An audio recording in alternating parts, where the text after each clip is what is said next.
Ladies and gentlemen, I believe we are live now. Welcome to the show. My name is Matt Morris. We are live right now on YouTube as well as on Rumble as well as on Twitch at Matt Morris TV. Ladies and gentlemen, today we are going to be doing a little bit of a special emergency type of broadcast. You see, ladies and gentlemen, we are going to be here for the next 6 hours live together. The question is why? Why are we doing an emergency 6-hour-long broadcast today? Well, let me catch my breath here. Ladies and gentlemen, as many of you know, President Trump has given the Iranian regime a deadline, an ultimatum with a deadline attached, 8 p.m. Eastern, which is 6 hours from now. The ultimatum is this: capitulate, agree to meet President Trump's demands, and if they don't, if the Iranian regime chooses not to meet his demands, then President Trump is going to unleash hell all across Iran, targeted at further crippling the Iranian regime. And so, sort of delivering the killing blow in essence. And so today, ladies and gentlemen, we are going to be covering every single step of this process. What's going to happen over the next 6 hours? The entire country, really the entire world, is on the edge of their seat. Now, we have a lot of news to recap. It's been a very eventful evening. It's been a very eventful morning. We've got a lot of information to catch up on here. And by the way, things are happening minute by minute, moment by moment, literally second by second. In fact, the current dynamic might have changed just over the last 3 minutes that I've been doing my introduction here. That's how rapidly things are developing in the Middle East right now. So, ladies and gentlemen, we're going to go ahead and get right into all of this. We're going to break down every single step of this entire dynamic. Do me a favor. Make sure to hit that like button. Make sure to subscribe and follow and do it all if you're new to the community. Ladies and gentlemen, let's get right into the show. First off, as a little bit of a reminder here, President Trump said 2 days ago. 2 days ago, President Trump said this. He said Tuesday will be Power Plant Day and Bridge Day, all wrapped up in one in Iran. There will be nothing like it.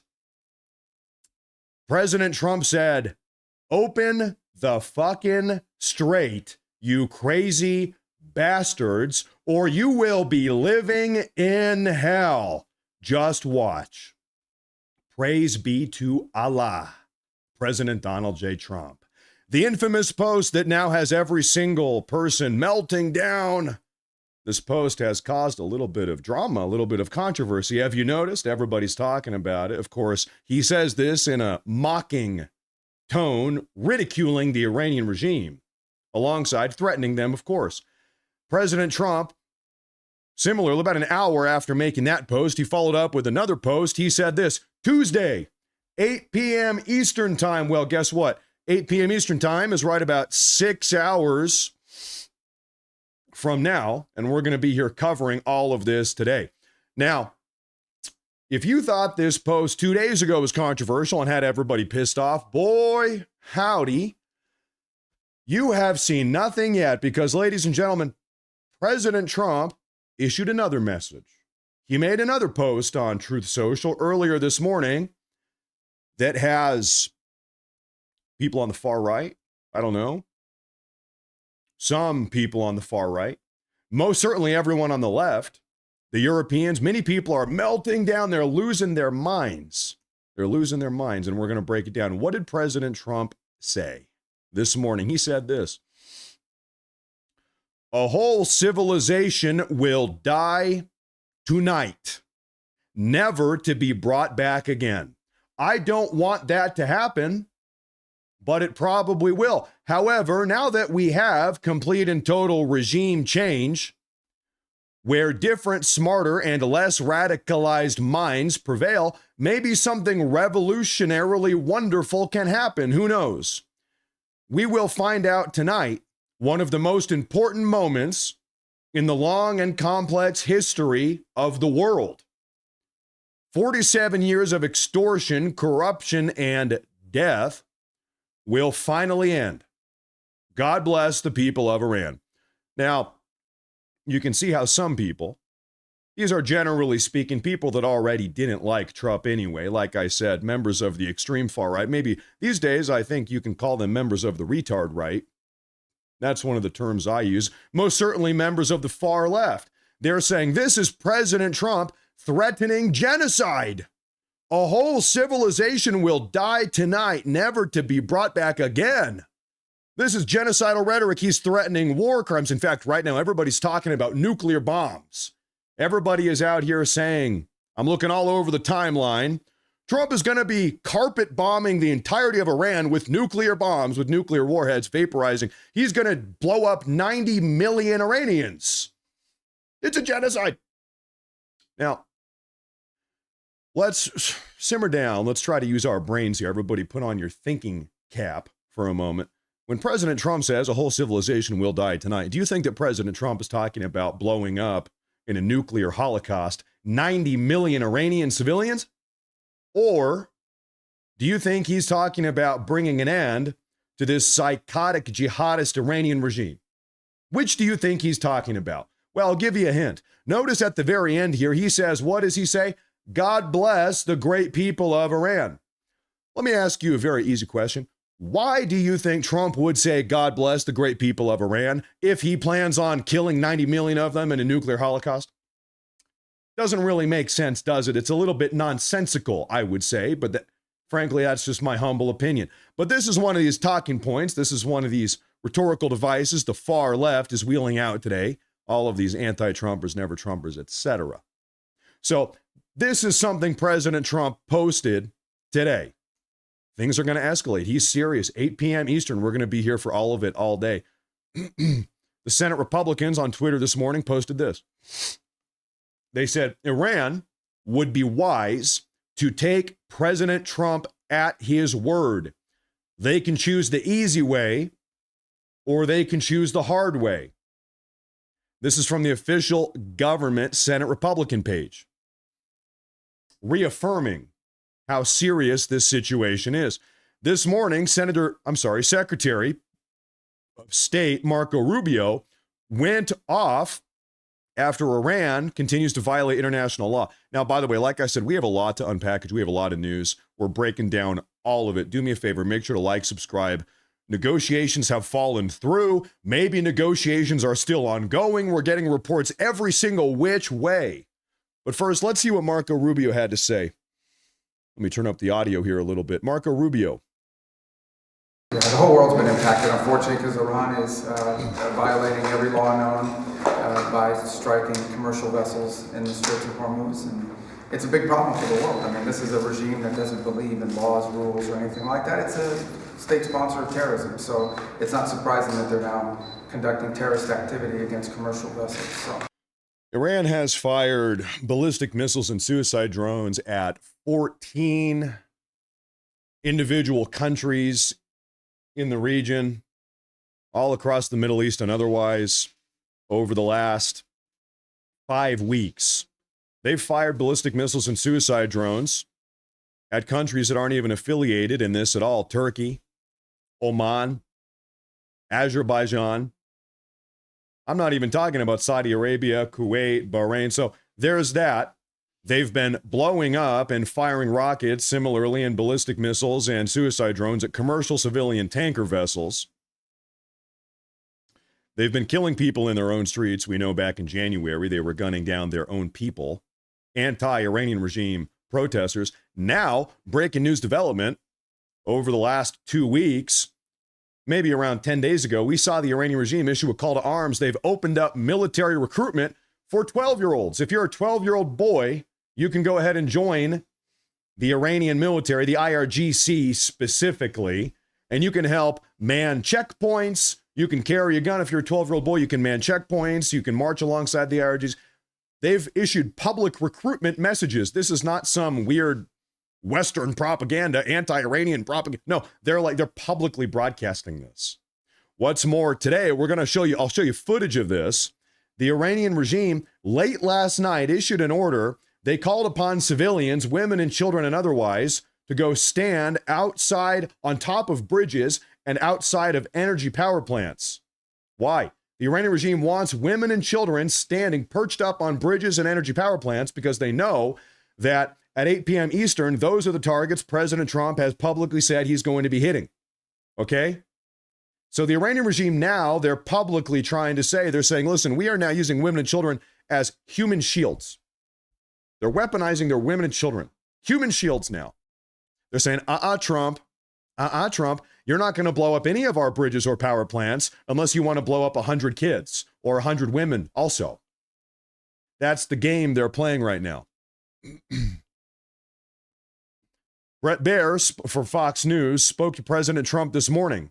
Let's see what he said. We'll turn up the audio here, folks. Like I said, we're going to be here 6 hours, or we're going to be here 6 hours or until a resolution. Who knows? Because it's possible, folks, that 3.5 hours from now, we have a peace deal or we have a ceasefire, maybe a negotiation. Who knows? So we're going to be here as long as it takes to see all of this through. Could be 2 hours, could be 3.5, could be 6 hours. I don't know. Bret Baier, what do you say?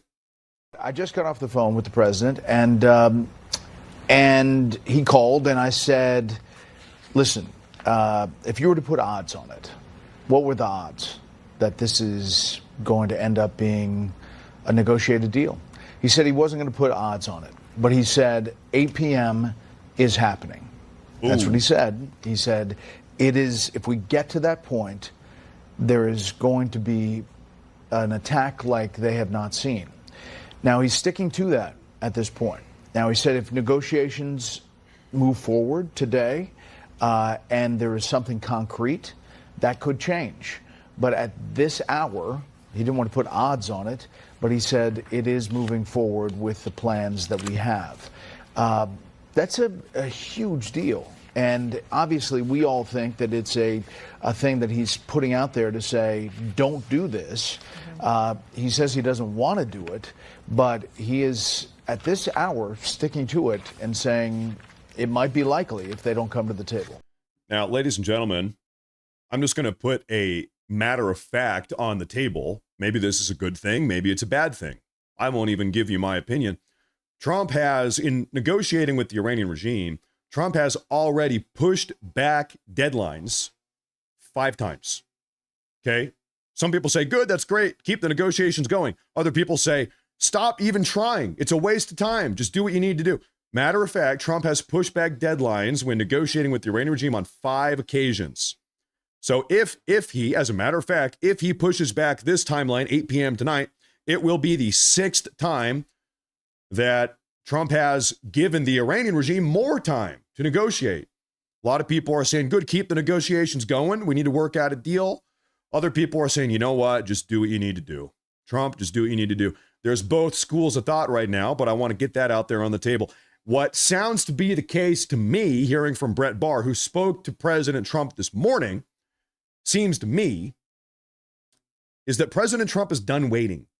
He's done giving them more breathing room. He's done giving them a 1-week extension, a 5-day extension, a 10-day extension.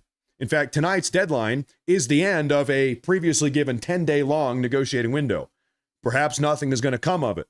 Seems like Trump is done. Seems like he's done attempting to negotiate with these people. He's done giving them chances.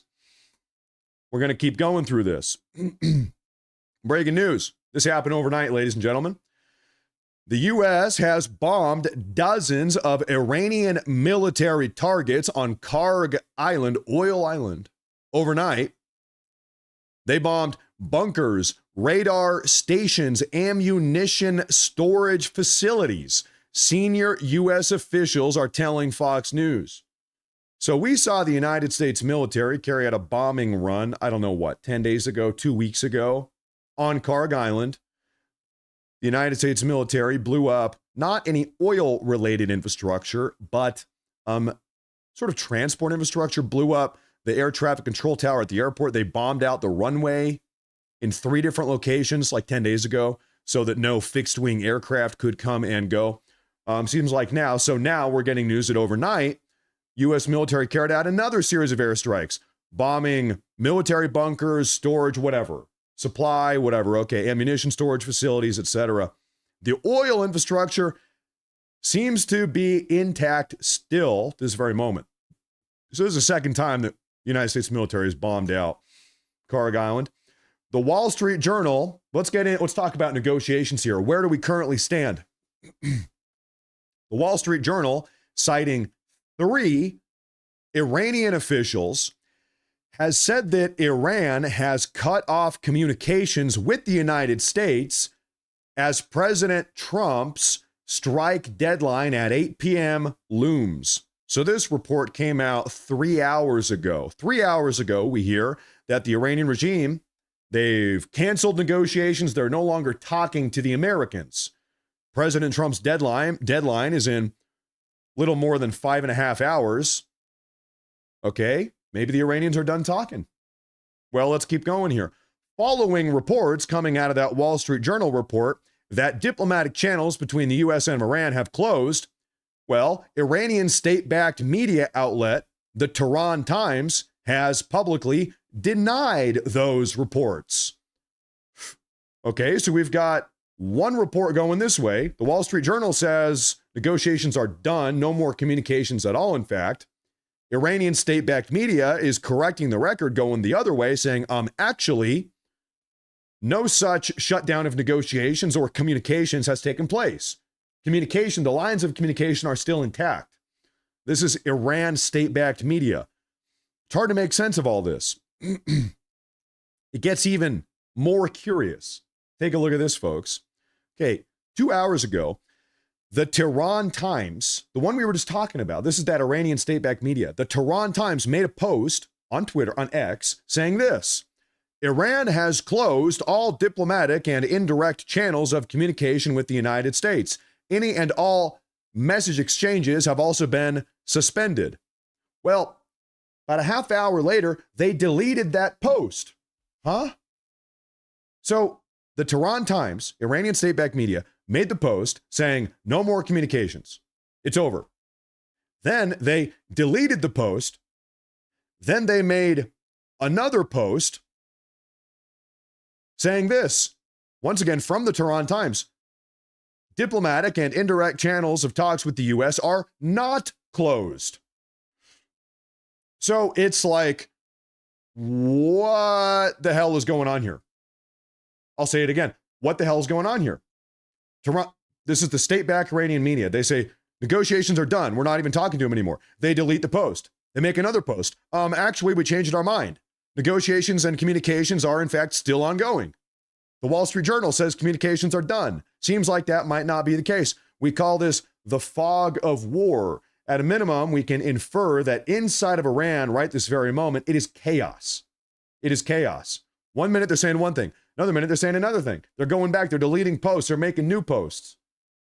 Chaos, mayhem inside of Iran right now. Nobody knows who's saying what. We have another report. Okay, this one's from 90 minutes ago. Breaking news. Iran has allegedly sent a counter-peace proposal to the United States of America amid Trump's strike deadline.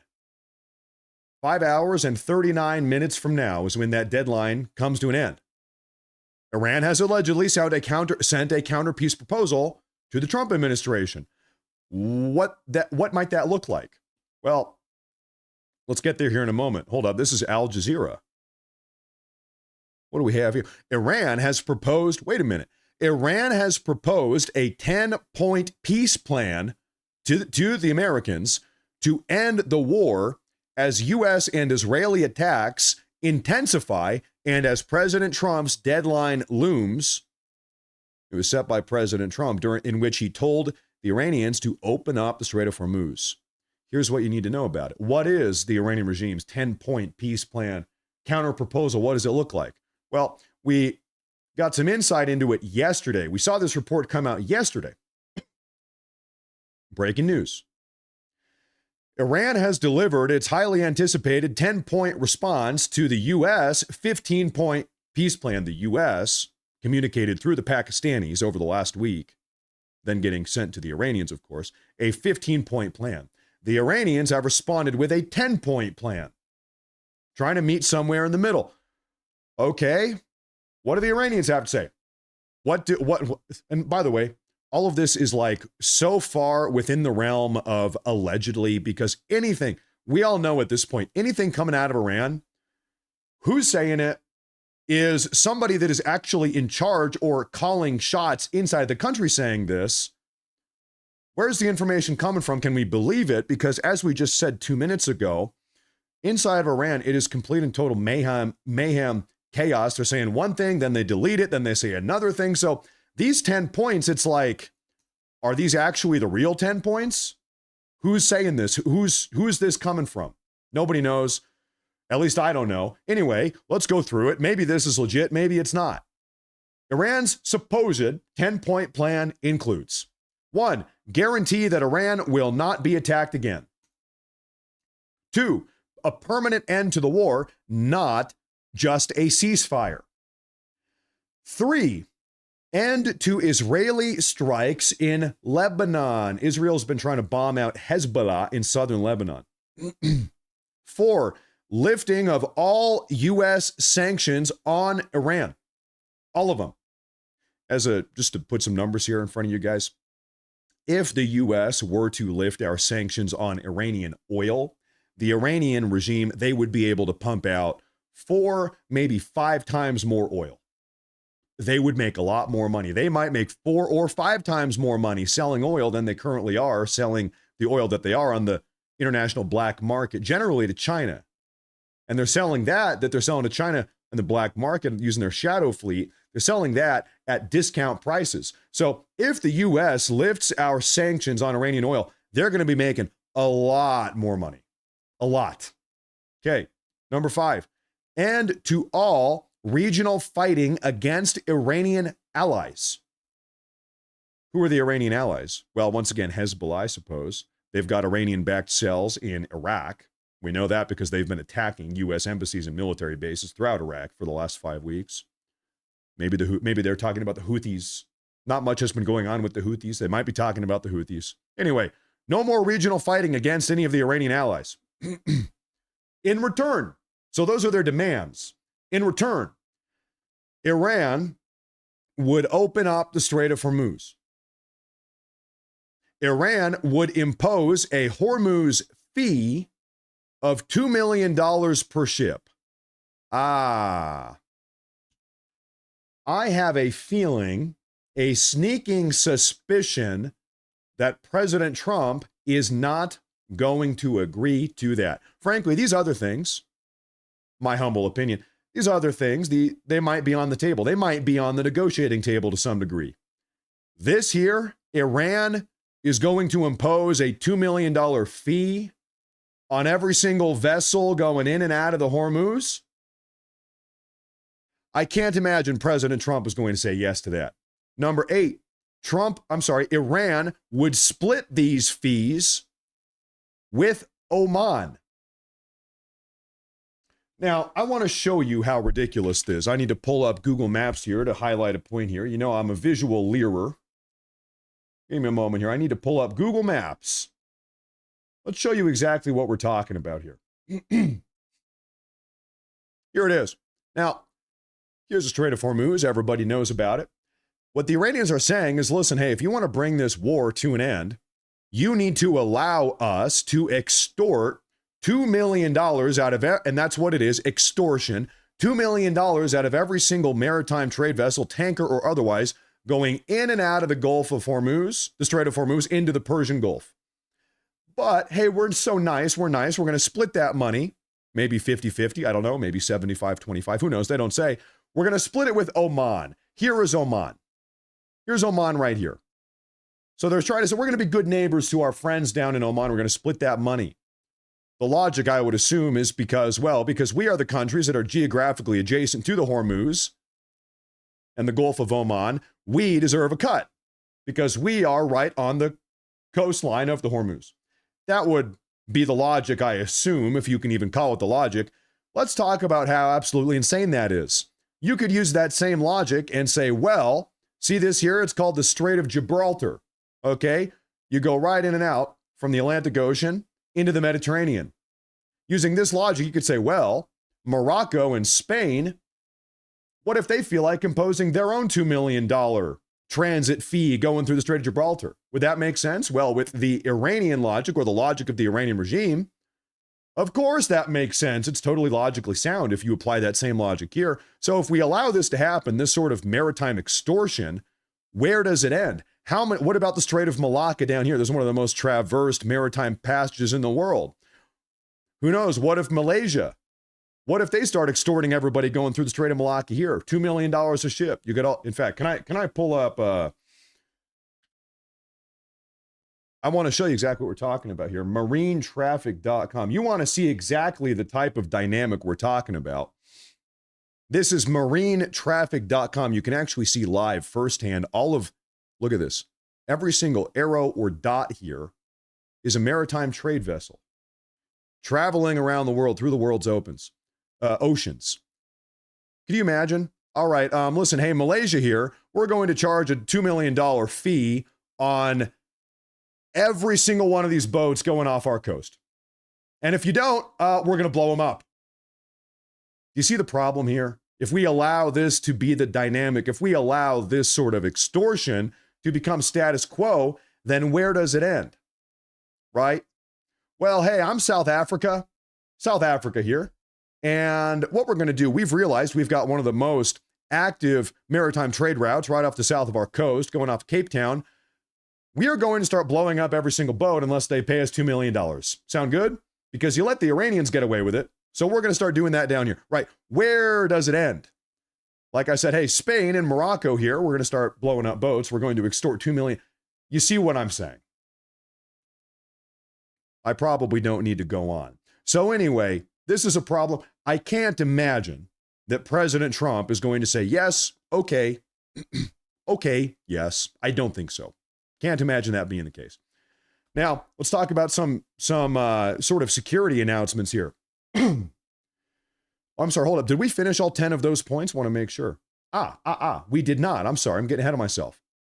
Number 8, Iran would split those fees with Oman. Okay. All right. Number 9, Iran would provide rules for safe passage through the Strait of Hormuz. What does this mean? It means the Iranian regime is going to give every single vessel going in and out a set of guidelines. Here's how you get through the Hormuz safely. And if you deviate from these rules, we might fire a ballistic missile or a suicide drone and blow up your civilian maritime vessel. We might blow up your civilian vessel. That's what they're saying. Do you think President Trump is going to agree to this? I can't imagine so. Number 10, Iran is going to use these Hormuz fees for reconstruction instead of reparations. We saw earlier on, this is maybe 2 weeks ago, 3 weeks ago, the Iranians, they were demanding reparations. They were saying, listen, the U.S. and Israel, they've blown up so much of our infrastructure that if you want this war to end, if you want a ceasefire or a peace deal, you need to pay us reparations for blowing up half our country. You owe us money, United States of America and Israel. Trump has said this is ridiculous, obviously. This is absurd. This is absurd. And so Iran has said, okay, well, hold up. No longer do we demand reparations, but now we're charging a fee to go in and out of the Hormuz. That will suffice as our reparations. Let me give you my opinion here. I'm just a random guy on the internet. I'll give you my humble opinion. I'm not in the White House. These fees, these transit fees, absurd. I do not think President Trump is going to sign off on this. The reparations, of course, we're not going to be giving the Iranians money. We're not paying reparations either. Also similarly absurd. I think even the Iranians have realized that. However, is there any sort of economic benefit to the Iranian regime to navigate out of this and sign off on a ceasefire or peace deal? Of course there is, because something that is most certainly on the table is a lifting of sanctions. This, in my humble opinion, is well within the realm of possibility. If we de-escalate, and the Iranian regime agrees to all of our other demands, no more nuclear weapons, no more uranium enrichment, no more ballistic missiles, no more suicide drones, no more funding terror proxies. You've all heard the demands that we've made, that Trump has made of them. If they agree, well, then, okay, let's talk about lifting those sanctions. You're going to reopen the Hormuz. You're going to stop building weapons and blowing everybody up and funding terror proxies. Okay, let's have a serious conversation about lifting those sanctions. What happens if we lift the sanctions then? Like we said a moment ago, then the Iranians, they make 5 times more money, 6 times more money selling oil. That is an economic benefit. They don't need to tax the Hormuz. They don't need reparations from us. Just stop building ballistic missiles and enriching weapons-grade uranium, etc. Meet those demands, and you'll make a bunch of money anyway. Let's let that serve as the economic benefit here. Okay, and I would imagine that's the negotiatory angle that the Trump administration is pursuing right now. Let's move on. So that is the 10-point counterproposal from the Iranians, allegedly. Breaking news, security alert. Ahead of tonight's 8 p.m. Eastern Time deadline given to the Iranian regime by President Donald J. Trump, the United States State Department has issued an advisory to all Americans in Bahrain, stating in part, the U.S. Embassy in Manama has directed all U.S. government employees to shelter in place. Now, we all know, man, I wish I didn't close my map here. I need to get that reopened. We all know, we can suspect that if President Trump carries out a series of strikes at 8 p.m. or shortly thereafter tonight, in the event that the Iranian regime does not agree to capitulate to his demands, the Iranian regime, they will attempt, we don't know how successful they'll be, they will attempt to fire off some type of retaliatory strike against everyone in the region. How do we know that? Because that is exactly what they've been doing every single day, to lesser degrees every single day, but this is what they've been doing every day to some degree for the last 5 weeks, 4.5 weeks. They've been firing retaliatory ballistic missiles, rockets, and suicide drones at the United Arab Emirates, at Qatar. Right now, we're talking about Bahrain, the U.S. Embassy in Manama. They've been firing ballistic missiles and rockets and suicide drones at Saudi Arabia, oil fields in Saudi Arabia down here. You can see them tucked into the desert dunes. The Iranians have been trying to blow the Saudi Arabian oil fields up. They've been firing ballistic missiles and suicide drones at Oman. They're not even involved in this. They fired suicide drones at Azerbaijan. Why'd they do that? They have fired extra atmospheric ballistic missiles at a NATO base in Turkey. 4 times they've done that. 4 times.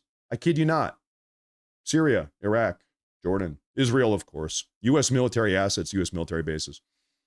So they've been firing these missiles, rockets at everyone. So you can assume that if these strikes go off tonight, if President Trump, if this deadline is not met, if Trump does not have his capitulation or some sort of deal, then all hell's going to break loose, frankly, because that's effectively what's been happening for the last 5 weeks.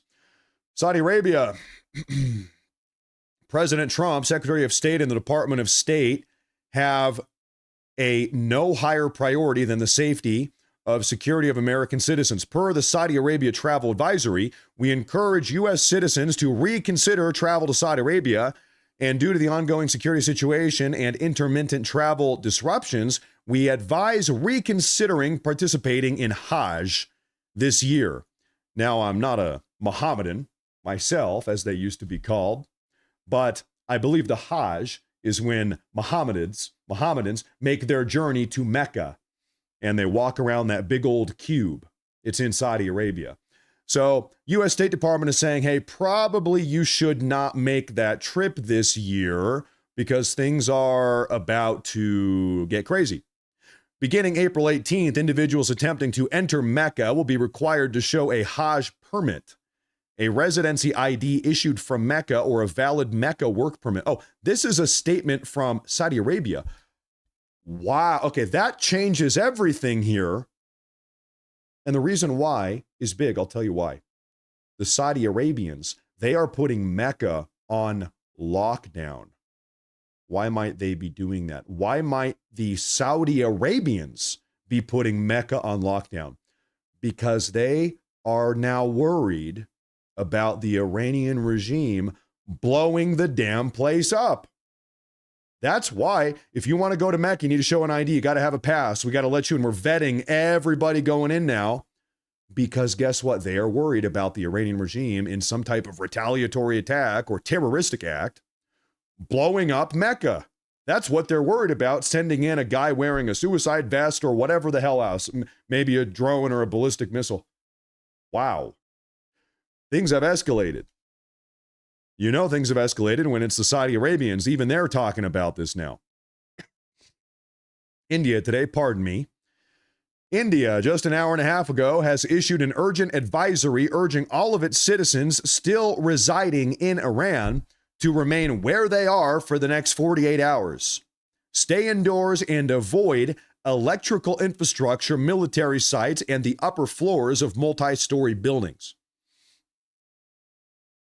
India has maintained some type of a positive, semi-positive relationship with the Iranians. In fact, India is still to some degree getting oil from the Iranian regime right now. It is true. To some degree, to some volume, to some amount, there are Indians inside of Iran. Maybe they're working there. Who knows why they're there, traveling. They might live there. If there are Indians in Iran, the Indian government came out today and said, bunker in place. You should not be walking around outside today. You should not be visiting the local power plant today. If you're in Iran, get out or bunker down. Every single angle is saying this is escalating. Something big is happening tonight. Senior Iranian sources tell Reuters today that if the United States attacks Iranian regime's power plants, quote, the entire region will fall into darkness, threatening to attack energy infrastructure throughout the Middle East, adding that if the situation gets out of control, the Iranian regime's allies, the Houthis, will also close the Bab el-Mandeb Strait. Sources state that these threats by Iran were relayed to President Trump yesterday through both Pakistan and Qatar. So we're talking about this retaliatory escalation, the notion of this retaliatory escalation. Where's our map?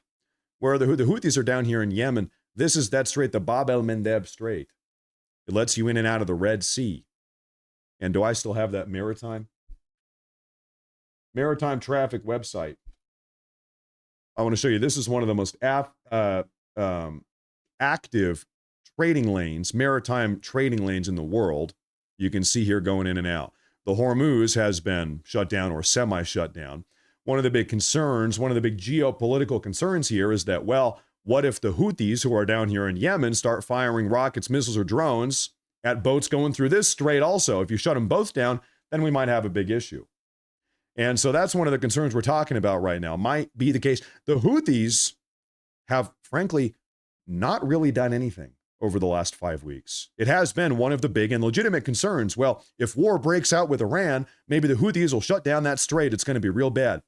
The Houthis have done absolutely nothing over the last 5 weeks other than they did one thing. They fired one ballistic missile at Israel maybe 10 days ago. That ballistic missile got intercepted. It got shot down over the skies of Saudi Arabia, I believe. Totally inconsequential. Then they didn't do anything else. They did nothing else. Very curious. And once again, the Houthis are an Iranian regime-backed terror cell in Yemen. So we also got a statement from the Houthis. We talked about this on yesterday's broadcast. The Houthis, representative of the Houthis, came out and said, we are not looking to escalate as long as the U.S. and Israel don't escalate against us. What does that mean? As long as we don't start bombing the Houthis, they're not really looking to start getting military offensively involved. Okay? Makes sense? They might just want to stay out of it. They probably don't want to have a bunch of U.S. bunker buster bombs, missiles, tomahawks, whatever, blowing them up. They want to stay out of it. Now, what does that mean? Let's talk big picture. What does it mean when the Iranian regime's own funded and supported terror cells are turning their back on them? That means even the Houthis kind of see the writing on the wall. Even the Houthis, who have been propped up and funded by the Iranian regime, even they're saying, you know what? I know that Iran is getting blown the hell out right now, but we kind of, you know what? We're just going to stay out of this one. We don't want anything to do with it. You can kind of tell, even they know that things are not going in the favor of the Iran. We saw North Korea yesterday come out and say, you know what, we don't want anything to do with this. We've seen both China and Russia publicly have come out and said over the last week, you know what, Iran, it's time to bring this thing to an end. To be clear, the Iranian regime is now getting pressured by China and Iran to shut this thing down. You know what? It's gone on long enough. Okay, maybe you need to cut a deal with the Americans. That's been public. We've been breaking that down on this show also over the last couple of days. So even all of the Iranian regime's allies or loose allies, supporters, sugar daddies, even they are saying, you know what, it might be time to shut this down. Enough is enough. That might be where things are going or not. What do we have here? Another report coming out of the pipeline today. Breaking news, the White House has rejected claims that Vice President J.D. Vance hinted at a possible nuclear strike on Iran after he said earlier today that the U.S. has tools, quote, so far it hasn't decided to use to enforce Trump's ultimatum. Now, if you guys have not seen this, J.D. Vance, like I said, I believe it was this morning, he was giving some speech somewhere. He said, pertaining to the situation in Iran, he said, the United States still has tools that we have decided not to use. Well, duh, of course. Can you imagine what type of secret classified weaponry we might have that we're not breaking out for this type of conflict? Of course. But also, of course, nuclear weapons. We have nuclear weapons, and we have not used them. That's just a point blank matter of fact. Now, do you think Trump is considering nuclear weapons against Iran? Do you think that tonight at 8 p.m. Eastern, unless we have our deal, Trump is going to start dropping nuclear bombs inside of Iran? I would suspect not. If I had to place a bet right now, I would bet not. Now, of course, right now, everybody is melting down. I mean, you saw the post this morning that he made, that very controversial post. Some people think it's controversial. Everybody's saying, oh my gosh, Trump is going to start dropping nuclear bombs. In fact, some people are saying that Trump is going to genocide every single Iranian inside of Iran. That Trump is going to drop so many nuclear bombs, he's going to blow up 90 million Iranians. That's one of the big talking points making its way around the internet right now. Have you seen it? It's everywhere. In fact, if you don't believe me, can I show you something here? I made a post this morning on X, which has seemingly caught some attention, 12,000 likes. I said, if you think that President Trump is about to kill 90 million Iranians, you are probably mentally retarded. That is all. From the desk of Matt Morris earlier this morning. Now, luckily, 12,000 people agreed. I'll tell you what, though, if you want to see some absolutely insane, psychotic people, if you're looking for some pleasure reading, insight into the mind of some of these crazy people, just start scrolling through the comments. You will see, remember I talked about mentally retarded people? You will see quite a few. Go ahead, at your own leisure. I'm not going to do it here, but if you're looking for some reading later today, you will see a never-ending amount. They're saying, Trump is going to do it. He is going to drop nuclear bombs. It's got to be a nuclear. So, on your own time, go take a look at that. Anyway, like I said, it's one of these narratives that's circulating tonight that Trump is going to nuke the Iranians. I would bet not. I would bet not. Now, let's keep on going through the news. The Wall Street Journal today is saying this.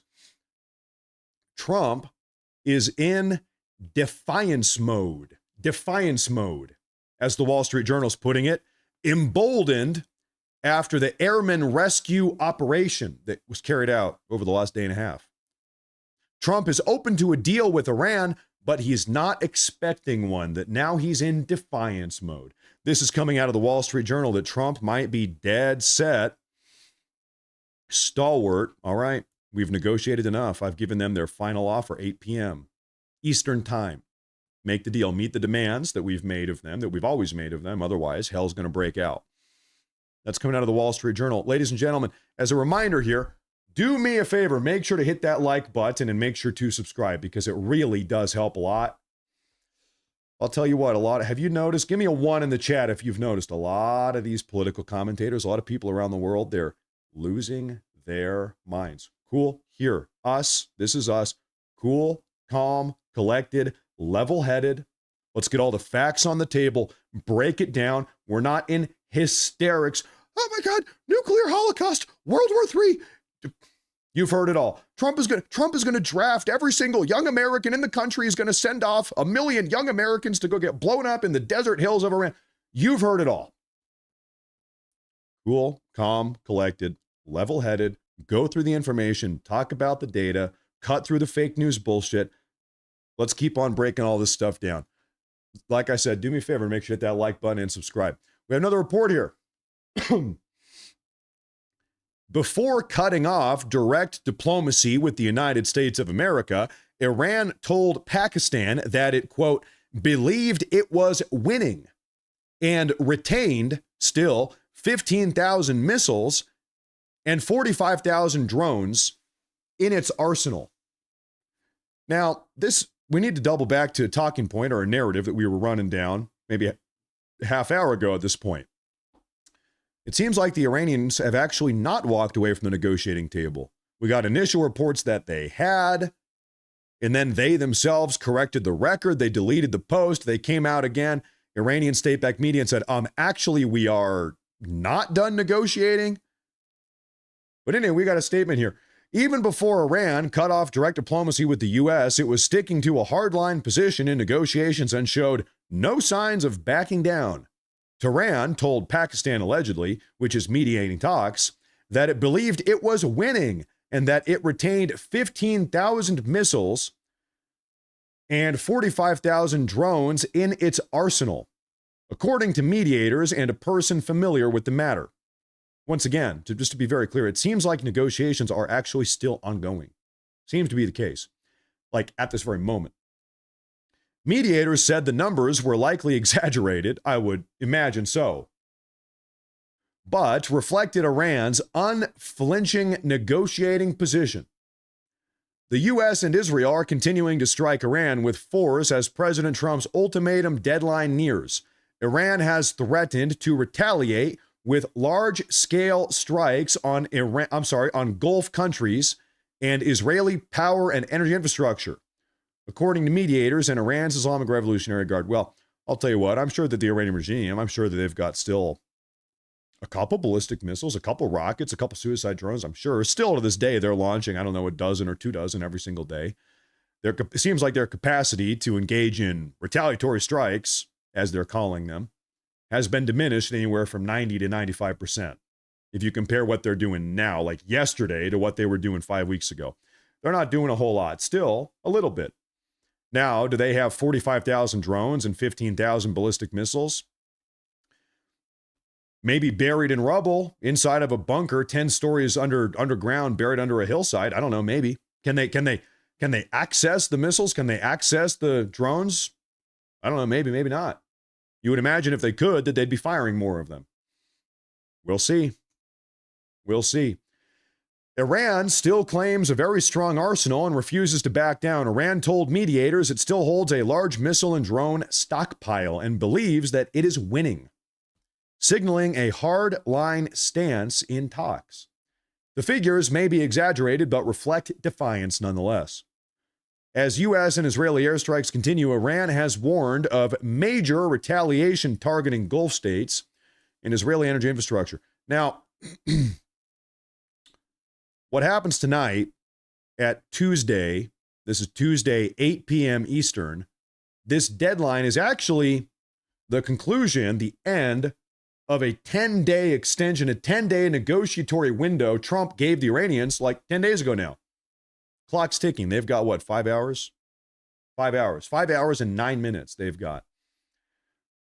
Wouldn't you imagine, a logical mind would assume that over the course of the last 10 days, during which this window was open, Trump set the timer here. He gave them 10 days. This is his timeline. That over the last 10 days, the U.S. would be sort of making our defenses more robust, getting ready in the event that Iran does not capitulate by Tuesday tonight, 8 p.m., and they fire off, in the event that they do fire off some type of retaliatory attack following our attack here tonight. Don't you think that Trump would have spent the last 10 days making sure everything is locked down, secure, ready to go? Interceptor, we got the interceptors where we need them. So if the Iranians do launch off a big retaliatory attack wave, everything is going to be prim and proper. You have to imagine that's something they've been planning for. This is what's been going on today. Like I said, ladies and gentlemen, the Iranians, they are now utilizing human shields. Just in, new video shows crowds of Iranian civilians locking arms around Iranian power plants, creating human shields. A striking scene as Trump's 8 p.m. deadline for the Islamic Republic nears. Iran has rejected Trump's latest terms, raising the stakes with just hours to go. So we knew this was going to happen because last night, in fact, we talked about this on yesterday's broadcast, yesterday's video. We saw that the IRGC had issued a call to arms calling all civilians, men, women, and children, and otherwise. They probably don't have many trans people in Iran, so maybe there is no otherwise. Anyway, doesn't matter. Everybody, civilians, we're calling on you to stand on top of the bridges and outside of the energy facilities so that if the U.S. does try to blow up these locations, these key locations, they're going to have to stomach blowing up a big crowd of civilian protesters also. They're weaponizing their own civilians as human shields, as Fox News puts it here. It's not particularly surprising because it was maybe 2 weeks ago, we got the confirmation that the Iranian regime had opened up enlistment for 12-year-old boys. If you're a 12-year-old boy as of 2 weeks ago in Iran, well, you can pick up a gun and you can man an IRGC checkpoint. They publicly broadcast this out. They issued it as a public statement. And now they did the same thing last night. Calling civilians. We heard that Trump wants to blow up bridges and energy facilities. So we're calling on our party loyalists in the civilian populace to go stand outside of these facilities.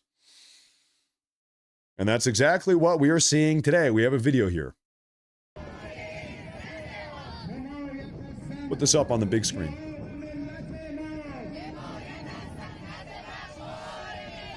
They brought their kids out here. That's a little boy.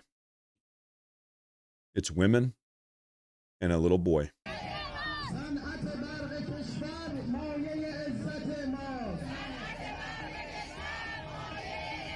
Not a single man in sight, not a man in the crowd. There's one, there's two.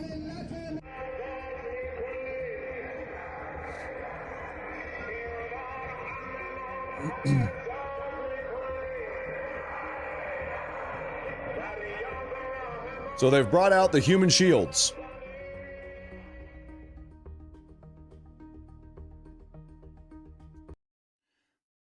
We rose against global oppression. Rise up, world. It's the globe that is oppressing them, not the Iranian regime. Okay. What did that one say? Global resistance. Global oppression of America.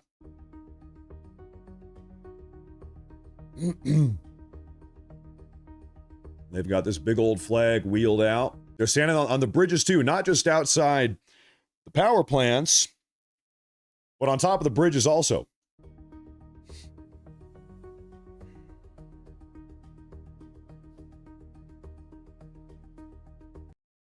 So the human shields, the civilian human shields have been activated. The child soldiers have been activated. The civilian human shields have been activated.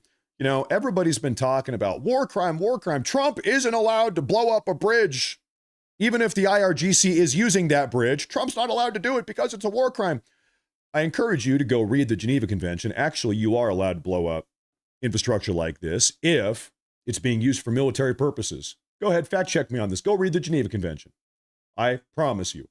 So first off, no, Trump is not threatening war crimes. You know what is a war crime in accordance with that very Geneva Convention is weaponizing women and children and civilians. As a military, deliberately putting civilians, women, children in harm's way, that is a war crime. Accepting children into your military ranks, that is a war crime. You don't see any of these members of the far left condemning the Iranian regime's war crimes. What you do see is these incompetent members of the far left condemning President Trump's alleged war crimes, which are in fact not even war crimes at all. The hypocrisy, the double standards here, it is just absolutely astounding. Seriously, you don't believe me? Go read the Geneva Convention. You go find it. You can go grok it. Go plug it into ChatGPT. U.S. official confirms that Iran has until 8 p.m. to make a deal. Only President Trump knows where things stand and what he will do. Turn up the audio here. Like I said, folks, we're going to be here all day covering all of this. If you're new to the show, make sure to hit that like button. Make sure to subscribe. I appreciate it a whole lot. So much breaking news this hour. Here's what we have delivered thus far. The IDF claims to have destroyed 8 bridges used for transporting weapons that it said advance the Islamic regime's terrorist actions against Israel. Overnight, the IDF blew up another 8 bridges. Okay. And other countries across the Middle East.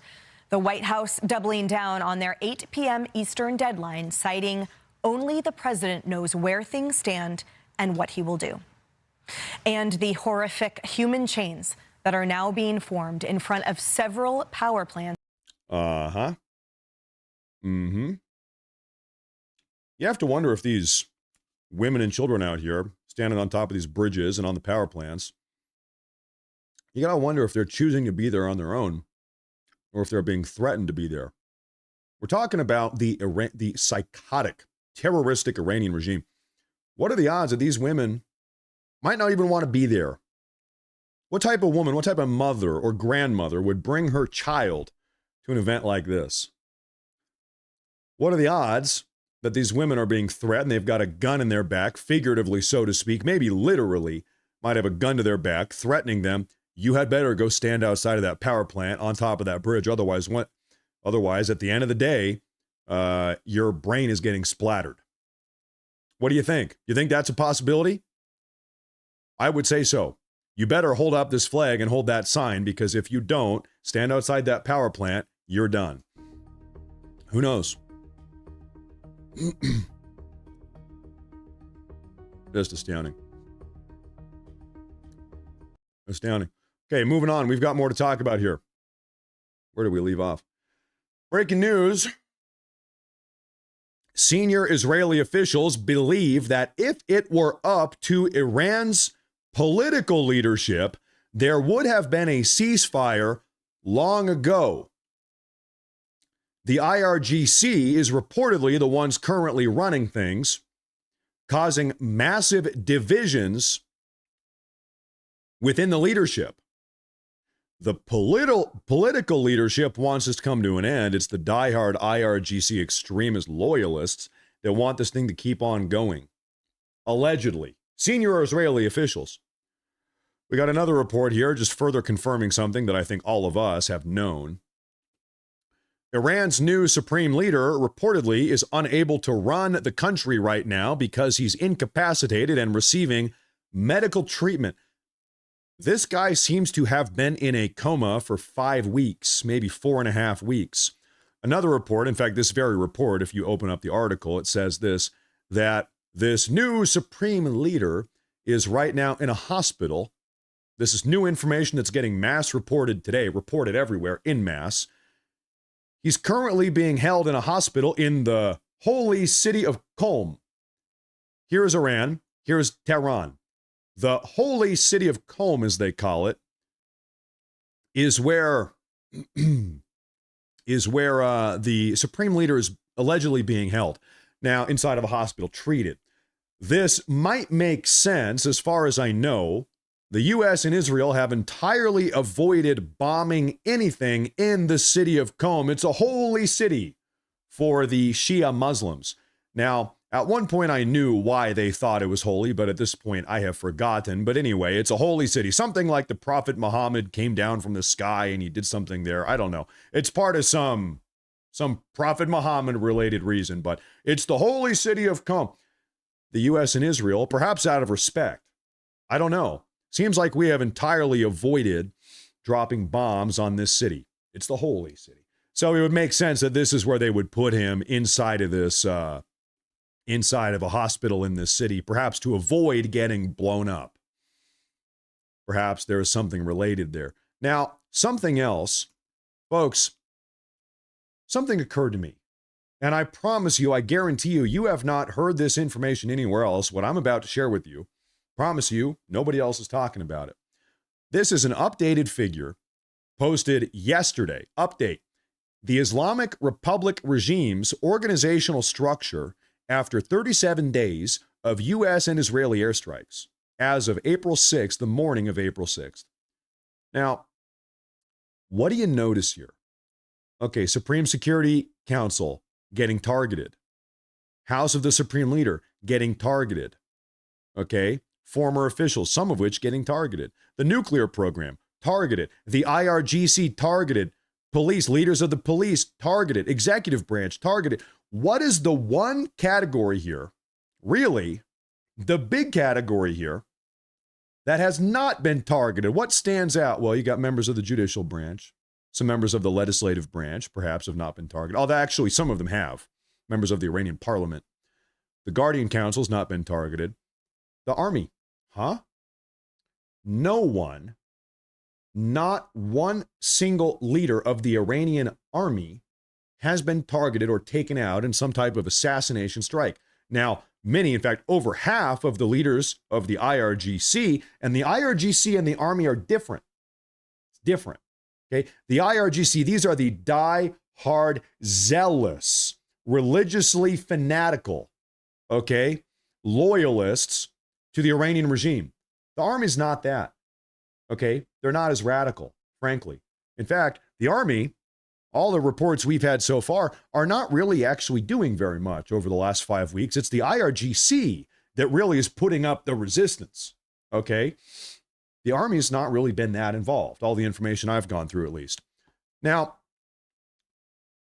why might Israel and the United States not be targeting members of the army, members of the Guardian Council? Why?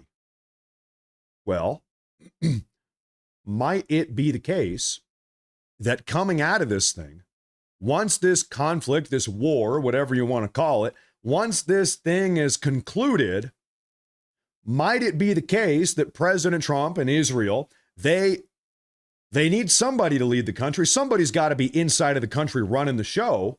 They might have determined that when members of the Guardian Council and members of the army, we can work with them. They are not so radical. These guys are perhaps, that's a big perhaps, not the extremists.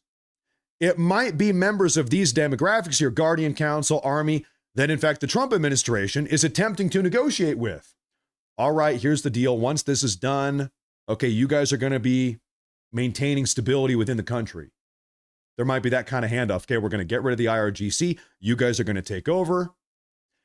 You just have the visual up here. It seems like that actually might be the case. You can't help but notice certain demographics are getting blown the hell out. Other demographics are not even getting touched at all. Okay. Very curious observation here. The United Nations this morning held a vote to reopen the Strait of Hormuz, and it failed. The United Nations accomplishing absolutely nothing. Well, I'll be damned. I'll be a monkey's uncle.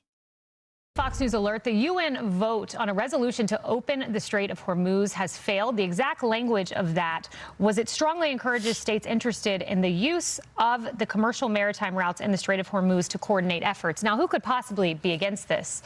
Well, they technically had enough votes for this to pass. However, two permanent members of the Security Council issued a veto, and that is enough to strike this down. I wonder who those permanent members were. China, Russia, the predictable actors in Russia speaking at this moment. At Fox News alert, China and Russia voted to not allow other nations in the United Nations collective to go in there and reopen the Hormuz by force. China and Russia got up and said, actually, you guys are not allowed to open the Hormuz by force. You just need to continue allowing the Iranian regime to blow up civilian maritime vessels transiting that strait. Okay, thank you, Russia, and thank you, China. Thank you very much. I appreciate your input. I saw this morning. This absolutely blew my mind. Me, of all people. You're not going to believe this. Coming out of Rasmussen, Trump overnight presidential job approval poll is in. Single overnight approval rating for last night was 49.1%. Trump remains, his rolling 5-day average remains at 47%. Last night, they had a 49.1% national approval rating. We talked about Trump's approval rating yesterday. That 47% number seems like it's going up. Last night, it was 49. In spite of all of the propaganda, in spite of all of the hysterics and the chaos, the ongoing conflict in the Middle East, and the left-wing media, and everyone on social media, all of the podcasters, all of the talking heads absolutely losing their minds, shockingly, Trump's approval rating is going up. And guess what? Rasmussen is not the only pollster that has Trump's approval rating going up over the last month. What has happened over the last month? The war with Iran. Make sense of that. His approval rating is going up since the war with Iran broke out. Against all odds. I don't think anybody could have predicted this. Against all of the rhetoric, somehow it's happening. Breaking news this morning, Democrat lawmakers are now calling for Trump to be removed from office. The Democrats want him removed from office. In fact, Democrats now are talking about invoking what? 25th Amendment, I believe, to try to get him out of here, which requires a 2/3 majority in the House and the Senate to get rid of a president. Is that ever going to happen? I'm sorry. I believe it's the 12th. I believe I misspoke. No, it's the 25th. Right now, people are talking about the 25th, try to get rid of him. Probably not going to happen. Like I said, you need 2/3. Alex Jones and Robert Barnes are now calling for a coup against President Trump. There's no way. Alex Jones wants a coup against President Trump. Compared to existential threat, how do we 25th Amendment is asked? The problem is to get the 25th Amendment is harder than impeachment. You have to get 2/3 of the House and 2/3 of the Senate. So what do we do? Tackle Trump and pretend, let him pretend he's president and publicly report that he's going through a health issue and Vance take over. It literally needs to be something like that. It's that bad. I've known you a long time. You've never called for an internal coup before. What do? We need a 25th Amendment. This guy, get him out. Well, somebody's got to tackle him and call it a health emergency and then have J.D. Vance take over. Yeah, I mean, you're calling for a coup at that point. Ever. But that's how dangerous this is. That's how risky it is for the whole world. Yeah, if I was the Democrats, I'd stop poking Trump and messing with him. That only makes it worse. Like, you guys need to watch out. This isn't a guy acting like he's crazy. This is real. Well, what's there going to be to take over in 2026 or 2028 if this hits the fan? If we get it, he's threatening an extinction level event for the people of Iran tomorrow. Does nobody think there'll be any blowback from that? Ladies and gentlemen, remember a moment ago, I showed you that tweet, that post on X I made this morning, where I said this. If you think that President Trump is threatening to kill 90 million Iranians, you are probably mentally retarded. You remember when I said that?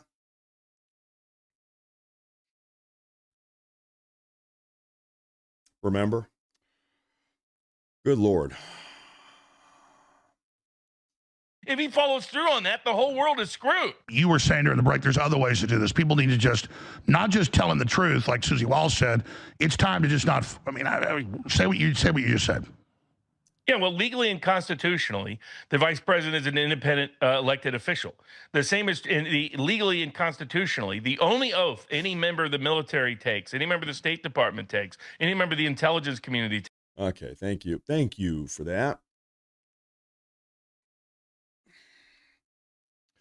You folks know I do my best to avoid any of this podcast drama. So you know what? I'm going to bite my tongue. It seems like every single one of these broadcasters these days, they don't even really talk about the news or what's going on in or outside of the country. They're just complaining about each other.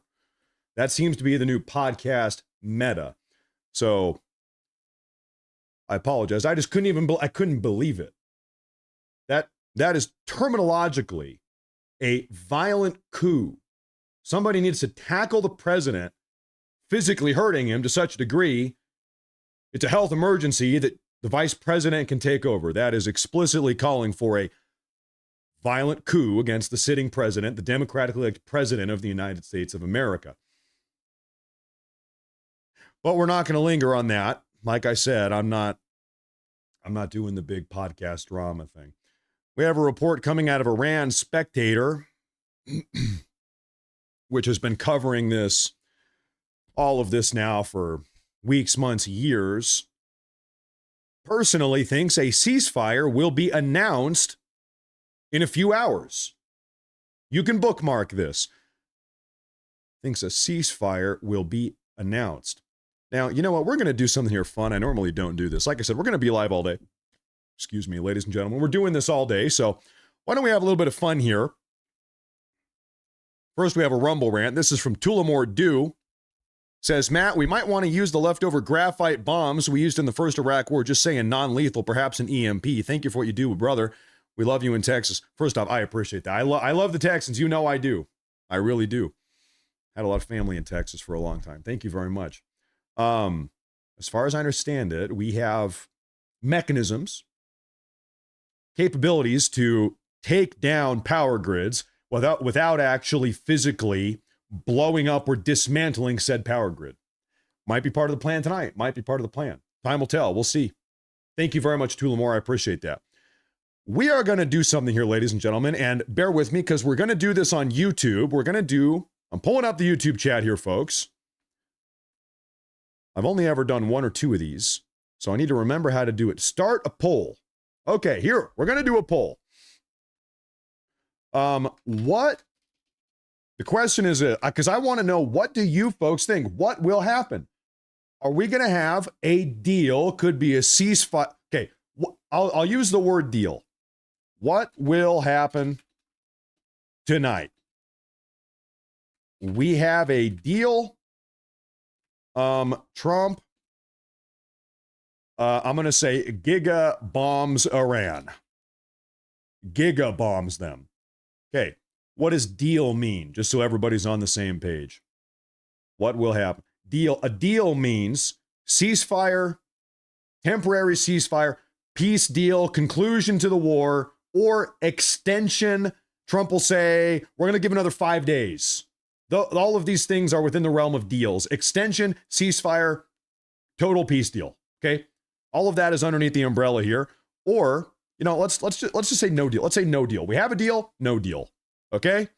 And I want to see what you guys have to say. Deal or no deal? Start the poll. And I apologize to the Rumblers. This one has to be in YouTube. And it's loading there.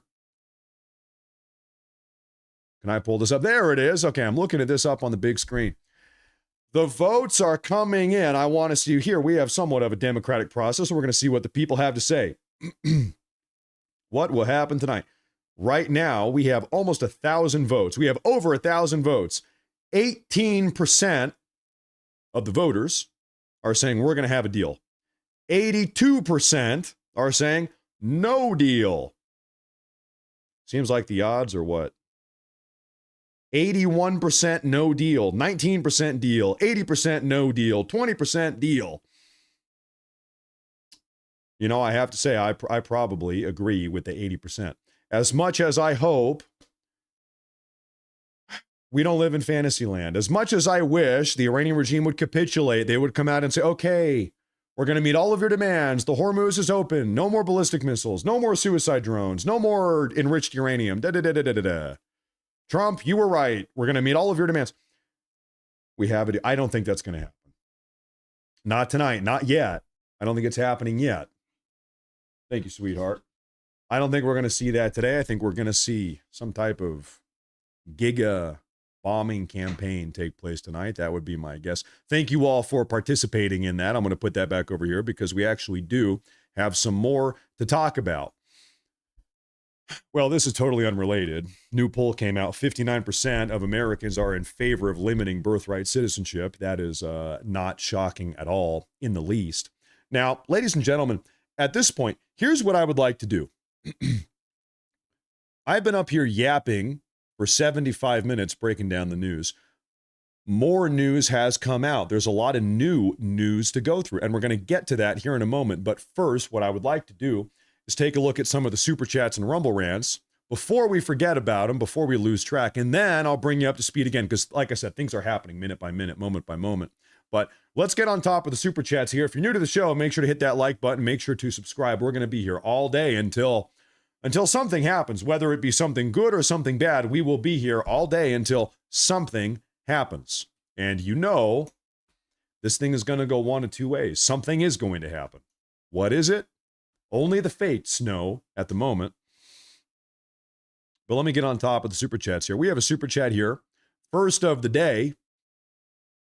This is from DJ Roach. He says, when Trump says Iran, he means Islamic Revolutionary Guard Corps.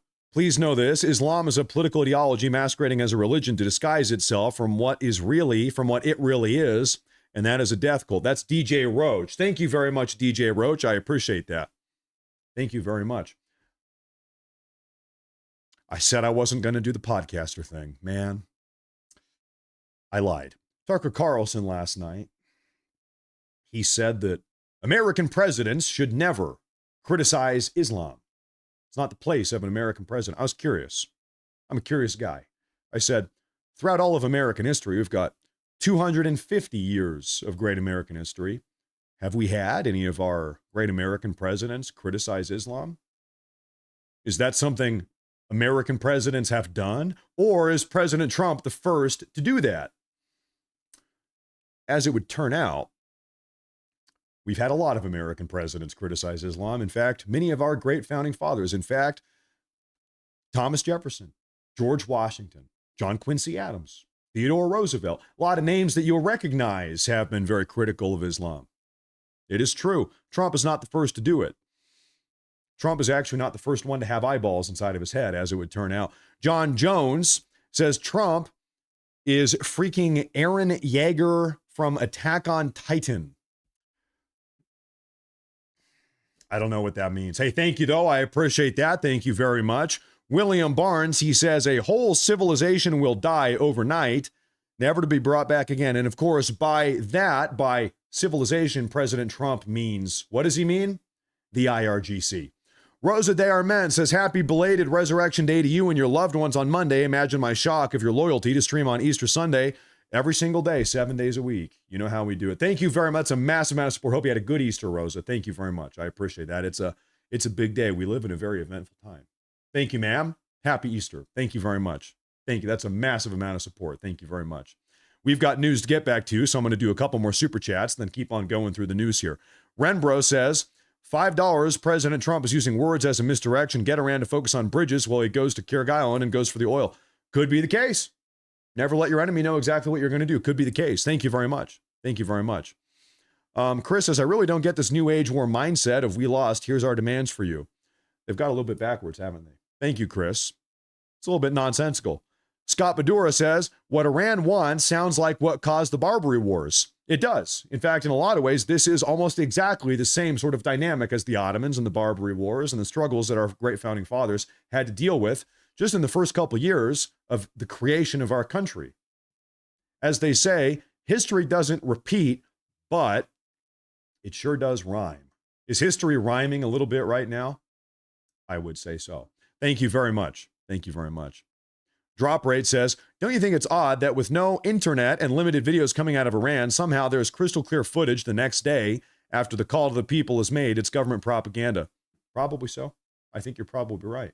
I think you're probably right. You know, it's so funny because over here in the U.S., even in Europe, we've got leftists. Doesn't matter what Trump says, they don't believe him. Trump is lying. Trump is full of shit. He's not. But so 0% faith in Trump or the Trump administration or Hegseth or the U.S. intelligence apparatus.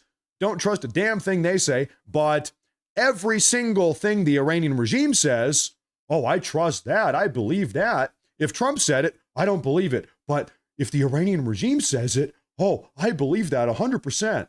Have you noticed that? Have you noticed that phenomenon? You can't help but notice that. I see that every single day. Thank you very much. We're just doing super chats real quick, a couple of them, then we're going to get back to the news here. Ghost Outcast says, what if Trump knew they would send them out to the plants and bridges, so now there's not a location he wanted to hit? Yeah, could be the case. Thank you very much. That's right. Aaron Worley says, Trump will not use nukes. I think you're right. I think you're right. Thank you very much. I agree. Wojo says, I think the fallout of the chemtrails has affected Alex Jones and Candace's brains. Don't know what to tell you. I don't know. Alejandro Campos says, Maybe Trump plans to target something else. This might be a misdirection. Yeah, a lot of you guys are catching on to that. Could be the case. IRL Zay, thank you very much. And Lucas Ford says, same people that wanted judges and Congress members locked up so we could mass deport, now we're calling for 25th Amendment over some cursed words. Trump said a bad word. Well, we need to get him. I think Trump might be the first president ever to say a bad word. Trump might be the first president ever to say something mean. We need to get him out of here. That's what they're saying right now. That's the level of the political discourse. Okay. All right, ladies and gentlemen, we've got updates here. I want to go ahead and pull back up the news. Let's get back to it because we have updates coming out left, right, and center. One more Rumble rant here. This is from Bikanskela. Says, Matt, thanks for everything. Would you agree that there's already a coup with obstructionist legislature and judicial supreme? Oh, yes, of course. In fact, we talk about that almost every single day. The judicial coup, judicial tyranny. You're right. There is. And of course, we've all seen that. We've been made witness to that over the last 13, 14 months. Thank you very much on Rumble also. Thank you very much. Okay, folks, we're doing live emergent breaking news updates here. At this point, I'm going to start pulling up live updates. We're entering the live update segment of the broadcast. Now we are shooting from the hip, so to speak, so bear with me. Stuff is coming out minute by minute. I'm getting everything ready here. Man, it's been a couple weeks since we've done one of these. Okay, update here right now. I've got it here hot off the press. Iran has reportedly told Pakistani mediators that their current stockpiles sit at 15,000 missiles and 45,000 drones. We've seen that, we've heard that, indicating both a willingness to continue the conflict and a capacity for extended exchange of fires between them and the U.S. and Israel. This comes as reports of dwindling U.S. and Israeli Gulf nation stockpiles of long-range precision fires and interceptors abound. We have been hearing since day one of this conflict that the U.S. had no interceptors. Do you remember that? We've been hearing that for 5 weeks now. The U.S. has no interceptors. The U.S. has no interceptors. We've been hearing that for 5 weeks. The U.S. has no bombs. The U.S. has nothing. The U.S. has nothing. Yeah. Okay. Look at an update coming out of the Strait of Hormuz. The United Kingdom Maritime Trade Operations Center has reported one incident in the Persian Gulf where a vessel struck by a projectile above the waterline in the past 24 hours. All crew are reported to be safe and accounted for. So to be very, very clear, one reported incident inside of the Persian Gulf where a vessel, we don't know what country or flag this vessel was representing, but a projectile struck a vessel in the Persian Gulf above the waterline. Why is that important? That means that it was not a mine, not a naval mine. Folks, we just had a series of Iranian ballistic missiles fired into the Negev desert in southern Israel, would seem to be the case. Now, what happened here? Footage shows an Iranian ballistic missile flying over the Dimona, over Dimona. Okay, Dimona is the name of the city. Let me show you exactly where we're talking about here. Dimona is a city in southern Israel, and right next to, here it is. So Israel, here's Dimona, middle of nowhere, middle of the desert. Little population center. Now, just southeast, what do you have here? It's called the Negev Nuclear Research Center, otherwise known as the Dimona Nuclear Facility. Okay, this is probably 5 or 6 miles outside of town in the desert. The Iranian regime, for 5 weeks now, they have been very clearly targeting this nuclear research center, much to no avail. They've, on at least 2 occasions I've seen, they've done some damage to Dimona, the city, but not to the research center. Now, what do we have here? Footage shows an Iranian ballistic missile flying over Dimona in southern Israel. We've got 2 videos here, plus more. Pull this up. They did it again. This one doesn't have any audio.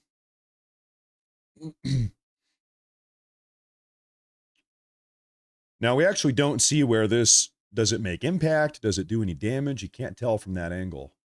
Another one here. Another angle. Well, this is footage from inside Dimona. Somebody stepped outside their house here.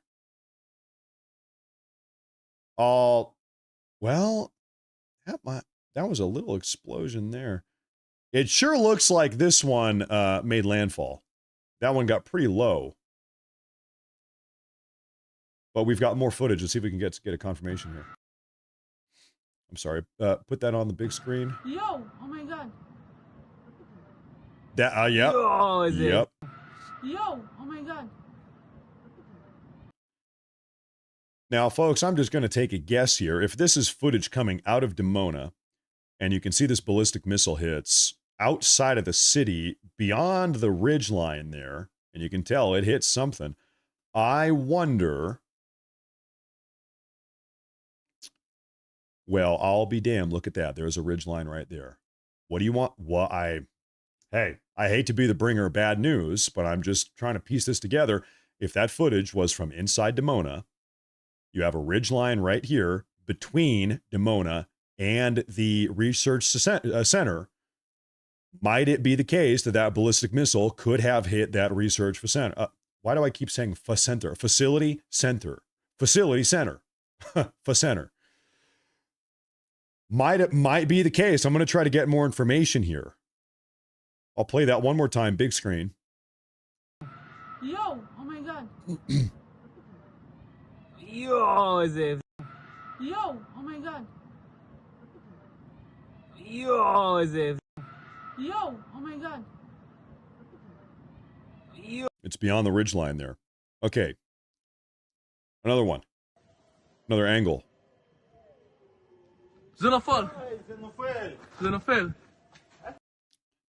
So, if our take on the geography here charts out, this footage would have been recorded outside of the city down here to the southwest in this sort of looks like an industrial area. That's where that footage would have been recorded from. That over here on the west side. Maybe out here by the airport. There's an airport over there. Who knows? Who knows? It's hard to tell. It's hard to make out exactly on the spot. But I'm gonna pull up some more updates here, folks. Bear with me here, because this stuff is coming out at light speed. Iran's internet? No, not really. But this is from Israel. This is footage coming out of Israel right now. Okay, I've got an information drop here for you guys. Bear with me here. You work in a center? It's always been my dream. Okay, earlier this evening, the IDF, the Israeli Defense Forces, detained a UNIFIL peacekeeper after blocking a logistics convoy. Following direct and immediate contacts by UNIFIL's head of mission and force commander, our liaison branch, the peacekeeper was released in less than an hour. UNIFIL. To be honest with you, that's a word I'm not even familiar, or an acronym I'm not familiar with. United Nations Interim Force in Lebanon. Well, that's a very highly specific force. So somebody tried to stop an Israeli peacekeeping force in Lebanon. Okay, that's really not the biggest news. Then they let him go. Might have been a misunderstanding. Oh, I've got more breaking news here, folks. Hold up. Bear with me here.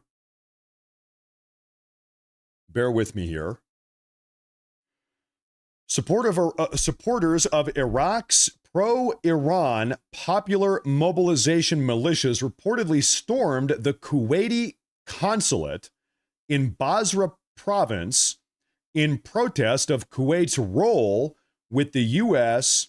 in the war against Iran.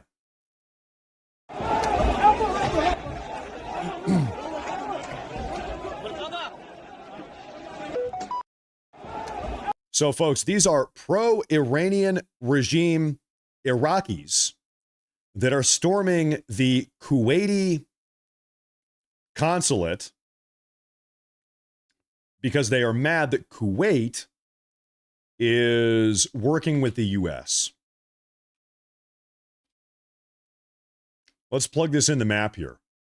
Presumably, it's right about there. So this is in Iraq next to Kuwait. Okay, let's zoom in here. Well, do you think, I'm not sure if this is Consulate General of Iran's Islamic Audience. You can see that. Can we drop down on Street View? No, of course not. Probably not. We don't have Street View over here. It's hard to make out exactly. But anyway, okay. So this is just a reminder here, by the way, that in fact, yes, there are pro-Iranian, proxies that are in pro-Iranian regime proxies in Iraq. It's true. They've been a part of this entire time.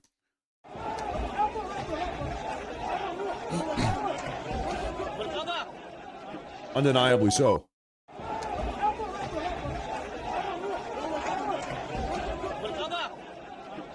We've got action back here in America right now, ladies and gentlemen. You're not going to believe this. Bear with me here. I'm pulling this up.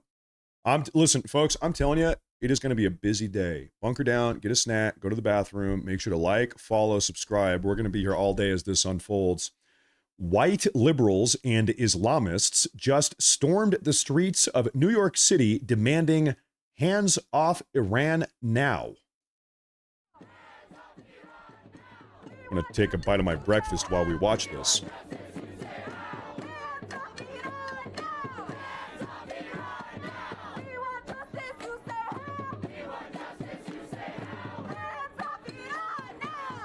Don't you love that?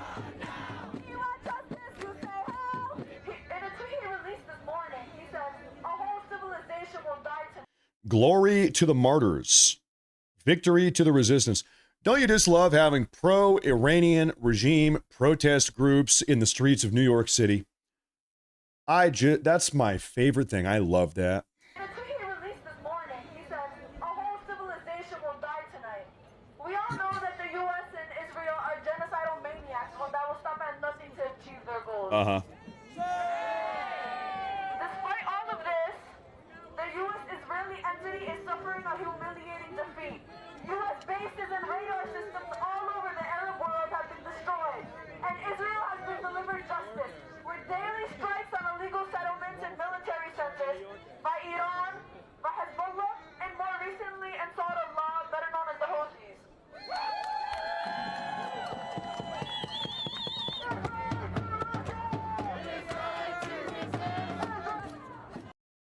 Well, look at the types of signs that we have here. Let me break this down. The state of Israel and its atrocity, Judaism condemns. Hang Gvir. He's an Israeli politician.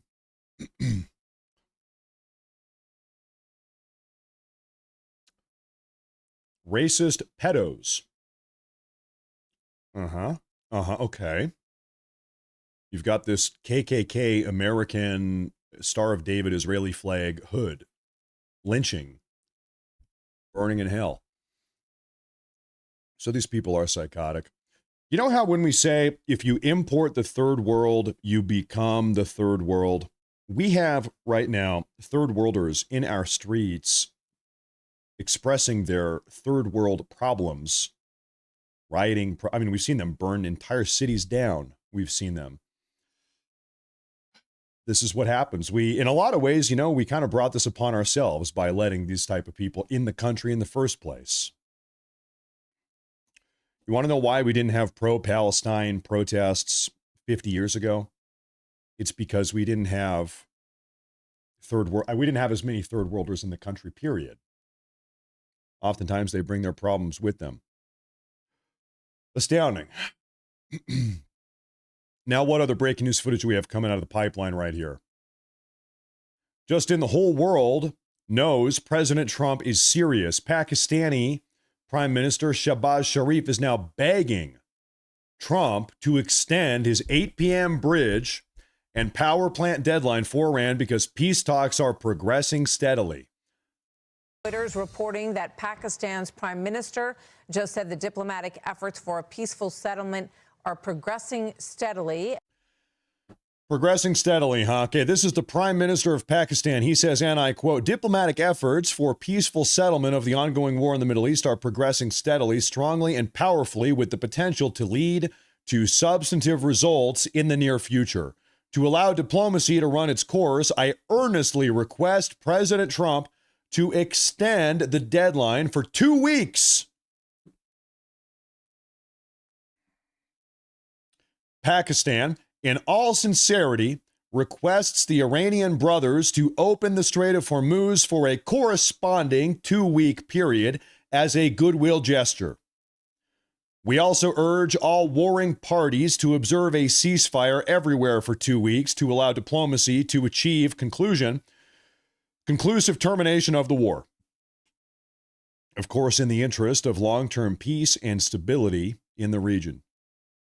So the Pakistani prime minister is saying, please extend the negotiation timeline 2 weeks. Iranians open the Hormuz for 2 weeks, ceasefire for 2 weeks. This is effectively a ceasefire. Ceasefire for 2 weeks, keep the negotiations going, and in the meantime, open up the Hormuz. That's coming from the Prime Minister of Pakistan.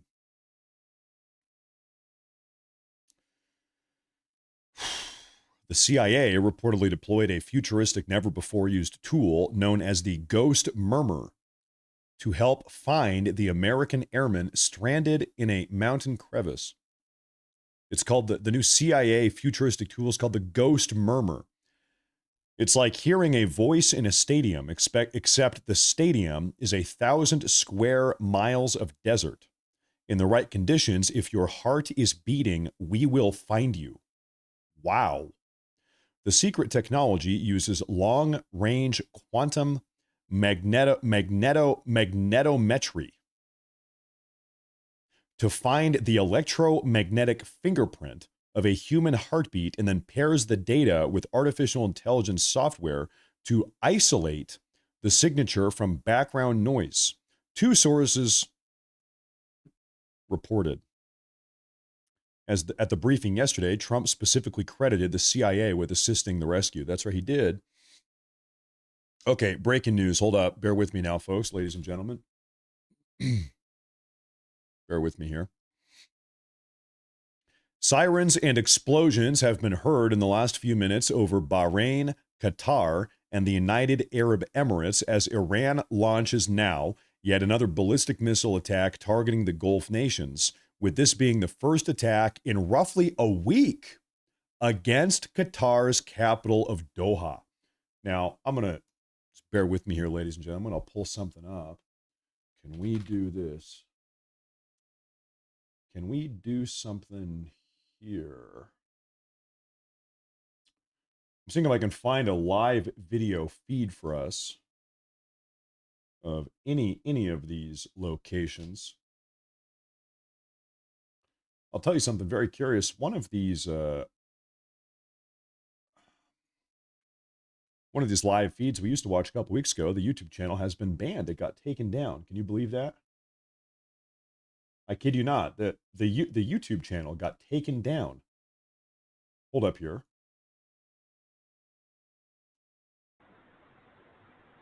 I've got something else. Okay. So, ladies and gentlemen, like I said, we're doing all this all day. We're covering all of this all day. Pardon my language.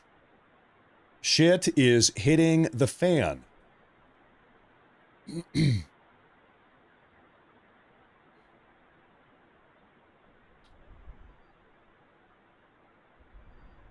I have a report coming out right now. Breaking news. A senior Gulf official has just told Politico, reportedly, that they, quote, have no idea what Trump is thinking. Now, which Gulf official of which country is this true? Who? When? I don't know.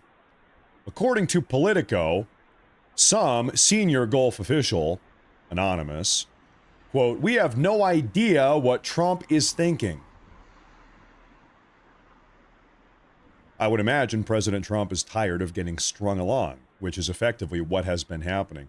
Seems like the Iranians, they've been saying, listen, we want to keep negotiating 2 more weeks, give us 2 months, give us whatever. Meanwhile, they have no intention of engaging in negotiations in good faith. They just keep on bunkering in and building missiles, bombs, and rockets and drones. They're leveraging these negotiations to just further entrench themselves. Seems to be the case.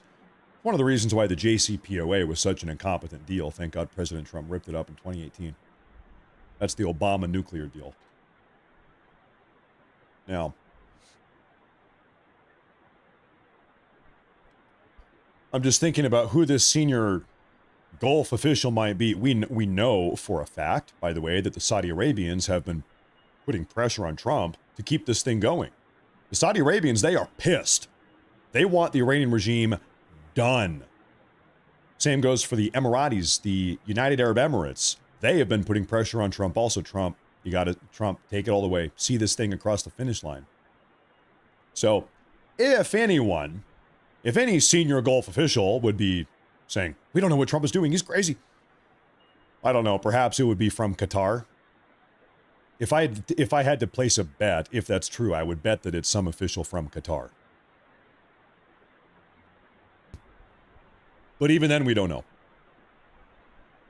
Once again, ladies and gentlemen, Pakistan's Prime Minister Shahbaz Sharif is officially publicly requesting that President Trump extend his Iran deadline by at least 2 weeks, while also asking that Iran open up the Strait of Hormuz.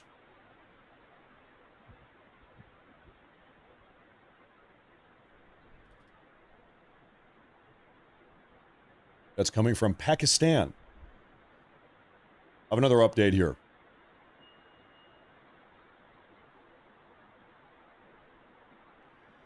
An IDF spokesperson, following a situational assessment,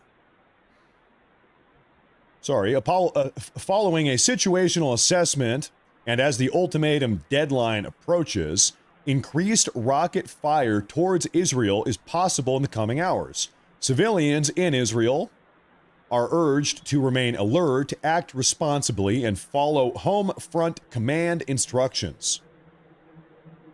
The IDF is prepared for both defense and offense. There's that report right there. Now, one moment here, folks. Bear with me, ladies and gentlemen. I've got a little bit of cleaning up to do here. All right. We are on the ball covering all of this. You know what? If you can bear with me here, why don't I put a live timer up at the top of the screen so we can see when this deadline actually, when it comes to an end? How about that?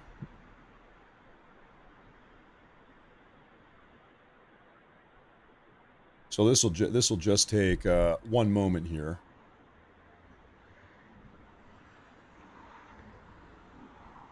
Let's get a timer up here on the screen. It's a one-man show. We've got to do all the production on my own here, so give me 1 moment here. And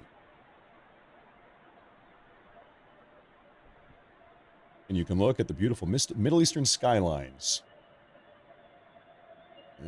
Countdown to time. Oh, that's not a good way. I need to find a website to do this. Countdown timer. Okay. So how long exactly do we have? We have, what is it? 4 hours and 15 minutes. Is that right?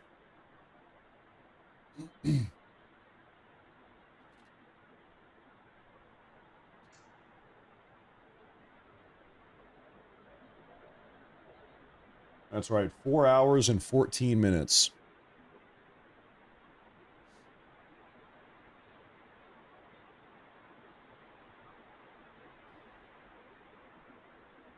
I'll do this.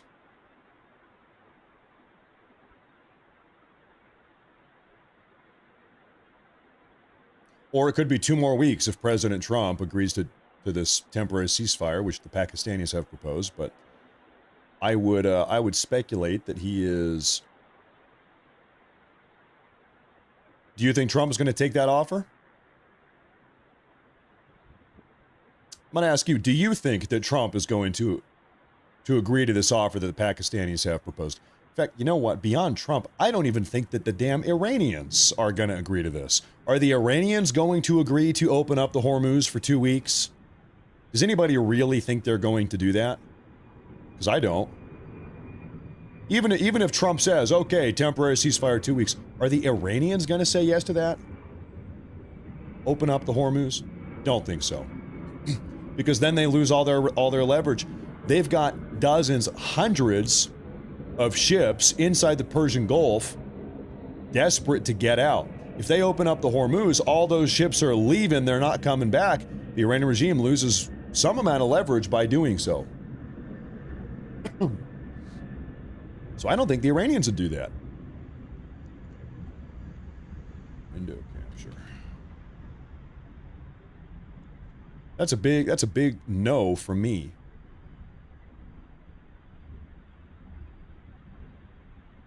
It's got to be a no from me.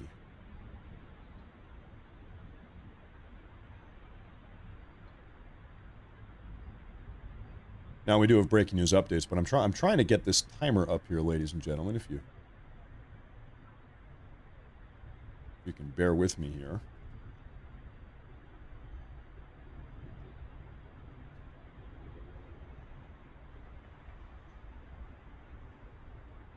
Uh-huh.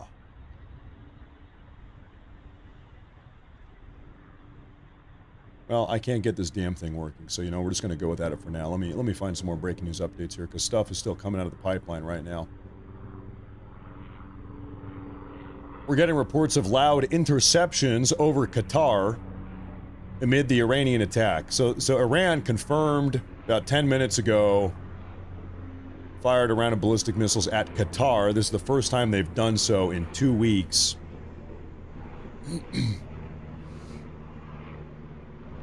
I'm sorry, 1 week. Apologize, 1 week.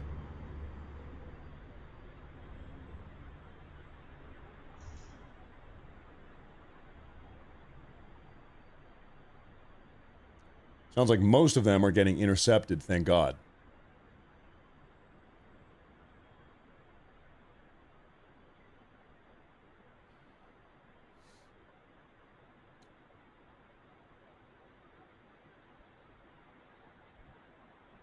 Folks, right now, the entire world, I mean, can you imagine the responsibility?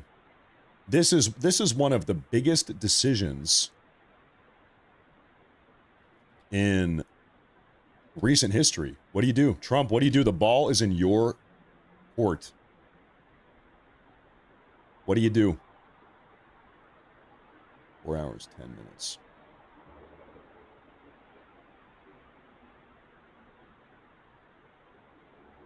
Big responsibility.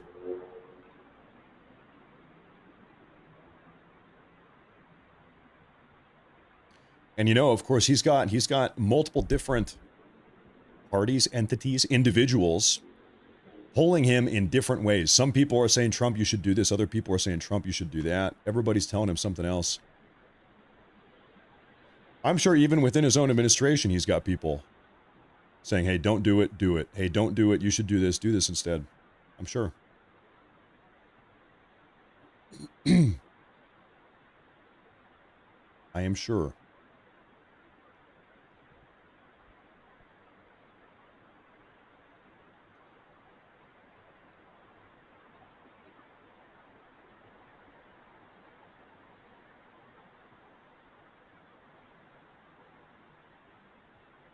Man, this is just the most annoying thing ever. I cannot get this timer to work. That's fine. I'll do it later. At the moment here, stand by. We might have something right now. He's a man of promises. Well, I'll tell you something. This is just fact of the matter. Whether it be Trump or anybody else, if you're in a negotiation and you keep on setting deadlines, you say, if this does not happen by this time on this day, then the deal is off, or then this other thing is going to happen. if you never actually follow through on those deadlines, then before you know it, people are going to stop taking you seriously. If you're all bark and no bite, then you're not getting taken seriously. And Trump, of course, more than anyone else, knows that.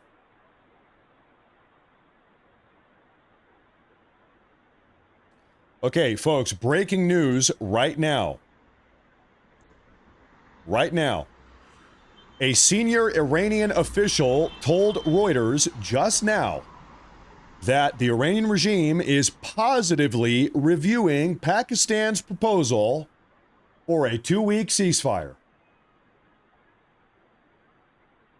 This is hot off the press less than a minute ago.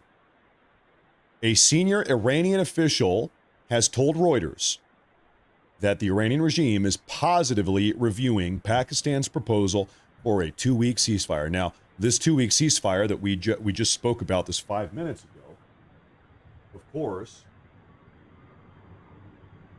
would include not just a 2-week ceasefire, but reopening the Strait of Hormuz for 2 weeks while negotiations continue on.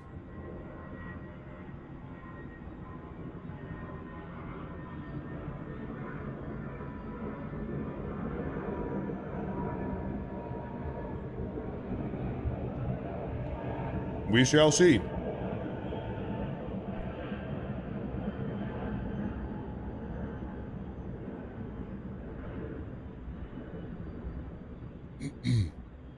I'll tell you what, I see everybody in the live chat here. You know, let's do another poll. We're doing another survey here, folks. I got a question for you. Let's poll it up. Okay, bring this up. Start a poll. Okay. Should Trump accept the 2-week ceasefire? This is your opinion. In theory, I'll say in theory, because we don't even know if this thing is really on the table, but let's say that it is. In theory, should Trump accept the 2-week ceasefire under the conditions that we just spoke about? And this poll's going to be on YouTube. Once again, I'm sorry, Rumblers. I apologize. I'm going to start that. Where's our poll? There it is. There it is. I see everybody in the Rumble chat is saying no. I'm going to leave you folks up there here for a moment. I'm going to look at these super chats. We have a big super chat here from Just Diana. Massive super chat. Thank you very much, Diana. Thank you, ma'am. She says, this is not for you, it's for me. Hey, wait a minute. She says, I feel better when I support someone worth supporting. No one does a broadcast like this the way that you do. Thank you for your effort and time. You are the best. MAGA, Morris Force. You know, first off, I appreciate that. Thank you very much. I really do appreciate that, Diana. I see her all the time, and I'm very lucky to have you here. Thank you very much. Of course, I think all of us, I can speak for all of us, I think genuinely when I say this, we are praying that this situation can be navigated out of with minimal loss of life, minimal human sacrifice, casualty, or otherwise. We're hoping that this thing can be de-escalated through whatever means it takes as quickly and as safely and humanely as realistically possible, of course. Thank you very much, Diana. I appreciate that. Thank you very much. Thank you very much. That's a big one. I appreciate that a lot. I'm looking at the poll here. In theory, should Trump accept the 2-week ceasefire? 11% say yes. 89% say no. 89% say no. Everybody says no deal. Everybody just wants it to be FAFO time, for lack of a better phrase. Brett says the people of Iran are not Islamists. They're mostly fellow Zoroastrianism. Only 4 to 5% are Islamist. I don't think that's true. That the majority of people in Iran are Zoroastrian. Now, Zoroastrians, I think it's kind of cool. They're cool. I wish everybody was Zoroastrian in Iran, but I just don't even think that that's true. I think it's actually, these days, a very small minority of Iranians that are Zoroastrian, like 1 or 2 or 3%. I don't think that's the case, but I hope I'm wrong. I just don't think that that's the case. Thank you very much. Eyes wide open. Thank you very much. I appreciate that. Knitting Shark says, by the way, thank you very much. says, after all your extended and great coverage throughout this conflict, you need to take your lovely, understanding wife out to dinner. I can do that. Yeah, you know what? That doesn't sound that torturous. I think I can do that at some point. Thank you very much. I appreciate that a lot. Knitting Star, you guys are always looking out for my lovely wife, and she appreciates that. Thank you very much. Thank you very much. I appreciate that a lot. Thinking that sounds okay. I can probably do that. And Zekata, red, white, and blue. Thank you. How about you, red, white, and blue? Thank you very much. No, thank you. All of you, thank you very much. The Iranians might be willing to agree to that type of ceasefire, the conditions of which, once again, as a reminder, would involve, I'm trying to find the exact post. That's fine. I can just recite it. Everybody stops blowing each other up. Iran opens up the Strait of Hormuz, and then they keep on negotiating for 2 weeks. So, to what is potentially on the table. The Pakistanis are trying to broker this deal. In fact, the Pakistani Prime Minister posted this himself. I'll pull up the Pakistani Prime Minister, whatever the hell his name is. A moment here. Next page.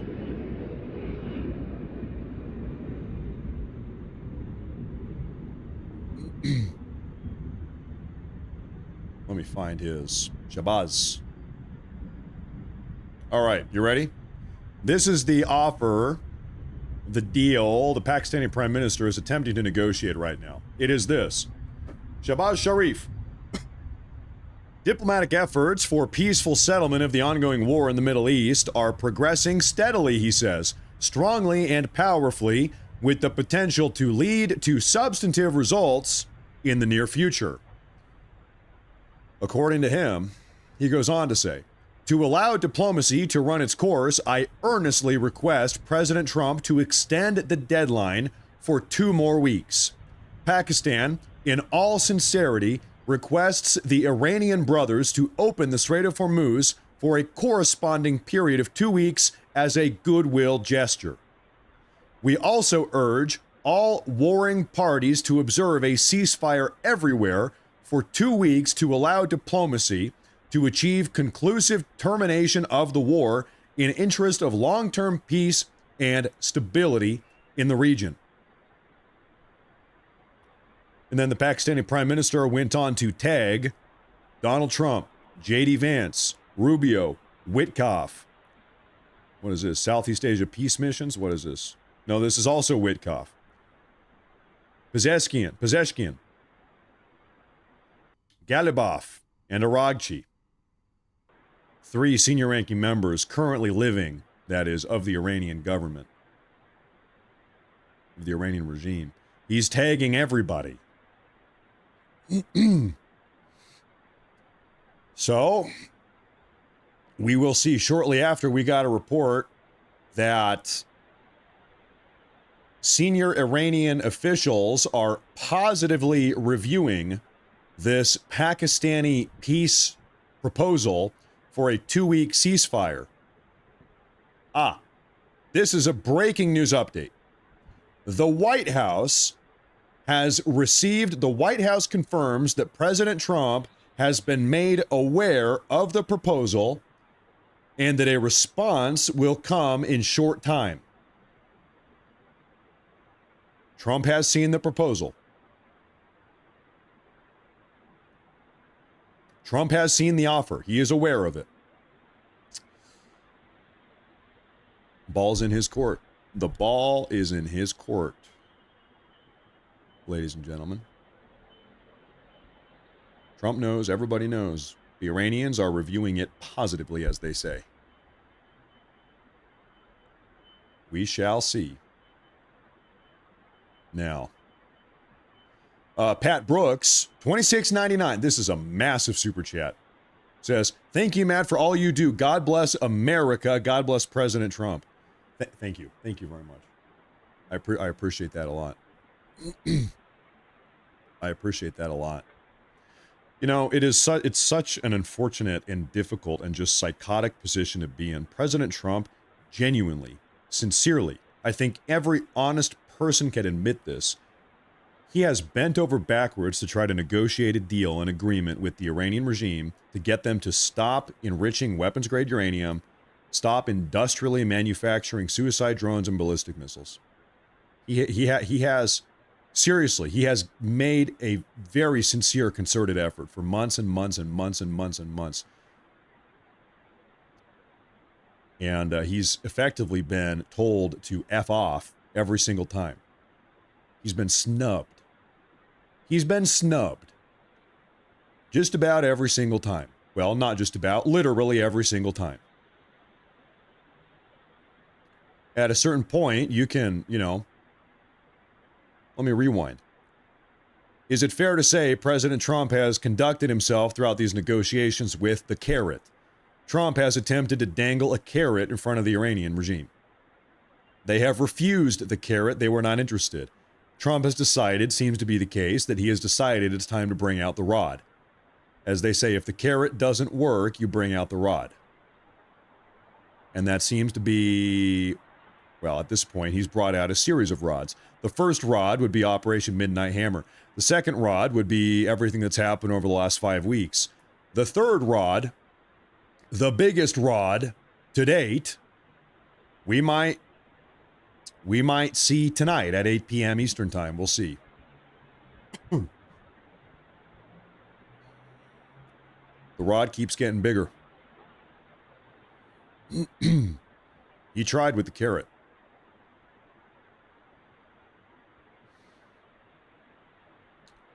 So right now we know that President Trump has been made aware of this counter proposal. You know what I can do here is that there. Here's what I'll do. Okay. I'll get some notes up here on the screen so everybody knows.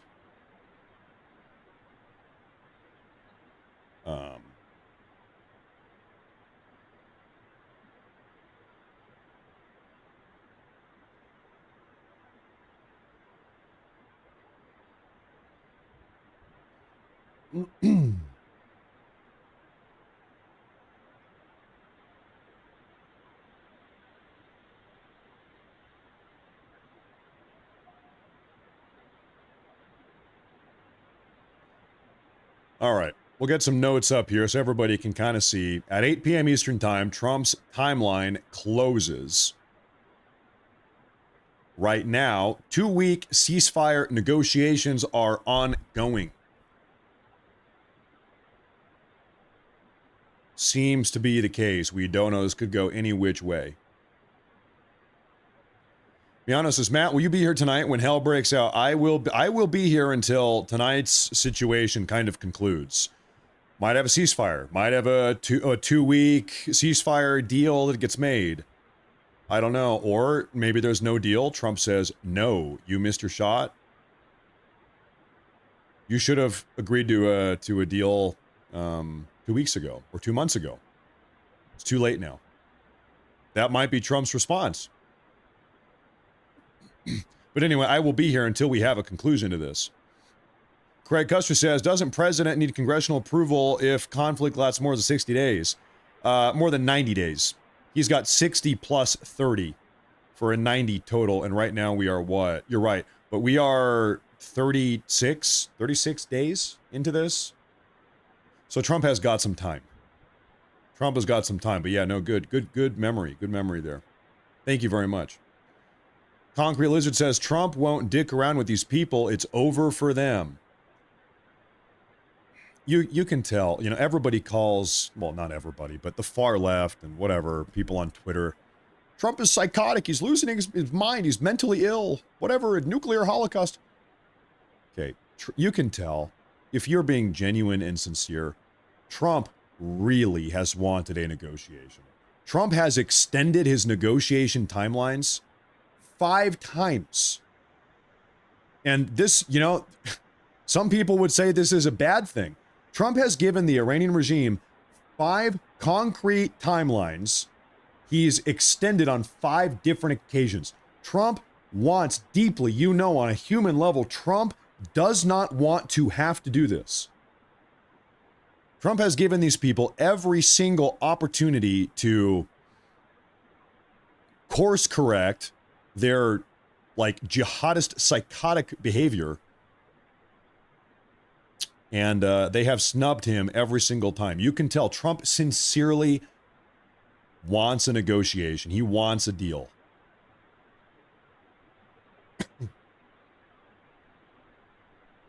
He does. Ginger Am says, shout out to the USA farmers. Deluxe Knight, my husband, owns a farm in Washington State, and we are struggling. It must end. Thank you, farmers. Stay strong. No farmers, no country. And thank you very much. Shout out to farmers. You're right. Thank you very much, ma'am. Thank you very much. I'll tell you, I worked on farms when I was a young man. I was 18 or 19. I worked on farms. I was a farmhand for 12 months. For a year of my life, I was a farmhand. Kid you not. And that was the most difficult work I've ever done in my life. To be honest with you. That's true. The farmers are hardworking people. Thank you very much. Wojo says, I don't think Trump shouldn't let Sharif look like he was the one successful in creating a deal. Yeah, we'll see what happens. Thank you very much. Thank you. We'll see here. I feel sorry for people of Iran. Good reason to never give up your guns. It's very true. It's very true. Thank you very much. Evil Shadow says, trying to build a nuclear weapon, in that time they will blow their own selves up. Thank you very much. I appreciate that.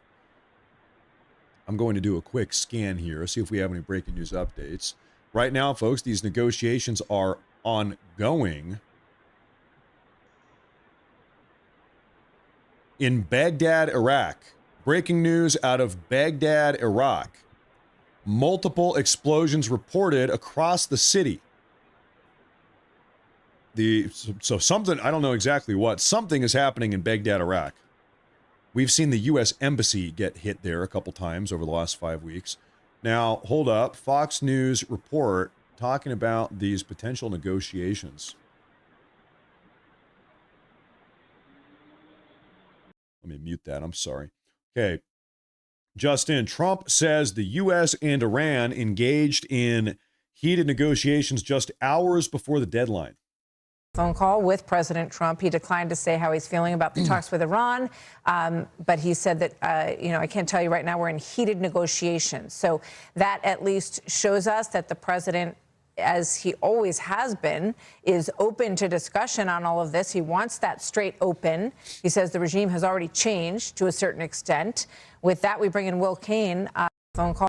Heavy negotiations right now. Ongoing, and we knew that, but there's your confirmation. Negotiations right now, heavy negotiations right now between the Iranian regime and the United States and Pakistan as the intermediary. Well, isn't that just annoying? Anyway, sorry, I'm just complaining. This is all unfolding right now, minute by minute. And folks, it could be literally any second. It could be any second that we hear a report saying Trump has agreed to this or Trump has not agreed to that.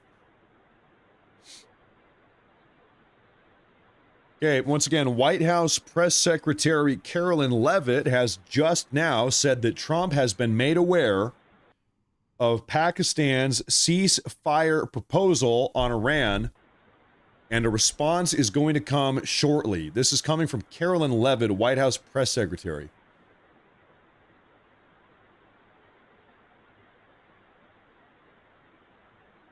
From Carolyn Leavitt.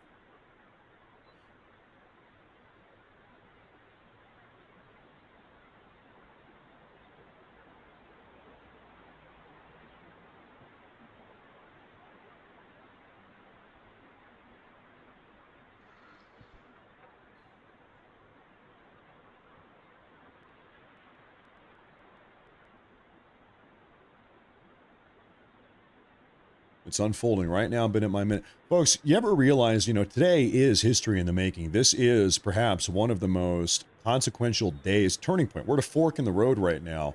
Which way are we going to go? Very consequential day. Very consequential day. Doug Fat says on Rumble, if Trump agrees to a deal, I would expect him to demand vessels are permitted to move through immediately, as in before the deadline. Now, 4 hours to prove Iran is serious. Watch for boat movement. Most certainly, a big part of the deal is going to be relating to the Hormuz, no doubt. The Hormuz is going to get reopened. That is one of the conditions here. You're right about that. Thank you, Duck Fat. Craig Custer on YouTube, big super chat. He says, it isn't just Trump giving them every opportunity over the past 5 weeks. How many chances has the rest of the world given them over the past 47 years? I think you're probably right about that. I think you're right about that. And, something, just a little throwback here. We talked probably about an hour ago how over the last month, Mr. Custer, as this war or conflict has been unfolding, guess what? Trump's approval rating is just going up. Can you believe that? To be very clear, folks, in the last 2 months, in the last 8 weeks on the day, Trump's approval rating, according to Rasmussen, has gone up 6 points. I think most intelligent, logical people understand that this was a problem. The Iranian regime was a problem that was brewing. It was getting worse and worse over time. Worse over time. And everybody has just been kind of trying to look away from it, bury it under the rug, out of sight, out of mind.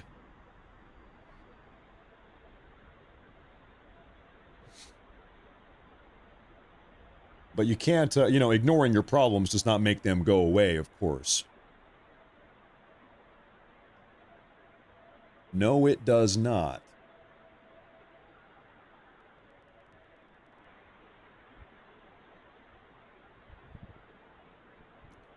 I'm going to take a couple minutes here, folks, and try to get a timer up here because I think this is imperative. Thank you all for being here. If you would do me a favor and make sure to hit that like button and follow and subscribe, that would help. Yeah, that's not going to work.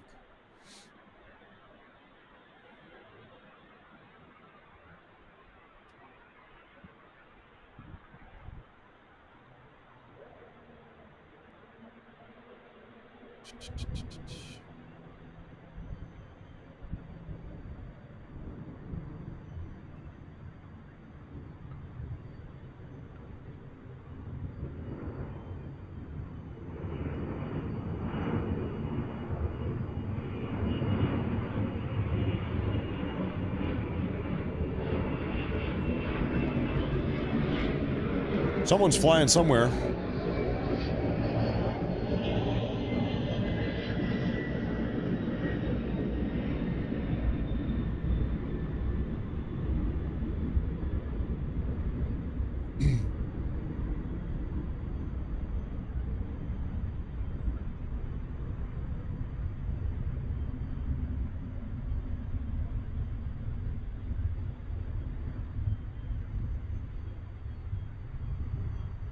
Now, isn't this just the weirdest thing? No.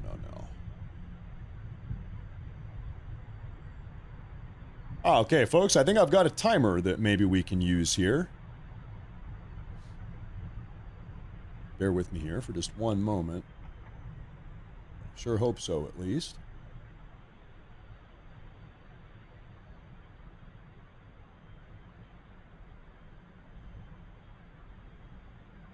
Perfect. Okay. I knew I could do it.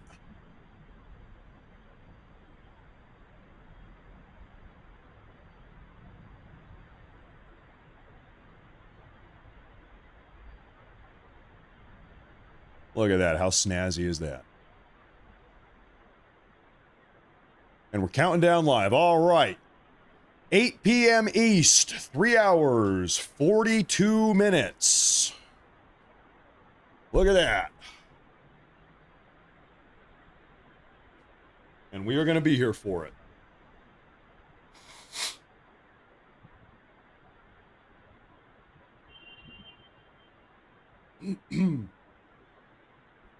Now, with that out of the way,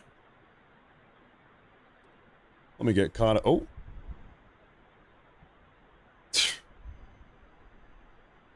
These fucking Iranians. I'm sorry, these Iranians.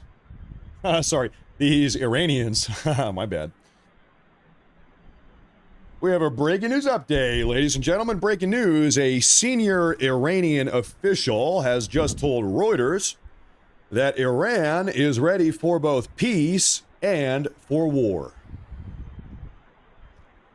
Once again, Iranian official reports to Reuters that Iran is both ready for peace and for war.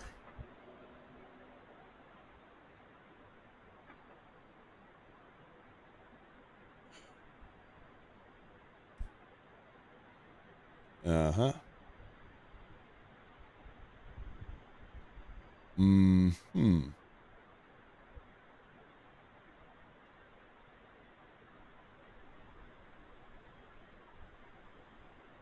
Once again, we had multiple reports of explosions in Baghdad. We don't know exactly what was targeted. We have seen the U.S. Embassy in Baghdad.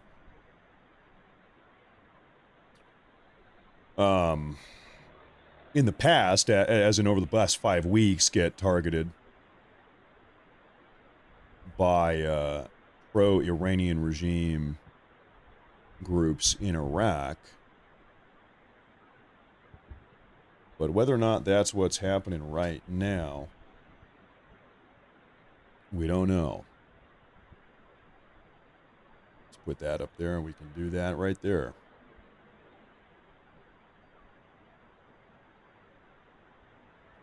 Well, that doesn't look so bad.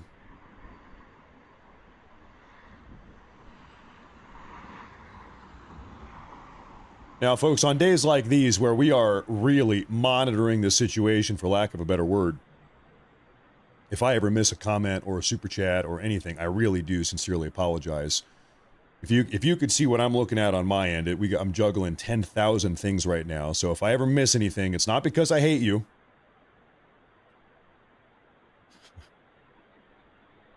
We just got a lot of plates in the air right now.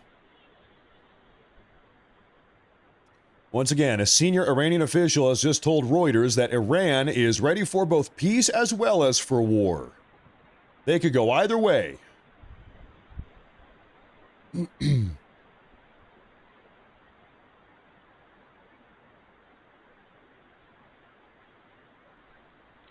I've got a report coming out of the White House, allegedly. The President Trump, is going to be staying tight-lipped amid high-stakes talks with the Iranian regime right now. They're happening this minute. After a brief call with the president, he called into somebody at Fox News. We got this information. Trump is refusing to comment on ongoing negotiations. He says, "I can't tell you, but we are in heated negotiations," said President Trump. He declined to address Pakistan's request for a 2-week extension of a ceasefire, noting he's awaiting a full briefing, but added, he said, "I don't know the Pakistani Prime Minister very well, but he is highly respected." President Trump said that. Carolyn Levitt, White House press secretary, confirmed that President Trump is in fact aware of this peace proposal, or this ceasefire proposal, and that a response, official presidential response, will be out soon. But President Trump himself is saying heated negotiations ongoing right now.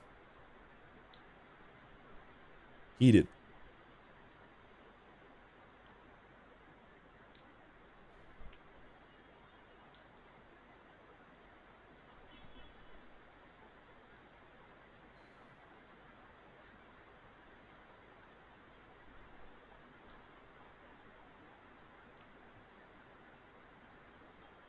I will tell you something here. Trump right now, I mean, it depends on how you want to look at it. But let me just fact of the matter. If Trump agrees to some type of 2-week-long ceasefire, you know people are going to be saying, oh, Taco, Trump always, what is it? Trump always caves? Trump, whatever the hell Taco means. Oh, look, it's another extension. Oh, he's already done it 5 times. Oh, look, there goes Trump. And I think Trump knows that. Trump himself does not want to look weak in these negotiations.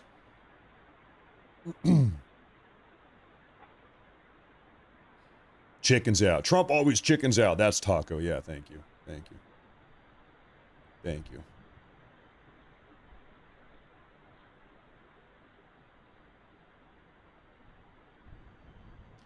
And I mean, you know, just from a negotiation tactic perspective, Trump has already granted the Iranian regime 5 extensions. Trump will issue a deadline. We got to have a deal. We got to do this or that by this date, this time, this day. Well, we're going to do another 2 weeks. Well, okay, we're going to add another 10 days. Because we might have a deal coming out soon, another 10 days. Trump has already done that 5 times. 5 times. In fact, today's deadline, Tuesday, 8 p.m. Eastern, this concludes the end of a 10-day extension. Right now, we are in the very last couple hours of a 10-day extension given by Trump.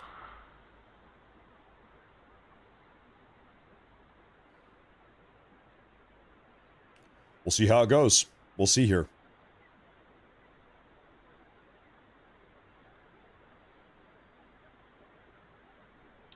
We will see.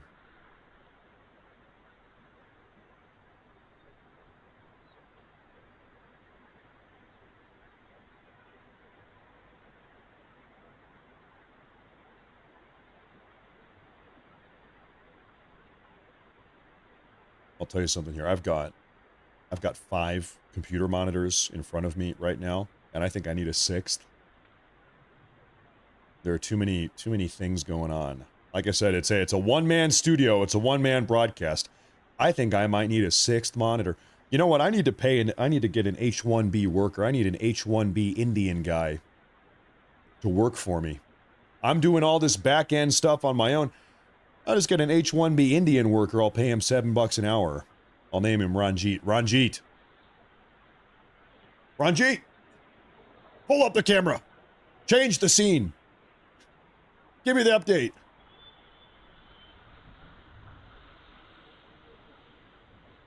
I gotta get some H-1Bs up in here.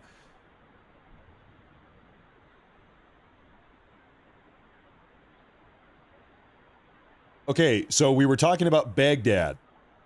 There were explosions heard in Baghdad. I got bad news.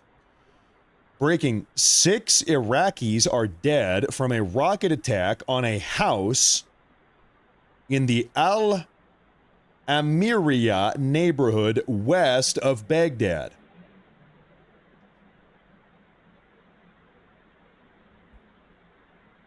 Six just like random Iraqi civilians got hit, or somebody. They weren't Americans though. I'll tell you that. Some rocket attack. Another report right now, we're hearing gunfire explosions are reported in Baghdad tonight near the Green Zone outside the U.S. Embassy. That's what I was worried of. We might be outside the U.S. Embassy here. Okay. I have something here.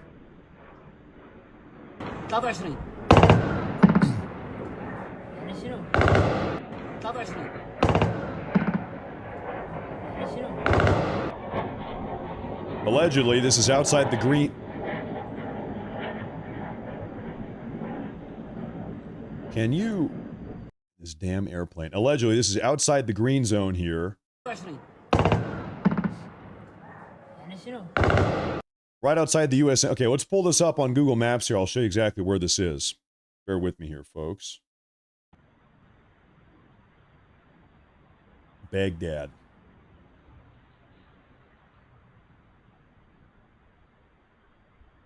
Here it is. Here it is. It's this big old complex. Well, hold on. Are we in the right spot? Yeah, I think we're in the right spot here. That's right. That's right. That's right. USM, it's this big, it's a massive compound. It's not just a building, it's a big compound. It's all of this. We call it the Green Zone. Now, anyway, in fact, I'm sure some of you have even been here in real life. But allegedly, this is where we're hearing gunshots right now. Right outside this big old embassy. This big old building. Right in this area. And you know, like I mentioned a moment ago, we have seen a lot of suicide drones, really suicide drones, Iranian drones targeted at this embassy over the last 5 weeks.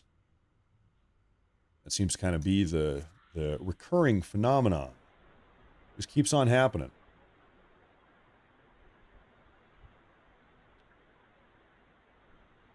Gunshots outside the embassy. There was a rocket. Oh. Okay, hold up. Trump just had a phone call with NBC News. Statement from the president.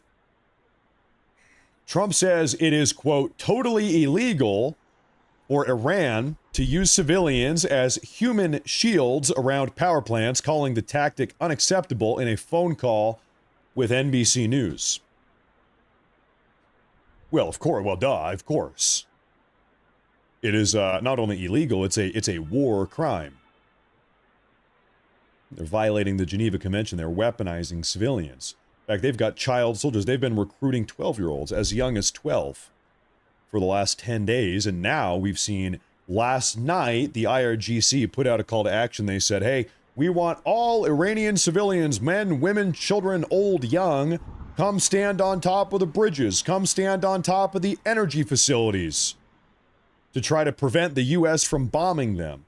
Well, that was last night. This morning, we saw that. We saw that. We've seen Iranian women and children perched up.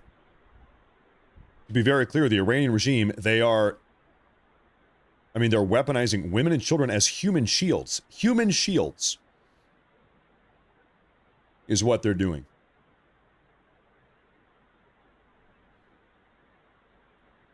Another update here. What do we have here? Statement from the Iranian armed forces. Iran's armed forces will act in a way against the infrastructure of the United States and its allies that will deprive them of the region's oil and gas for years and force them to withdraw from the region. So, okay, a statement from the IRGC saying, if you attack us at the conclusion of this, time window, 8 p.m. Eastern, then we will retaliate. The IRGC will retaliate by attacking infrastructure of the United States and its allies that will deprive us, of oil and gas.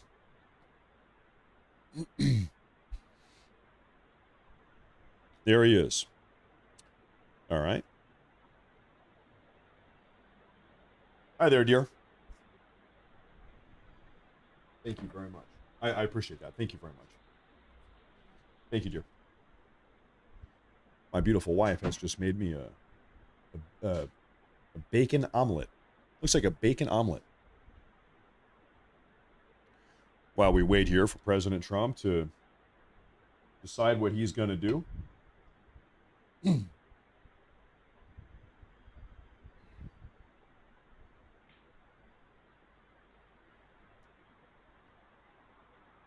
He's got a lot of weight on his shoulders right now.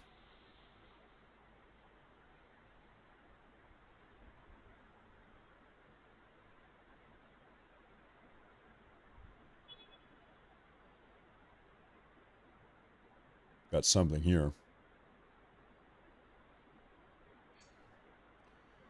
UN chief, the chief of the United Nations, Antonio Guterres, warns against rhetoric suggesting entire populations could face consequences of political or military decisions, stressing that no objective justifies the destruction of infrastructure or the deliberate suffering of civilians.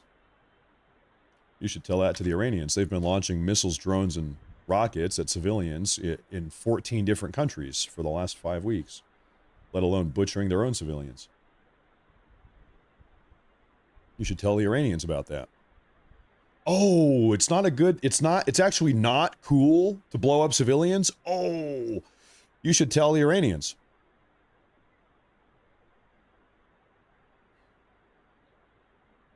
They didn't get the memo. Now, I want to do a recap. I want to share something with you folks here. Something big controversy this morning, I suppose. I'll show you something here. Let me see. President Trump's statement he made this morning publicly on Truth Social has everybody all worked up. And I'm going to read this again to you folks, and we're going to break it down. That's right. Here it is. This is the Truth Social post that has many people, namely on the far left, absolutely melting down. He said this: "A whole civilization will die tonight, never to be brought back again. I don't want that to happen, but it probably will. However, now that we have complete and total regime change where different, smarter, and less radicalized minds prevail, maybe something revolutionarily wonderful can happen. Who knows? We will find out tonight one of the most important moments in the long and complex history of the world. 47 years of extortion, corruption, and death will finally end. God bless the great people of Iran." President Trump posted this on Truth Social. Everybody here is saying, well, not everybody, but like I said, members of the far left, the radical left, they're accusing President Trump of threatening genocide because he said this: "A whole civilization will die tonight, never to be brought back again." Now, let's all do our best to remain good faith actors. And let's just be intelligent adult humans here for a moment, just for once, for one time. Do you think President Trump is talking about genociding all 90 million Iranians inside of Iran? Do you think President Trump is talking about dropping nuclear bomb after nuclear bomb after nuclear bomb until he's killed 90 million Iranian civilians? Do you think that's what President Trump is talking about? Or do you think President Trump is talking about putting an end to the psychotic, jihadist, religiously zealous death cult that is otherwise known as the Iranian regime? Of course he's talking about taking out the Iranian regime. In fact, reminder, what does he conclude this message by saying? He says, "God bless the great people of Iran." If Trump were talking about genociding in a nuclear holocaust 90 million Iranian civilians, or 85, whatever it is, why then would he say, "God bless the great people of Iran," who he's, for months, for years now, spoken very highly of? In fact, he time and time again, almost on a daily basis, he says that he's doing this to help liberate these people. Do you think it's those people he's looking to genocide in a nuclear holocaust? No, of course not. What a disingenuous, bad faith interpretation of what Trump is saying here.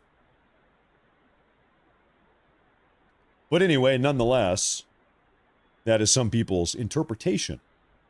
Like I said, disingenuine, and bad faith.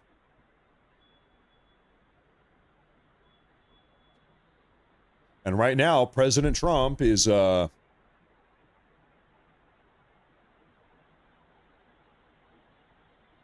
weighing his options. Oh, I've got news right here. The U.S. and or Israel carried out an airstrike in Iran just now. Got a photo of it. U.S. or Israeli forces bombed Iran's Arak aluminum company, the country's largest producer of aluminum. A few months ago, we have seen the U.S. and Israel start targeting manufacturing facilities that are involved in the creation of ballistic missiles and suicide drones. They're domestic manufacturing, which is used to make missiles and drones. So somebody says, "Man, why would we blow up their what? It's an aluminum factory? Why would we blow that up? It's just an aluminum factory. Well, it's actually not. This is an aluminum factory where I think it's safe to assume they are manufacturing drones and missiles. What is the aluminum being used for? What do you think? You don't have to be too creative, I don't think. I have an update here. Hold up. I don't even know what this one says. What are we talking about here? Now, what are we talking about here? Breaking news. Iran's top joint military command says it will continue attacks on military, security, and economic infrastructure of Israel and the U.S. in the entire region now with greater intensity.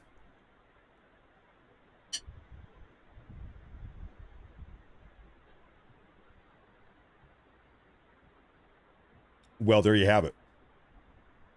The talks are ongoing. The negotiations are ongoing.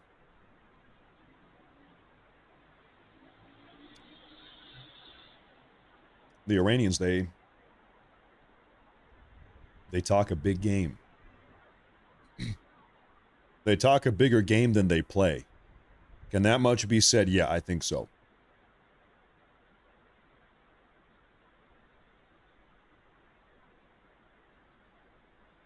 I think so.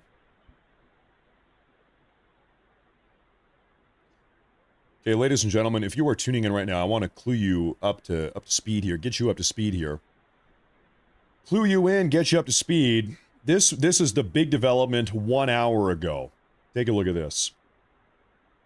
He is the president or prime minister? Prime Minister of Pakistan. The Prime Minister of Pakistan, 1 hour ago, issued this public message. Diplomatic measures for peaceful settlement of the ongoing war in the Middle East are progressing steadily, strongly, and powerfully, with the potential to lead to substantive results in the near future. To allow diplomacy to run its course, I earnestly request President Trump to extend the deadline, which is tonight at 8 p.m., 3 hours and 20 minutes from now. Extend that deadline for another 2 weeks. Pakistan, in all sincerity, requests the Iranian brothers to open the Strait of Hormuz for a corresponding period of 2 weeks as a goodwill gesture. We also urge all warring parties to observe a ceasefire everywhere for 2 weeks to allow diplomacy to achieve conclusive termination of the war in the interest of long-term peace and stability in the region. Now, President Trump has been briefed on this ceasefire proposal from the Pakistanis. The Iranian regime itself, they are determining what to do. This is a proposition from the Pakistani mediators. Whether or not Iran says yes, or whether or not Trump says yes, that's a different story. Whether or not they should say yes, different story. But the proposal has been made. We've heard from President Trump himself a moment ago that right now negotiations are heated. They're heated and ongoing. It's happening right now, behind closed doors. So only time will tell. Time will tell here. I'm going to scan for updates here, see what else we have. But the Pakistanis say, listen, 2 week extension, 2 week ceasefire, 2 weeks, open up the Hormuz.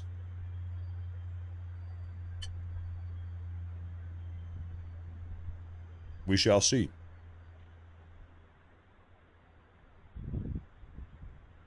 The Iranian regime is allegedly, quote, positively reviewing Pakistan's last-minute proposal, this 2 week ceasefire. Lisa T. Wood says, somebody get Tucker Carlson a straitjacket. He should be totally flipped now.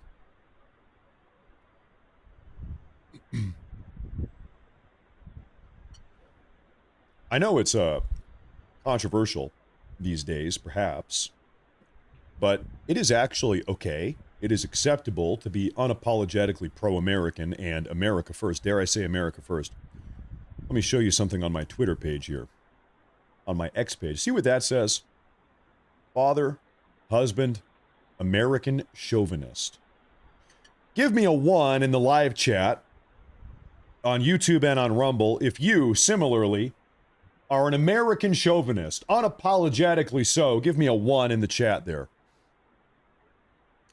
It's actually okay to be proud of America, to support your president, to support foreign policy that is in the best interests of America. It's okay to put America first. In fact, I think it's more than okay. I think it's proper.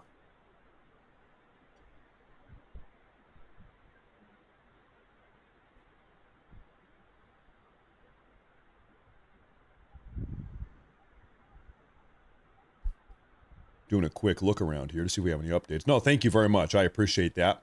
Scuba Diva says, I'm so sick of the left accusing genocide. It means nothing now, just like racist, Nazi, and Hitler. They've stolen those meanings.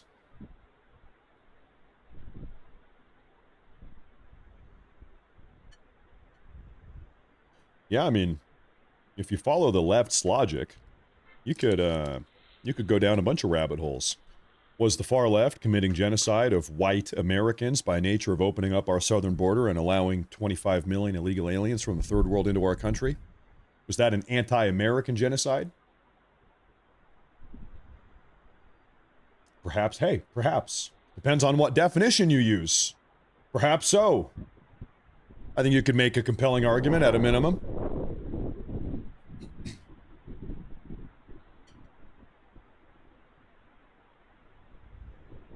Compelling argument could be made.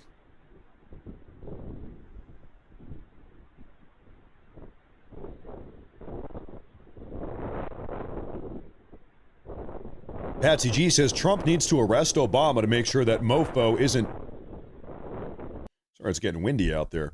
Make sure that mofo isn't telling Iran what to do. What do you want to bet that Obama has been violating the Logan Act? I don't know if he's directly talking with the Iranians. Who knows? It wouldn't surprise me. But what do you think Obama, Barack Obama, who right now holds no elected office, he's a literal nobody at the moment. He has no job. In fact, he's unemployed, as far as I know. What are the odds that Obama is still behind closed doors trying to make deals and wheel and deal with various European leaders or Middle Eastern leaders or the Iranian leaders or China? Who knows? Who knows? It would not surprise me at all. Wouldn't surprise me at all. Would not surprise me.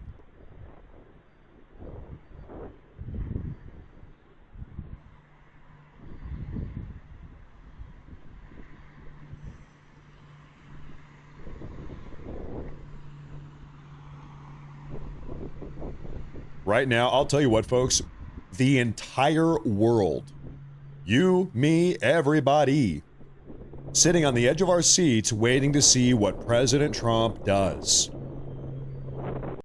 Right now, I mean, there's two options, okay? It's very simple right now, really. In 3 hours and 14 minutes, if a satisfactory deal is not made, then President Trump is going to go scorched earth. He's going to unleash hell on the Iranian regime in a way that he has not done so far, I would imagine. 3 hours and 14 minutes. That's if a satisfactory deal is not made. Okay, are there any deals on the table? Could a satisfactory deal be made? Well, it seems as if right now the only deal that is even on the table is this last-minute Pakistani proposal, which says this. 2-week ceasefire, keep the negotiations going, no bombing, no blasting, no nothing, 2-week total ceasefire, during which we negotiate, keep the negotiations going, and during which the Strait of Hormuz would be opened by the Iranian regime for 2 weeks. That seems to be the only deal that's on the table, at least to our public knowledge. Time will tell. We shall see. Those seem like the only two options right now. We have a binary. 8 p.m., welcome to hell. 8 p.m., welcome to hell. Or Pakistani 2-week-long ceasefire. Temporary ceasefire.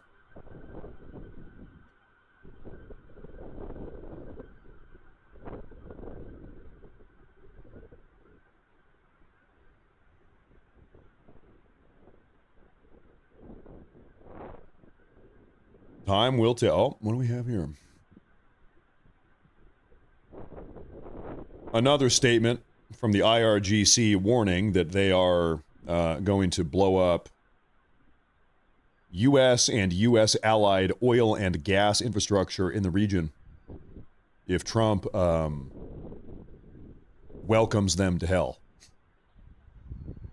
If in 3 hours and 12 minutes, if no deal is made, and if Trump then welcomes them to hell, the IRGC right now, they're saying, well, we're going to retaliate. We're going to blow up everybody's oil and energy and otherwise.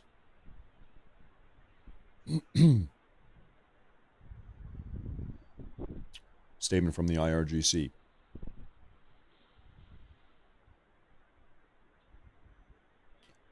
Oh my gosh, folks. Okay, a little side story here. This is back home. This is a domestic ICE-related story. This happened just now. Bear with me here. New footage shows the moment ICE agents unloaded fire in self-defense against an El Salvador national and gang member illegal alien who tried running them over with his vehicle. Wow.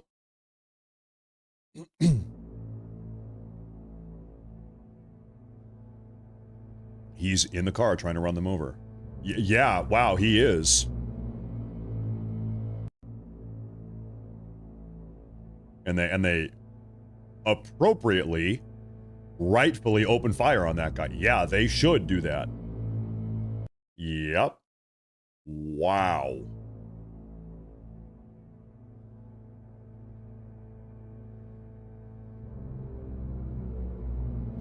Well, ladies and gentlemen, I do declare out here out west where I'm from, we call that a good old-fashioned certified FAFO moment.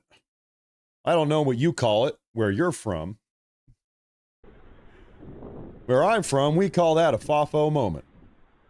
He said, I would imagine he's no longer with us. That's right.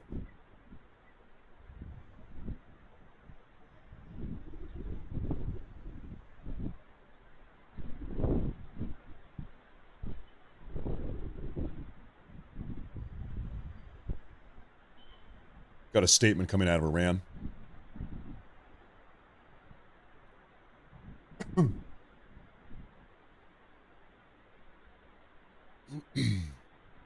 Statement out of Iran right now.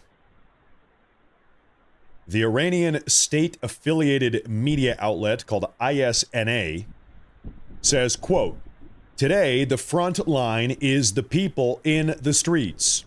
We will be present on the field until the last moment." Coming from Iranian state-affiliated media, the front line is the people in the streets. Ladies and gentlemen, what is the Geneva Convention? You want to talk about war crimes. Everybody these days, today, they're talking about war crimes. What does the Geneva Convention say about weaponizing civilians, women, and children?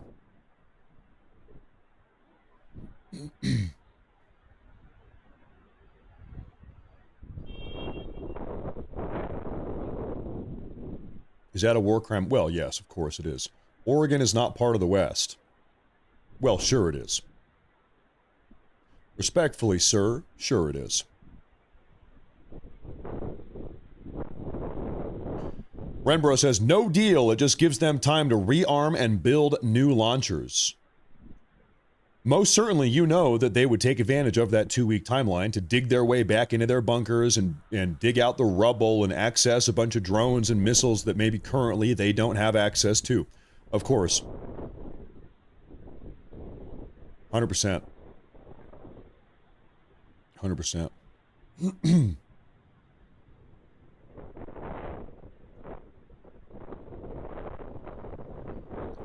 This is Diana Mosik. I apologize. I'm going to call you Diana. Massive super chat. She says, thank you for keeping us informed and caring so deeply for our great country. Diana, can I share something with you? Do you mind? posted this on X today. It's a timely message.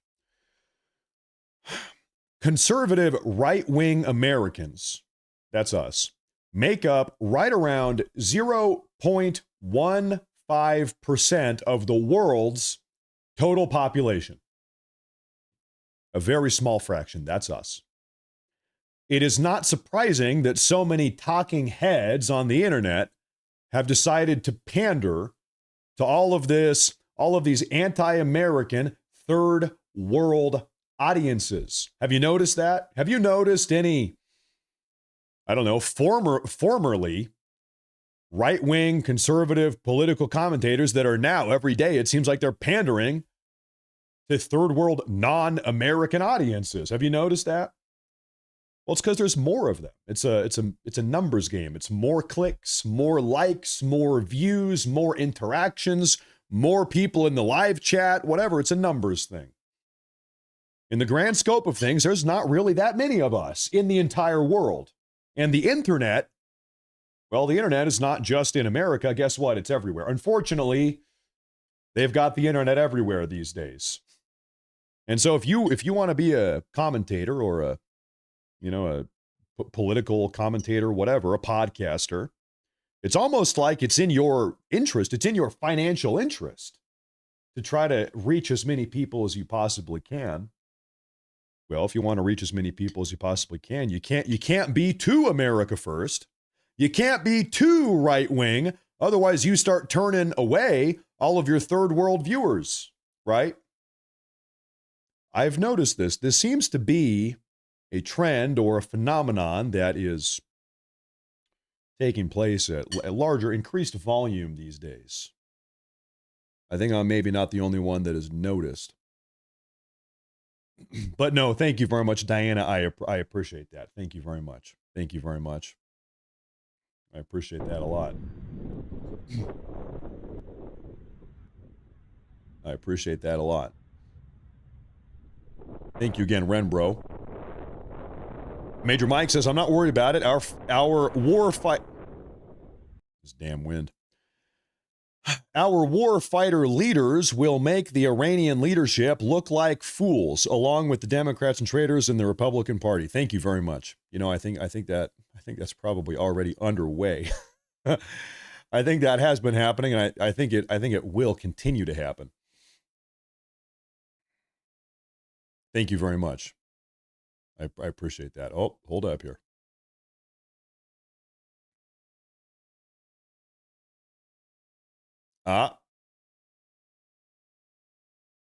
Okay. I have some big updates here, folks.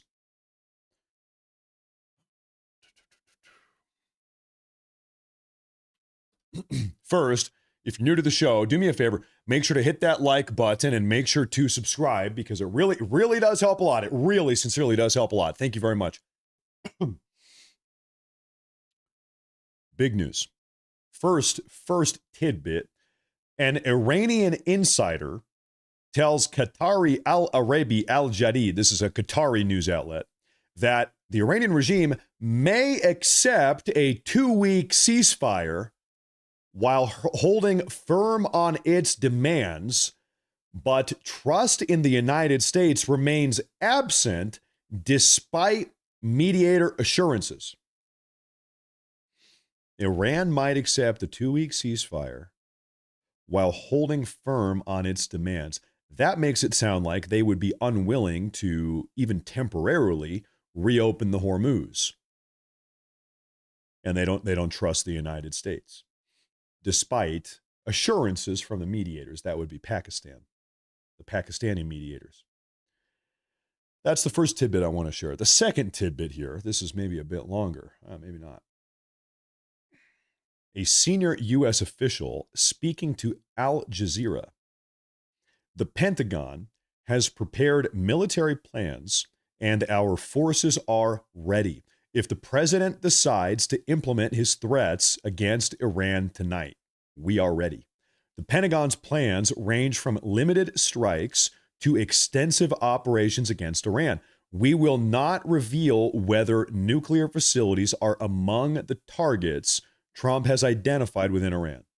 So anyway, the takeaway from this is whatever President Trump wants to do, we are ready. The Pentagon says we are ready. We've got plan A, plan B, plan blah, blah, blah, plan C. I can't speak English. Whatever Trump wants, Pentagon says we can do it. If he wants to do a little bit, we can do it. He wants to do a little bit or a big bit. If he wants to go all the way, we can do it. According to the Pentagon, allegedly, as reported by Al Jazeera. Okay.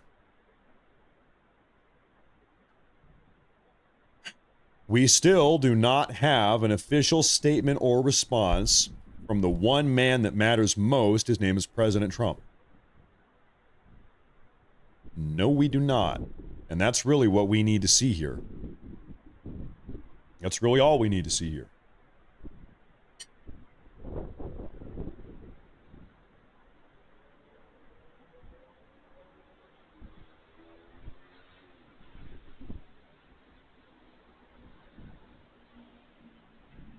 On the edge of our seat.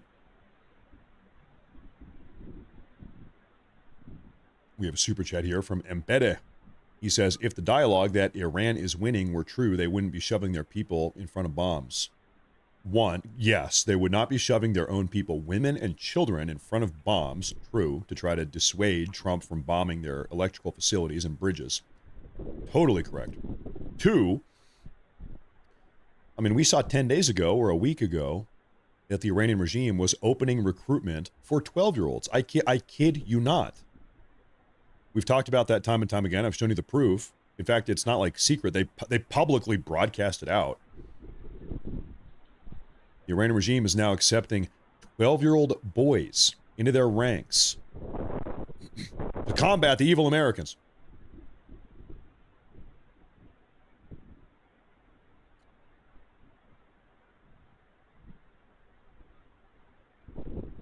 Oh, wow.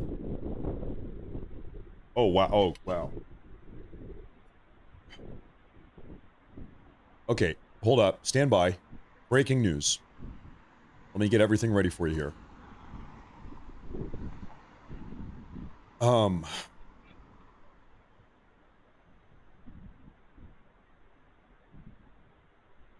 A regional source representing CBC, or talking to CNN, said, and I quote, "Some good news is expected from both sides soon on a potential Iran ceasefire." Once again, coming out of CNN, some good news is expected from both sides soon on a potential Iranian ceasefire. Now, I think many of you are not going to be happy about that. Knowing this audience, I think you're not going to be happy about that. What's more, I've got some more information here. Can I full screen this? What do we have? Pakistani Prime Minister Shahbaz Sharif has asked the warring parties to observe a 2-week ceasefire to allow diplomacy to achieve conclusive termination of the war. We've looked at that. He has also asked U.S. President Donald Trump to extend his deadline on Iran by 2 weeks and for Iran to reopen the Strait of Hormuz during that 2-week period. A regional source said, quote, "Some good news is expected from both sides very soon, and that discussions were steered directly by Pakistan's Army Chief Field Marshal Asim Munir." The source added that a deal is expected to be closed tonight.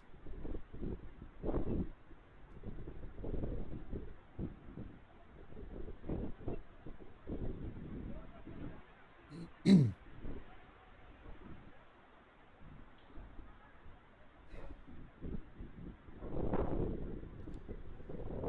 I give you my personal speculation here? Can I give you my personal opinion?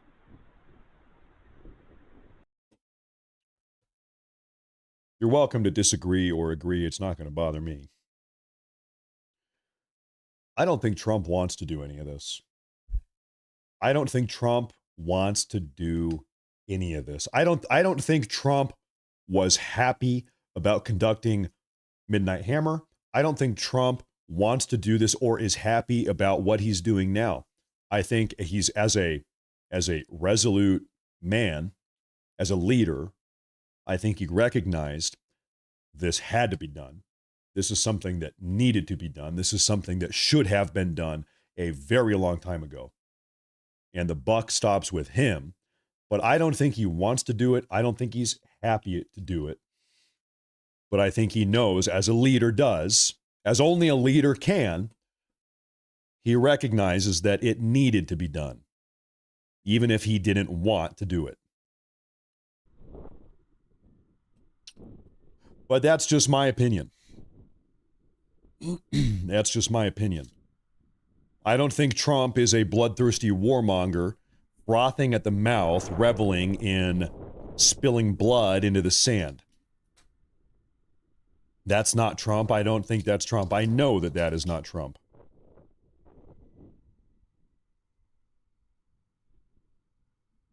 I think Trump has been forced to do, and not forced by anybody, forced by fate as a leader, as one of history's great men. History has forced this upon him. Fate has forced this upon him. The responsibility has fallen upon him. Almost begrudgingly so.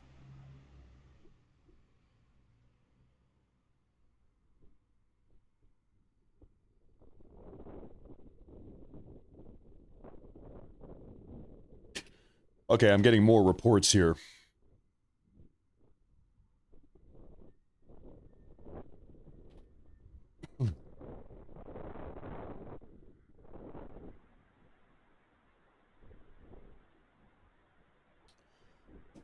Okay, this is that individual Asim, this Pakistani negotiator. Some kind of deal between Iran and the United States is expected to be closed by midnight tonight. Regional sources tell CNN. Sorry, I oftentimes confuse CNN with Iran. That's my bad. I apologize.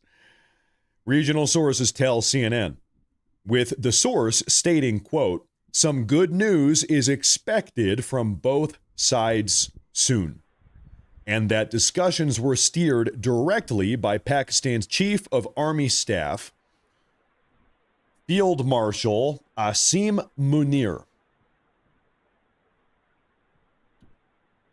Everybody's talking about a midnight deal. Now, the problem here is midnight is 4 hours. Well, if you're talking East Coast time, midnight is 4 hours beyond the limit, the deadline for Trump's ultimatum. So something is going to have to give here. We're going to have to hear something from somebody here in the next 2 hours and 54 minutes, if that is the case. Midnight, well, that's beyond the scope of our deadline.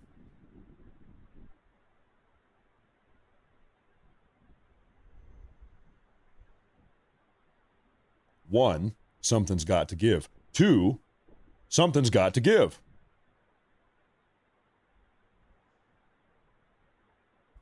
We have a super chat here from Chosen Outlaw.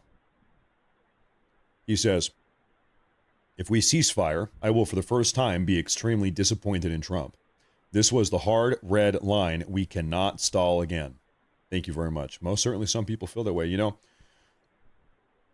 perhaps it depends on the conditions of the ceasefire. I suppose it's fair to say not all ceasefires are built the same. Maybe it depends on the conditions. I don't know. We'll see. We'll see. It's going to be a very curious night. It's going to be a very curious night.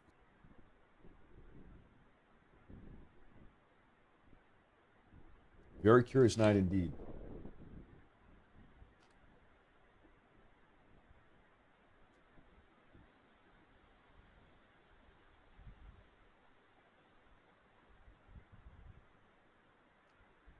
There are U.S. and Israeli airstrikes targeting military industries in Isfahan province right now. We're carrying out airstrikes right this very moment. I should get this guy's big head off the screen here. We've got footage of some of these airstrikes, allegedly. This is happening right now inside of Iran. Either U.S., Israeli, or both. I don't know. It's hard to tell sometimes. Somebody's bombing something in Iran.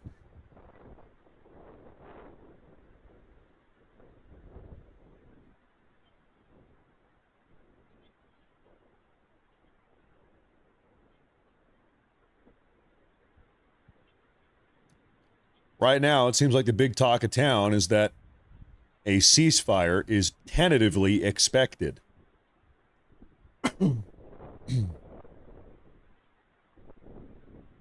Tentatively. Oh, before I forget. Texas Ricky. I'm looking for you. I need to make you a moderator. Where's my brother Texas Ricky? I'm looking in the chat. Has anybody seen him today? I'm trying to make a moderator out of him. I know I've seen him earlier.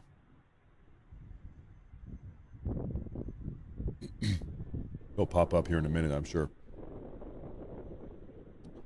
We have a super chat here from Just. He says, 2-week ceasefire.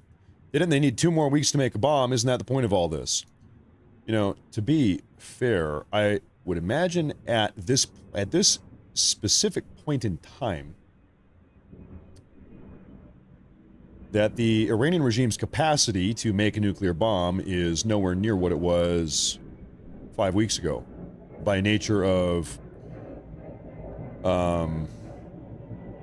dropping 15,000 bombs on them and rocket launches and whatever. We've spent the last 5 weeks blowing the living hell out of them.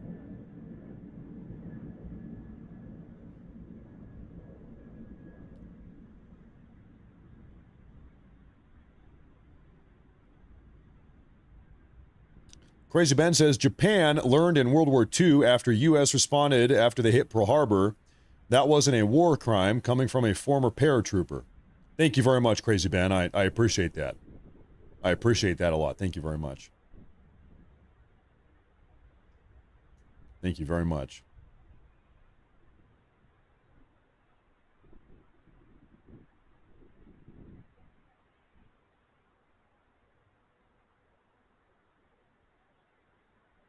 You know, there's another example maybe of history. History kind of repeats itself. Everybody knows the Japanese bombed Pearl Harbor, and that was kind of the catalyst for the U.S. getting involved in the war. Very few people actually ask the question, why? Why did Japan bomb Pearl Harbor? The U.S. was not in the war at that point. Why did they do that? Did they just wake up one day? It's kind of a curious fact of history that the U.S., and by the way, of course, I'm not justifying anything before anybody tries to misconstrue. We had actually been using our Navy to blockade Japanese oil in the Southwest Pacific.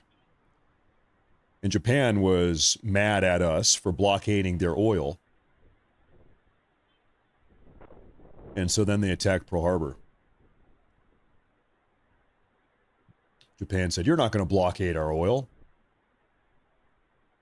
We're going to attack Pearl Harbor now.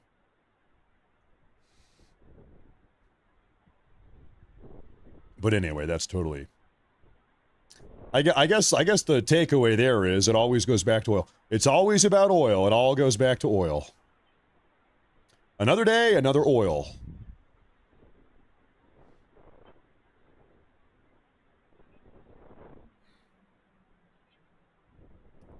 Another day, another conflict over oil.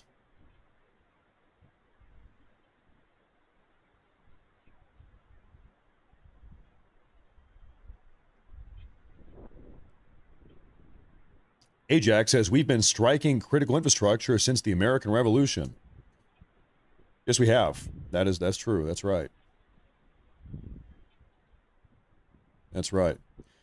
You guys ever heard of a thing called the Boston Tea Party?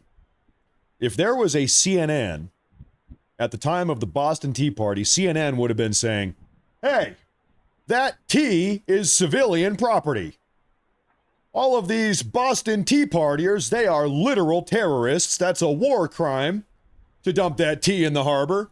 That tea is civilian property. You're not allowed to do that.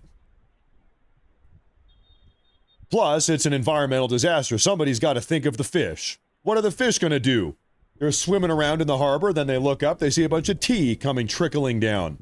This is an environmental catastrophe. We're going to convene a United Nations summit to talk about this.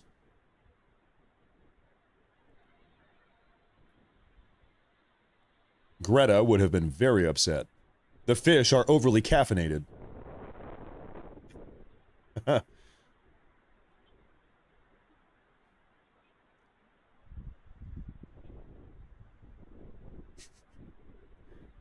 Right now, folks, we are on standby waiting to see what President Trump has to say. Right now, he is deliberating. Deliberations are ongoing right now. I'll do a recap here of what exactly is being deliberated, but first off, one moment, because we have a Rumble rant from Dimming Light, a massive one too. Thank you. Says, Matt, thank you for always keeping the truth front and center. You honestly make my days better since I am alone. God bless you and your family. Thank you very much. Listen, hey, we're a big community. We're a big family here. Thank you very much. I appreciate that. It is so easy. Even me. It is so easy to look at the Twitter timeline or the Facebook timeline or tune in to the wrong podcast or watch the wrong video. And you're sitting there looking at all this fake news bullshit propaganda. And it's so easy to get it in your head. Oh my gosh, everything is going to hell. It's over. Oh my gosh. You gotta kind of snap out of it, right? That stuff can have a big impact on your mental state. It does on me, at least. It can. Thank you very much. I appreciate that. Thank you very much. You got to keep the poison out of your brain. Thank you very much. Clamro says, Russia and China voted no to opening the Hormuz. They can certainly use 2 weeks to smuggle more launchers and missiles into Iran. I'm sure. In fact, that might have happened. We might have seen Russia smuggle some surface-to-air missiles in the last week or two. We've got some reports suggesting, we don't know though. Wouldn't be surprised. Thank you very much. Thank you. Thank you very much. You know, there is something I should probably do because I need to do it. I'm really a terrible salesman. I'm not a good shill, but I really should be. Ladies and gentlemen, we have the official Morse Report Facebook page. We actually launched it. It's about 5 days ago, 24/7 live news updating information. If you would do me a favor, if you use Facebook, go ahead and follow the Morse Report on Facebook. I have a link to that in Rumble and on YouTube. You can go find it. You type in Morse Report. That would help a lot. Make sure to follow that page if you use Facebook. For those of you that say, well, Matt, I don't use Facebook. I don't like Facebook. Well, guess what? You're in luck. You're not going to get off the hook that easily. Because we also have the Morse Report page on X, and I'm gonna link that right there also. If you don't use Facebook, you only use X. There it is, Morse Report on X. I've got a link for everybody. Ideally, you do one of the two. Maybe you can do both of the two of the two. Thank you very much. That helps a lot. Helps a lot. Thank you very much. Now, real quick here.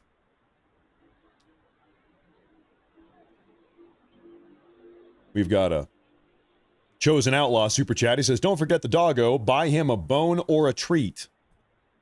This dog, I found out this morning, he chewed through some HVAC cabling in the backyard. So now I've got to repair the damn HVAC thing. This dog is just chewing through everything. So really, we need to go repair the HVAC thing. Thank you very much. I appreciate that. Thank you very much. It was the air take cable. Thank you very much. Husband advice says if we take a ceasefire, we only allow IRGC time to plan and recoup. We must stay the course to reach total capitulation. You know, I'll tell you, Trump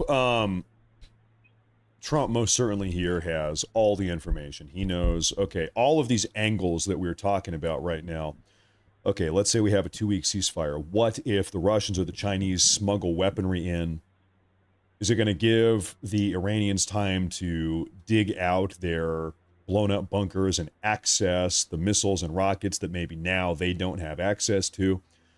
You know, how is Iran going to make use of this 2 weeks? Is it worth it? Is it not worth it? You know that Trump has all the intel. You know. So whatever Trump decides here, I think we have to defer to his judgment because he has, I'll speak for myself, he has infinitely more information than I have. He's got all the classified information. He's got the satellite imagery. He's got it all, right? He knows better than me. I can admit to that.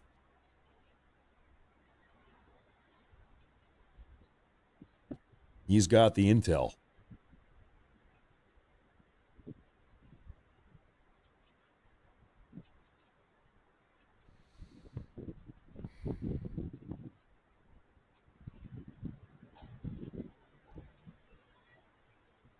Oh my gosh. Okay, ladies and gentlemen, we have spoken a couple times about the explosions in Baghdad.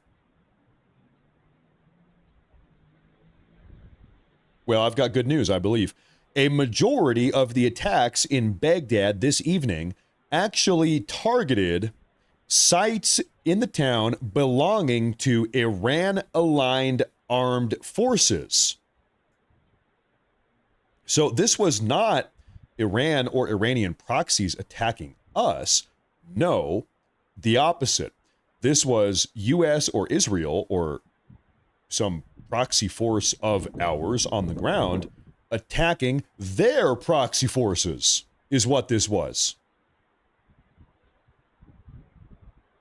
Okay. The opposite of perhaps what we had initially thought.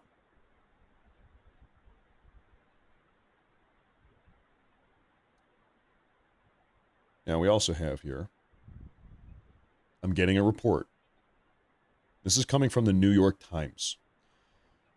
According to the New York Times, residents are now fleeing Tehran in one of the largest exoduses since the war began, with heavy traffic clogging north, with heavy traffic heading north towards the Caspian Sea, amid fears of potential strikes on power plants. So everybody, all the Iranians are getting out of town. They are fleeing Tehran. We have a map here. Here's Tehran. Here's the Caspian Sea. So I would suspect you got the freeway going north out of town. This is heading towards Caspian. Okay. We have a name. Highway 3. This right here. I would imagine. Wait, there's no way that's that. Is that really the best road they've got? Right here, right here, right here. Oh, it goes under the hillside. Oh, I was looking for. I'm like, where the hell is this thing? It's a big tunnel. And then it pops out right here. So right now, can we go on Google? Or can we drop in? On the ground? Maybe not. It is this, we'll call it a freeway. This freeway here, I imagine they're having some traffic jams. This is not the freeway. This is, I think the freeway's up there. We're underneath it. Yeah, that's the freeway. We're on some road below. I want to try to get on the freeway itself. Can we do that or no? Maybe not. Anyway, it goes all the way up here, a couple tunnels, and connects with the Caspian.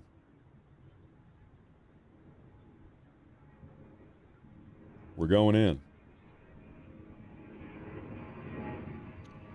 Someone took a photo out here, middle of nowhere. Okay. Mass exodus. Mass exodus, allegedly.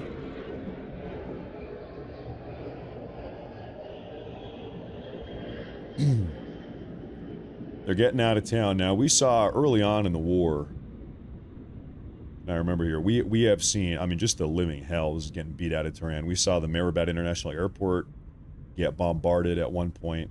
And the reason why is because this is half airport, half IRGC military facility. And, you know, when we talk about, like, civilian infrastructure, in Iran, a lot of the infrastructure is designed to be dual use. Yes, civilians use some of the infrastructure, but also the IRGC, they use it also. So, for instance, like I said, this is the Mehrabad International Airport. This is the civilian airport. If you're flying in or out, this is where you go. But also, part of the airport, what do you see over here? This is military infrastructure. This might be hangar bays or storage, ammunitions storage facilities. Like what do you think is what do you think is going on over here? You know, trying to find perhaps a better example. This is not civilian infrastructure at the airport. Anyway, so a lot of this stuff got blown up earlier on in the conflict. A lot of it got taken out. But the point is, a lot of the infrastructure actually has dual use. We also saw there was an oil processing facility. Where was that? That got blown up in town. There's all types of energy. Here it is, right here. Yeah. This place, Israel blew it up a couple weeks ago. And so a lot of Iranians, they're like, all right, we're just getting out of town. We don't want to deal with this again. We're out of town. Mass exodus right now. That's what I'm hearing. Get out of town.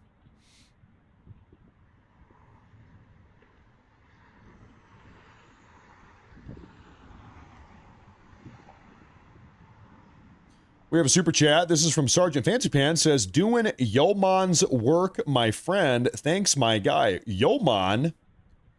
Yo mama? Yo ma. Hey, thank you very much. I appreciate that. I appreciate that. Thank you very much. Sir, I just looked at the clock. I haven't been keeping my eye on it. 2 hours and 36 minutes. 2 hours and 35 minutes. I'm sorry. 2:35. 2:35. And we might have a response. A statement from President Trump. Right now, the entire world is on the edge of their seat. Jesse Waters on Fox News has just pummeled the Democrats for complaining about war crimes. War crimes. What do we say about this? Trump plans to launch World War III during your show to lift America's spirits. Is the deadline 8 o'clock? I didn't notice. Yes. You know, the threat, I see it like, remember when Tyson said he wanted to eat Lennox Lewis's children? Mm-hmm. I saw it as trash talk. I didn't actually think Tyson was going to devour his children for dinner. So this is typical Trump, right? You set a deadline, you have an extreme threat, and hopefully you force the opponent to buckle. And that's what this is all about. I don't know if they're going to extend. I don't know if they're going to escalate. Nobody knows, but JD's right. It's really up to the Iranians. If they're going to wage economic warfare, we have the right to wage economic warfare. If they're going to attack the world economy, we can hit their economy.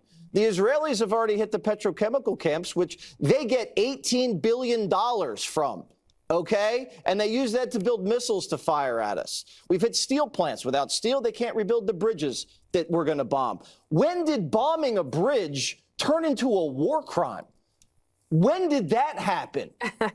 Every single modern American president has bombed a bridge, almost. Who's that old Canadian Prime Minister? Trudeau. Trudeau is his name. You remember when Trudeau, infamous line he dropped? He said, if you kill your enemy, they win. Do you remember when Trudeau said that? Must have been 5, 6, or 7 years ago now. If you kill your enemy, they win, said Trudeau. Actually, they just die. They just die, actually. I think we've been sabotaging bridges since, I don't know, when bridges began to be built. When Zelensky knocked out the bridge into Crimea, the left called him a war hero. But when Trump threatens to do it, he's a war criminal? What? Zelensky's been bombing Russian power plants for 3 years. No one said anything. The Democrats are walking around with their little Ukrainian flag pins, shoveling more money at the guy. Listen, this is, according to military doctrine, you go up the escalation ladder in order them to force open the strait. If it's not like one big power plant in that country, there's like 100 power plants. So a couple of them feed power to the military or the military industrial complex, and you can take a few out. Some of the bridges, you isolate the missile cities, you cut off the capital for the rest of the country. This is standard operating procedure. They could escalate back, but this is what's done. And what's the alternative? You send in a ground assault unit? I don't think we're there yet.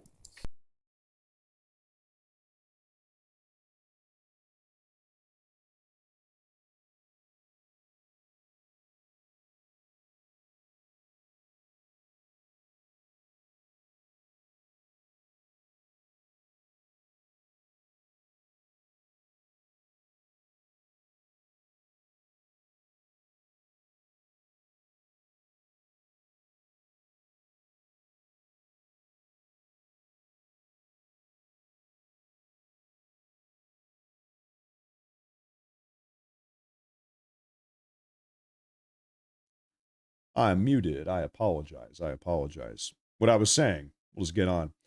The Iranian consulate in India, Hyderabad, India, has just issued this statement just 8 minutes ago.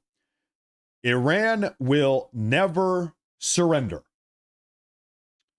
This is the Iranian consulate, official government page in India. Now, of course, this consulate or this whoever is operating this account presumably does not represent the entirety of Iran, does not represent the entirety of the current Iranian leadership structure or the entire Iranian regime. This could just be one individual person operating the account, and it's their personal individual opinion. But anyway, nonetheless, we see that right there. The defiance.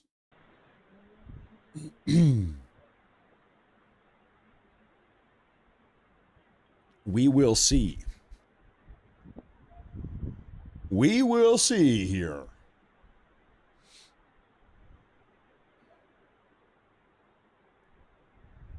We are on standby for President Trump.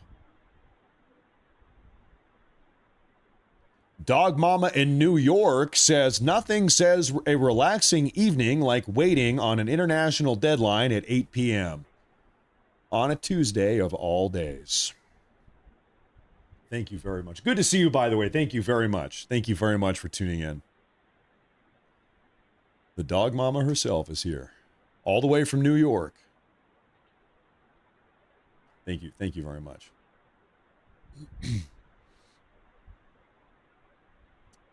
It is going to be an eventful day. Right now, hey, history in the making type of day. History in the making type of day. There's no doubt about that. Well, ladies and gentlemen, I have some very interesting news here I'd like to share with you. And of course, this is me not bragging. This is really you guys that chose to do this. Top Rumble channels in March of 2026. Ladies and gentlemen, the word is in. We hear this show, number 6 on Rumble, in the entire world in the month of March. We're ahead of Real America's Voice, Timcast, The War Room, and RT. Number 6. We're number 6, ladies and gentlemen. I'll be damned. I never would have thought that would happen. Thank you all very, very much. I appreciate that. On YouTube, I'm not sure. We got to be up there also on YouTube, but that's on Rumble. Thank you all very much. Sincerely, thank you very much. That's massive. Absolutely, shockingly, tantalizingly, stunningly insane.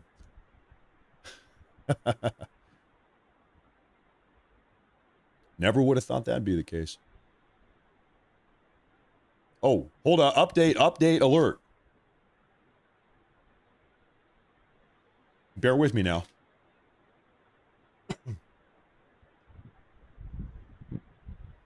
Okay, help me break this down. What are we looking at here?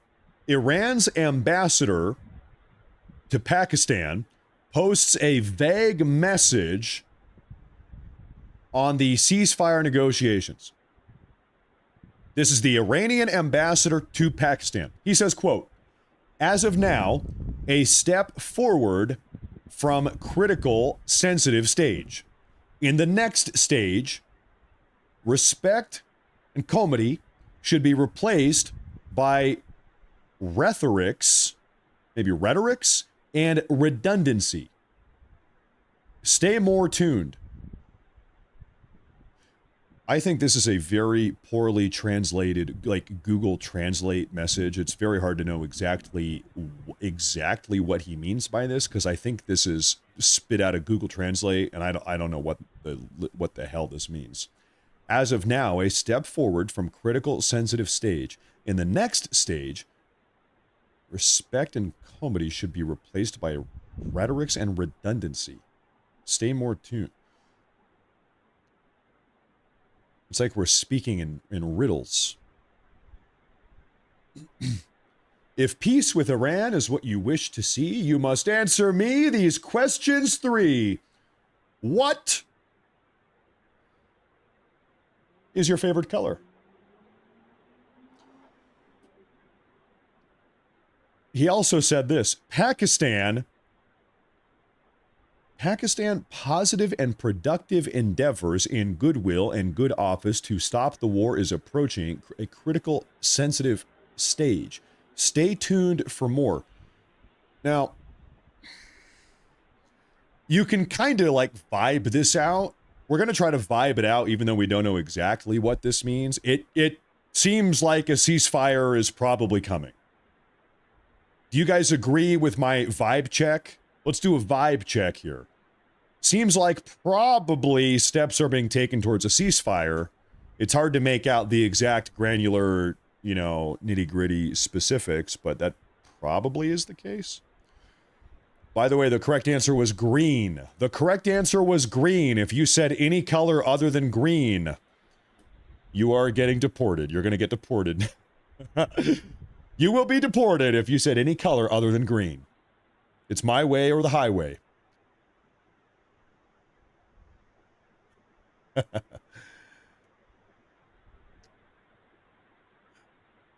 No, it's hard to figure out exactly what he meant by that. I don't know.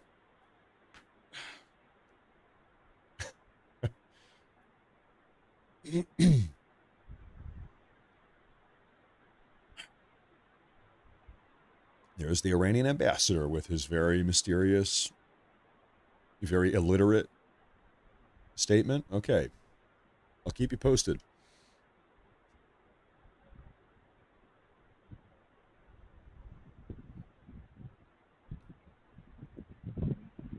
Okay, we have a statement from Lindsey Graham. Lindsey Graham has just said, quote, "I have all the confidence in the world that President Donald Trump understands who he's talking to in Iran and earnestly seeks a diplomatic solution. But it has to be the right deal. President Trump, better than anyone I know, understands how to deal with the toughest of people." And this is pretty much what we've been saying here all day. Trump wants a deal. Genuinely, Trump has probably given the Iranian regime too many opportunities to make a deal. Trump wants a deal. That said, it's got to be the right deal. Not just any deal is going to suffice. It's got to be the proper deal.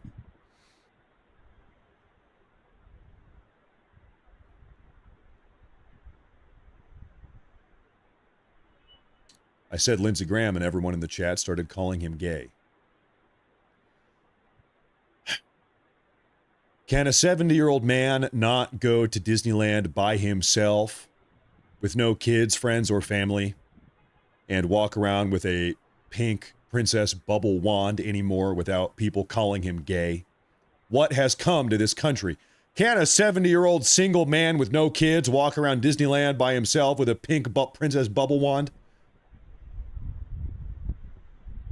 Since when is that so bad?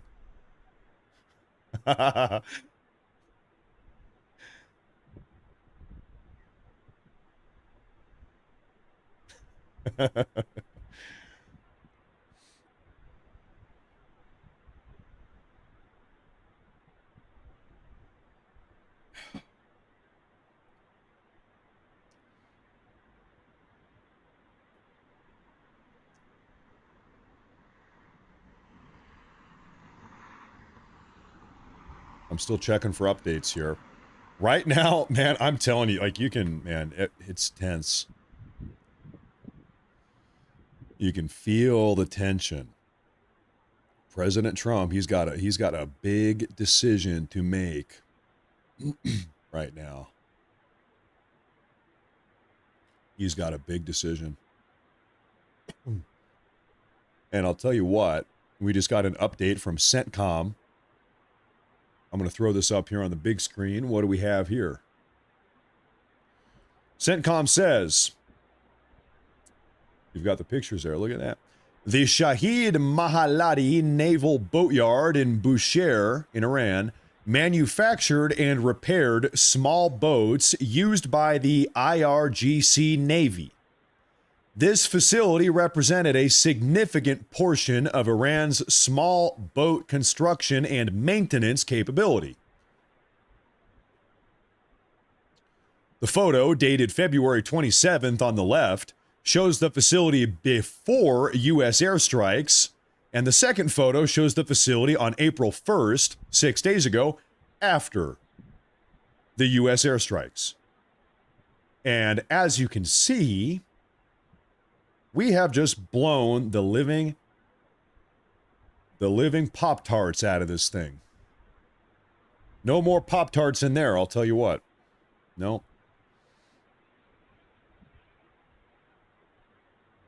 The Pop-Tarts have been blown up. The before and after, that's right.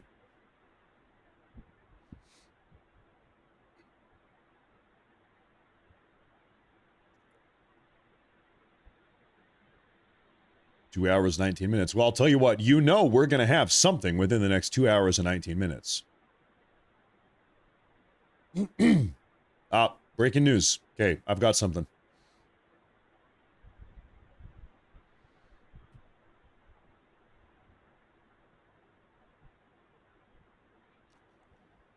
New Lebanese political sources, this is from Lebanon. Lebanese political sources have been informed that there is a high possibility of announcing a ceasefire that includes Lebanon within an hour, according to MTV, a Lebanese television network. Not to be confused with the other MTV, which plays like Madonna music videos and whatever else, I don't even know, and rap music. This is the Lebanese version of MTV, which is, I guess, a legitimate news source. We're not talking about rap music videos or something else. There's going to be no girls twerking their butts. No twerking on this MTV. That would result in a death sentence. Anyway, so Lebanese political sources have been informed that that there might be a high possibility of announcing a ceasefire that would include Lebanon in some capacity within an hour. Okay, but so is anybody going to be twerking or not? So wait a minute, who's going to be twerking? Maybe Kim Kardashian is a part of this. I'm not positive.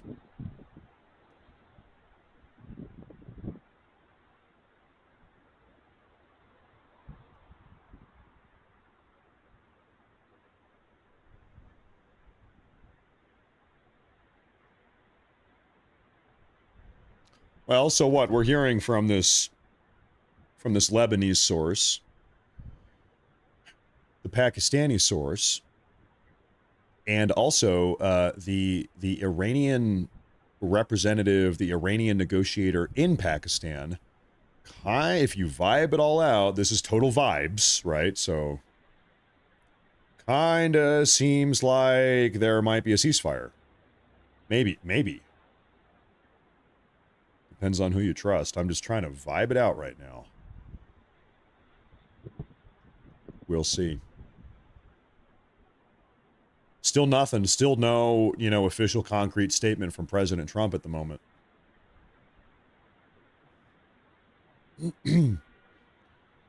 Now, what in the hell am I looking at here? Hold up.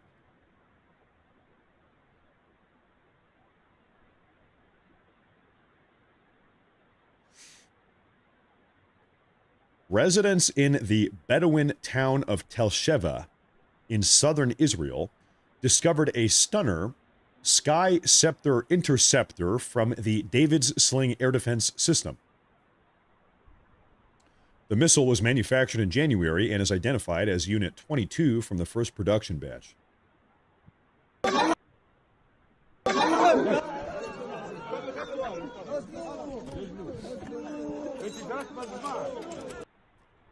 So this is an Iranian missile that was intercepted over southern Israel and has remained relatively intact. There you go. They got the lot number. They got it all. Serial number. Great.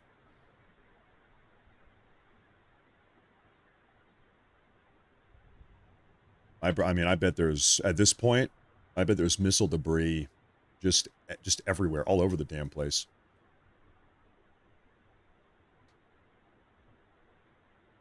I've told you this story. My wife is from a very small town in western Germany. Middle of nowhere. She's like a German redneck.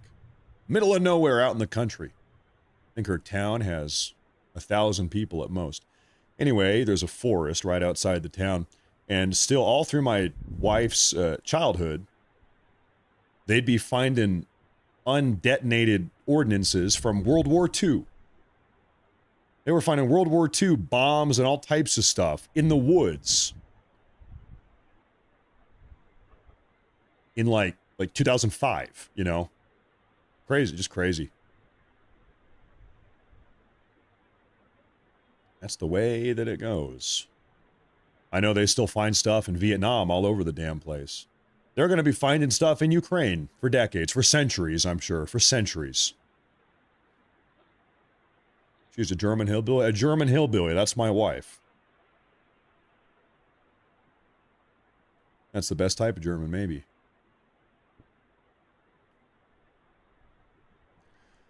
Following reports of a possible breakthrough in peace talks between Iran and the United States, mediated by Pakistan only hours before the deadline, 2 hours and 14 minutes now to be exact, Iran's ambassador to Pakistan says this, quote, "As of now, a step forward from critical, sensitive stage. In the next stage, respect should be replaced by rhetorics and redundancy. Stay tuned. Maybe something is developing." Iran's ambassador to Pakistan says the next phase should replace harsh rhetoric with respect.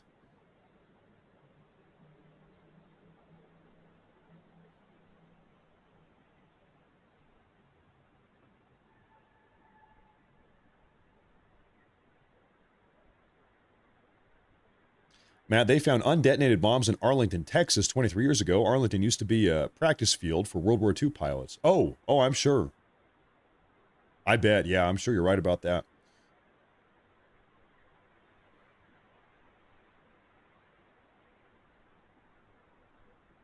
That's how it goes.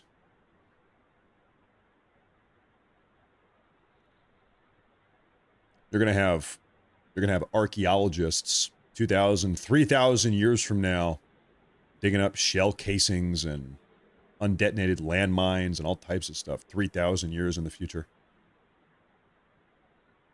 They're going to say, well, it seems as if humans in the year 2025 really enjoyed blowing each other up. It seems to be a staple of their ancient primitive culture. They were quite fond of blowing each other up. They were so primitive.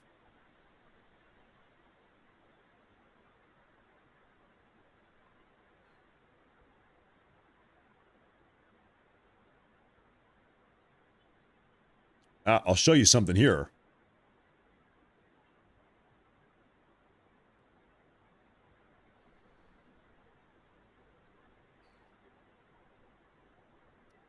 This is Polymarket, the betting website.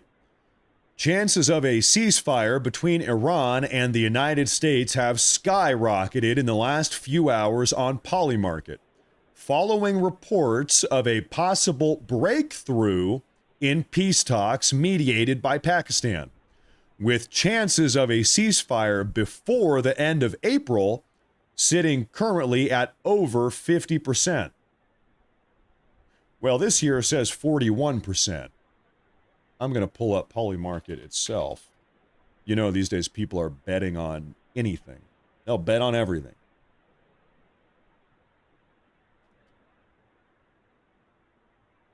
Me, I'm not so much of a gambler. I see how this page is working. Let me pull this up. Okay.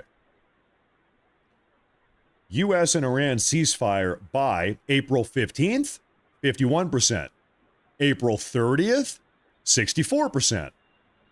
May 15th, 65%.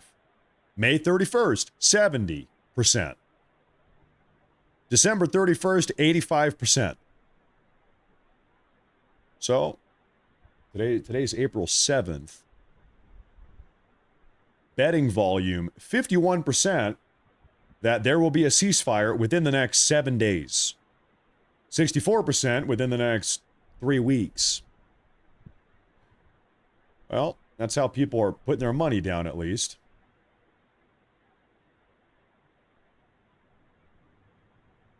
Put your money where your mouth is, as they say.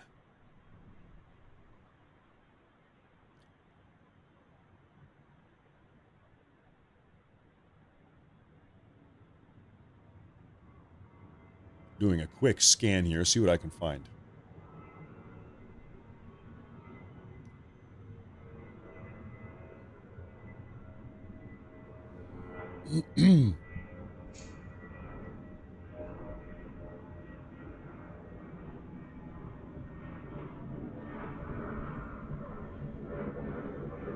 Right now, there is a mass exodus of Iranians fleeing Tehran. We spoke about that. Nobody wants to be in Iran come 8 p.m. Eastern Time. Nobody wants to be in Tehran come 8 p.m. Eastern Time if a deal or ceasefire has not been struck.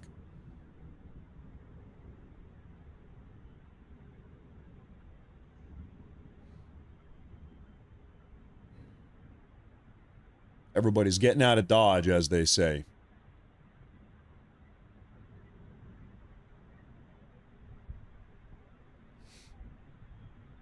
Now, is anybody here a fan of a man? His name is Asmongold.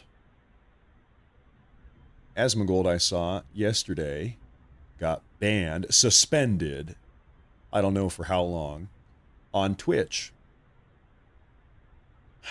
I looked into it. Why did he get suspended on Twitch? What happened to him? He said that he didn't, quote, he said, "I don't give a shit about the opinion of illiterate people from the third world." Quote, "I don't give a shit about the opinion of illiterate people from the third world," end quote, is what he said. 7 days. He got suspended from the website for 7 days. They said, "You're not allowed to say that. You can't say that. You need to respect the opinion of illiterate people from the third world." All of those people in Somalia that don't know how to read or write or even speak your language, you need to respect their opinion. And because you don't, you're getting suspended for 7 days.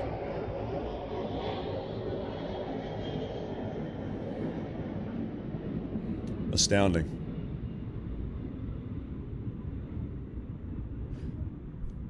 I really should message Asmongold. You guys know that Asmongold, we go way back. I've known him for 10 years. I've hung out with him in real life multiple times. You guys know I'm really not I don't really collaborate with other people. I'm more of a solo show type of guy, but I should send Asmongold a message and say, hey, Asmon, hey. What if we did a show? Asmon, think about it. What if we did a show together? Could you imagine once a month, once every 2 weeks? That'd be pretty good. I'm sure people would watch. That'd be a fun time too. That would be fun.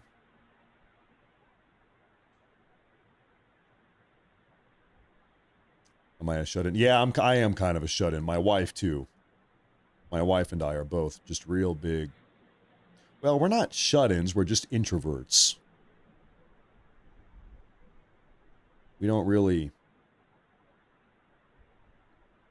hang out with other people. We do stuff on our own as a family, but we're not really very social, my wife and I.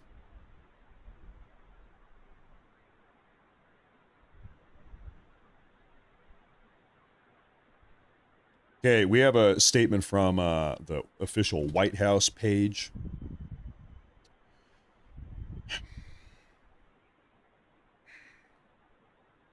It says this: Iran's decades of terrorism won't continue under President Trump. 47 years of extortion, corruption, and death will finally end. And this is posted by the official White House government page here on X. What's going to happen here, folks? What are we going to do about this potential deal? Is it a ceasefire? Is it a... Nobody knows. Is it temporary? Is it permanent? Is it 2 weeks?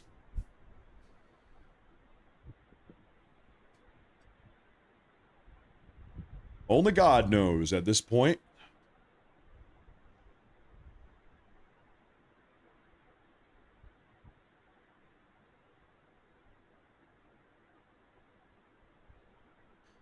Matt, do German hillbillies make good moonshine?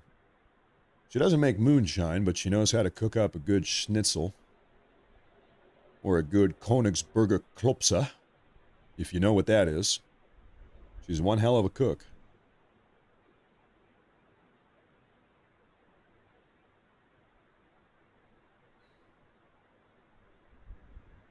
Angela. Well, you might as well be an angel. Angela, thank you very much. Thank you very much. I appreciate that. Welcome. Hey, thank you very much. Thank you very much. Well, you might as well be. I'm doing a quick little scan here.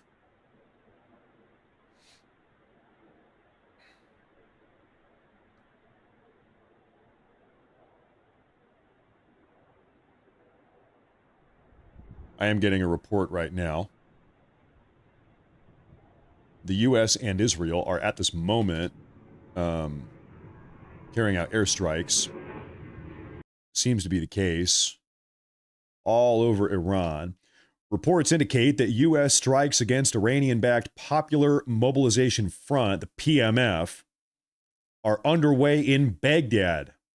And we've sort of been hearing about this all night. Yeah, we heard of explosions and gunshots in Baghdad. We said, oh man, what's going on? I hope everybody at the embassy is okay, or civilians. It seems as if it's actually the U.S. bombing. The PMF is an Iranian-backed, Iranian-supported proxy terror cell in Iraq. I play this. Well, that video is just chaos. Can't get much out of this. This would be the aftermath of a U.S. airstrike blowing up some PMF location in Baghdad. That's about the best look you're going to get of that. So there you have that.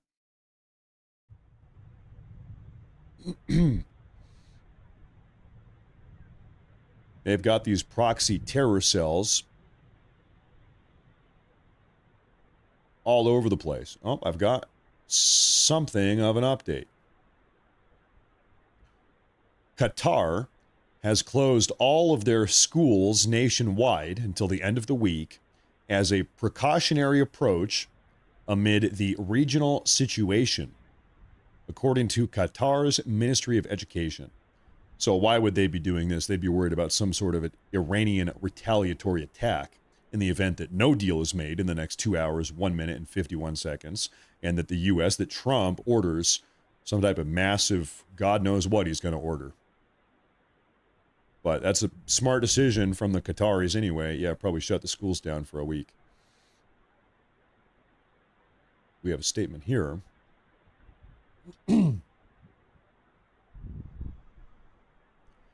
Egypt's foreign minister and his Pakistani counterpart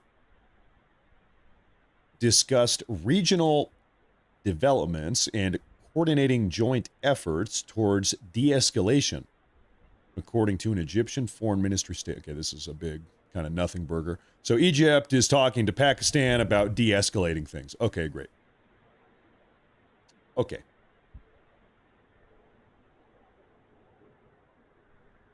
All right. If the Pharaoh commands it, then it is so.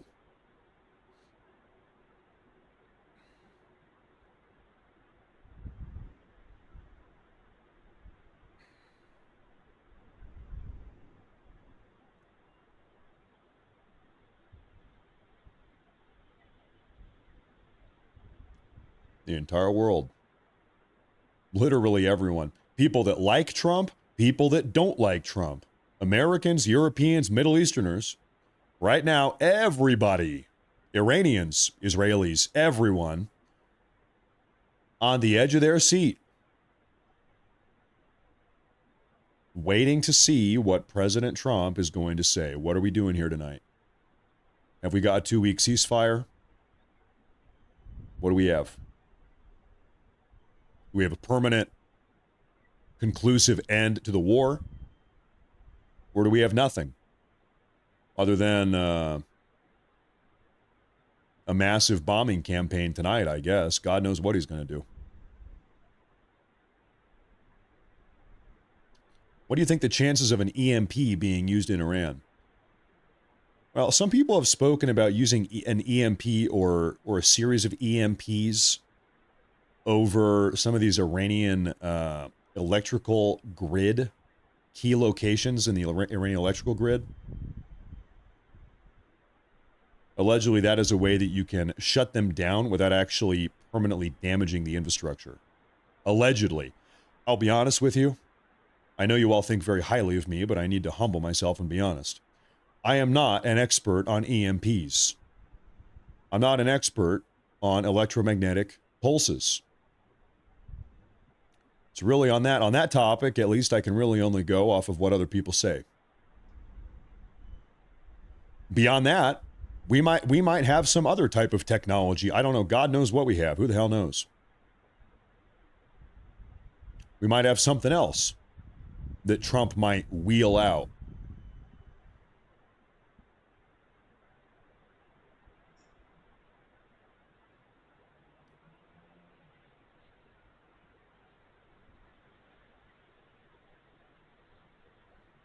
Only time will tell. You know what I do know is that if you are not currently following my personal X page, it's called Matt Morris TV on X. You got to follow it. That's one thing I do know. If you're not following, you got to follow. And also, there's a link to it, Matt Morris TV on X. Also, hey, if you're not currently subscribed, or following the Rumble channel here on YouTube and Rumble, make sure to hit that button. Make sure to do that. Make sure to hit that like button. Also, that sure does help a lot.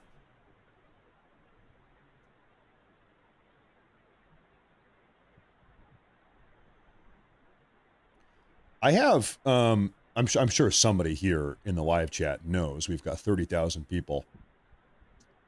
I have no idea really how effective EMPs are. What is the blast range?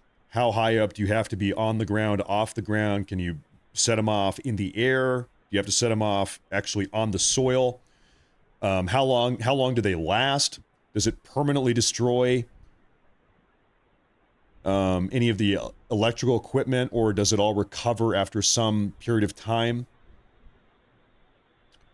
A lot of these details. I feel like oftentimes when people talk about EMPs, it almost kind of sounds magical, but I'm sure it's a very case by case and complex dynamic. I'm sure there's different types, different methodologies. I'm sure it's not just one; it's all different types. I'm sure. Yeah, human soup. Yes. Can I do that?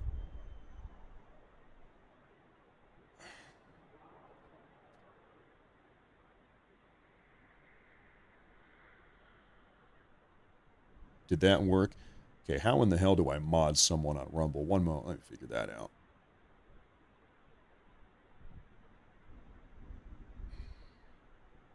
One moment here.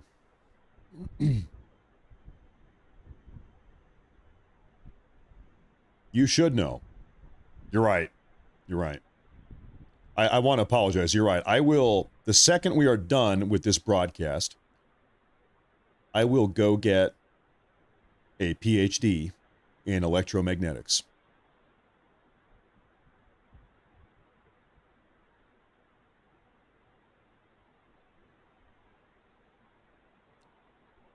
Is there, human soup, there's not an easy way to do this. I'm going to have to do this after the show. I apologize. I'll do this later. Apologies.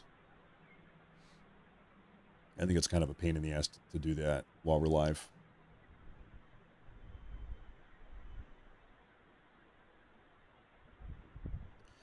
President Trump he did say, blast them back to the Stone Age.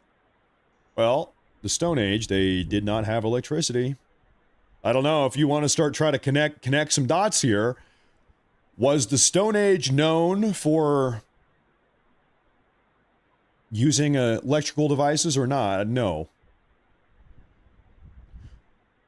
No, it was not. I don't know. Maybe that's what he's talking about.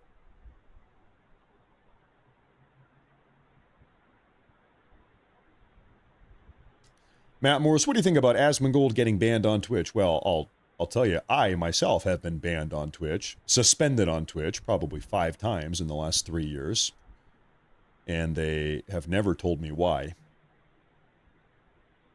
Twitch is like Reddit. It's the Reddit of streaming websites. And what I mean by that is that Twitch is extremely radically far left. Far left. It's to be expected at this point.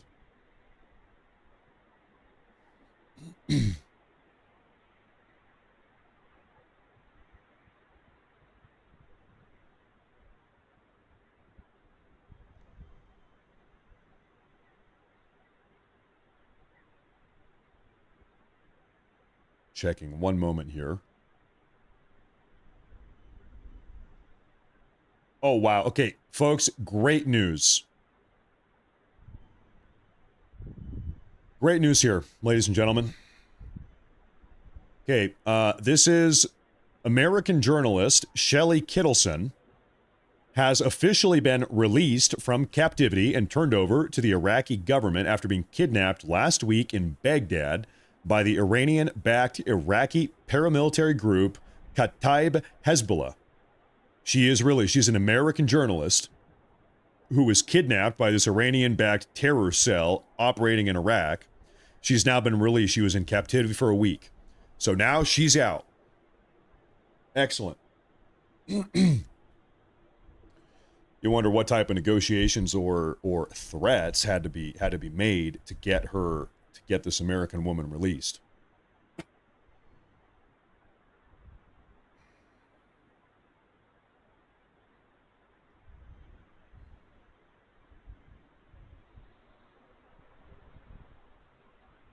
Okay, folks, I have an update about the negotiations. I'll tell you where we currently stand right now.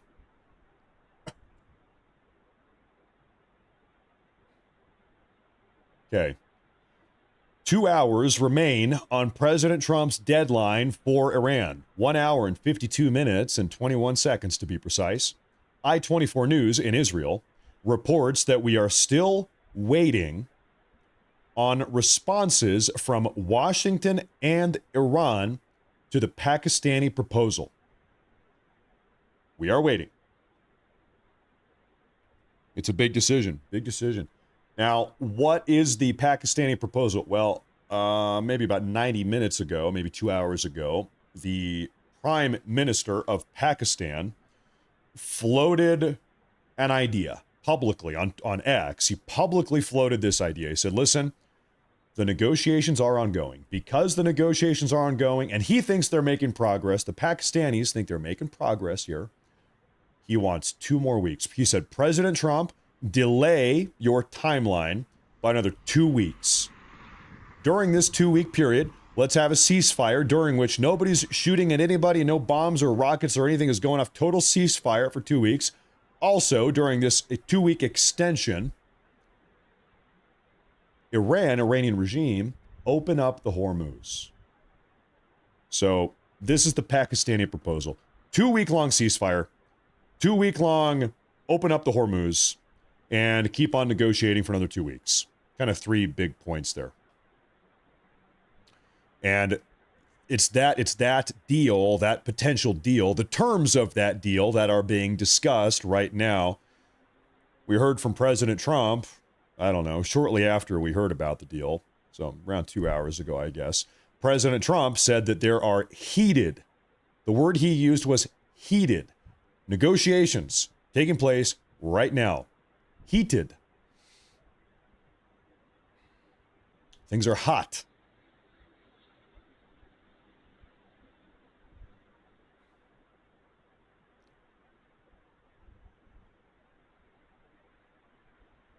Things are hot.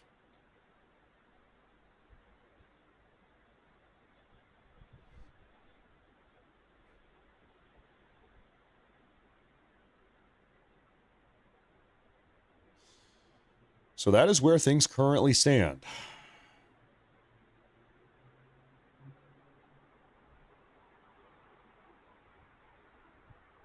I'm going to do a little bit of a broader search here, but right now we've got Jumpin' Jack. He says, EMP will fry anything with a chip that has electricity flowing through it, phone, computers, cars, anything.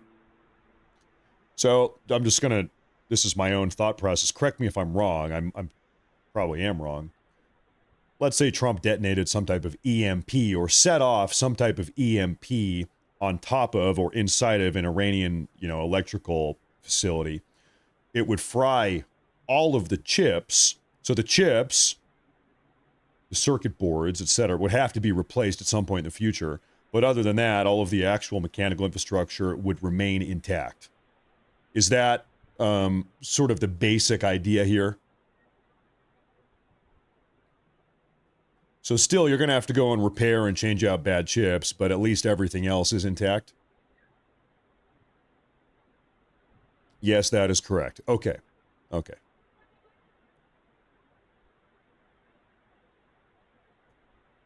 Well, I'll tell you, like I said, I don't have my PhD in electromagnetics yet. I will soon. Give me time. But what I can say about chips for the time being is that sea salt and vinegar kettle chips are my favorite. You know, the ones in the blue bag? Man. The sea salt and vinegar kettle chips. There's something else. God forbid anything happens to those. Now, we do have Chowder TIO. He says, that's a terrible deal, but Trump will take it. He needs an off-ramp, and this provides it. We'll see. You know, it might be that deal that we just read through, or it could be some type of variation of that deal. Who knows what conversations are taking place behind closed doors right now? You know, that's the deal as we understand it publicly, but maybe there's another thing on the table, another deal on the table that is being hotly debated right now. I'm not privy to these backroom conversations. Time will tell. We'll see. Hey, 1 hour and 47 minutes. Legendary CEO, he says, I think the IRGC is playing the time game with their knowledge that our Congress will force Trump out after 60 days, with 30 days for a safe withdrawal. I can't see Congress voting to allow the war. First off, I think you're right. I think that is influencing the mindset of the Iranian regime. No doubt. Beyond that, let me tell you what I've noticed. Normally, with every single thing that President Trump does, doesn't matter what it is, ICE deportations, whatever, you've got overwhelming domestic left-wing backlash. You've got Soros-funded, Act Blue-funded riots and protests. They're out there marching around with their signs. You've seen it all. Here's what I'll tell you. Here in the U.S., the left has been relatively quiet on the Iran war. Has anybody else noticed that? You would expect the left to be screeching from the top of their lungs over the last 5 weeks. They've been I'm not saying they're entirely quiet, but they've been comparatively quiet. I would suspect that you've got many members of the Democrat leadership structure in Congress, House reps, senators, Democrats, that maybe publicly they've got to put on this facade. Oh, Trump, whatever. War with Iran bad. I think even the Democrats, the ones in leadership, probably acknowledged that this had to happen, that this needed to happen. I think privately, many of them understand that this had to happen. That's why they haven't really been pushing back that much. And so I am curious. I'm curious because the notion you're passed along here is that the House and the Senate would not vote to allow this thing to keep on going if we came up against time constraints here. I wonder. That would be a very curious thing to see unfold. Would the Democrats vote against this or vote to allow it to continue? I think you could make a pretty compelling argument going both ways.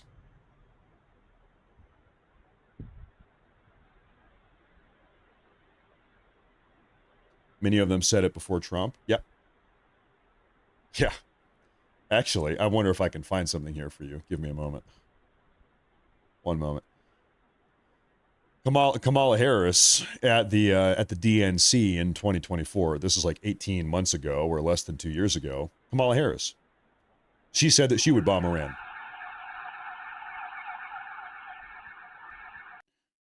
Kamala Harris said that she would bomb Iran, by the way, 18 months ago. But there was something Hillary Clinton said in 2008. This is 2008, though, almost 20 years ago. Can I find this video? Here it is. Okay, listen, hey, if we've got any Democrats tuning into the show, this is your beloved Hillary Clinton in 2008 as she was campaigning against a young Barack Hussein Obama. What did Hillary Clinton look? She looks like a psycho. What did she have to say? I want the Iranians to know that if I'm the president, we will attack Iran.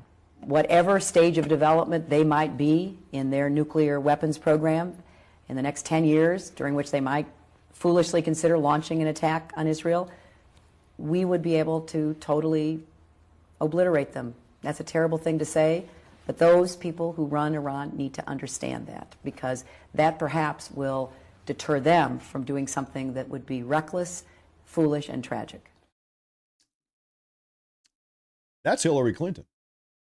I want the Iranians to know that if I'm the president, we will attack Iran. There, yeah, and keep in mind, by the way, not only was she a candidate in 2008, but more recently in 2016, she was campaigning against Donald Trump. She was the Democrat candidate. She almost won. Well, maybe not. Maybe that's an overstatement. Anyway, she was the Democrat candidate in 2016, and all the Democrats loved her then. They loved her then, didn't they? So yeah.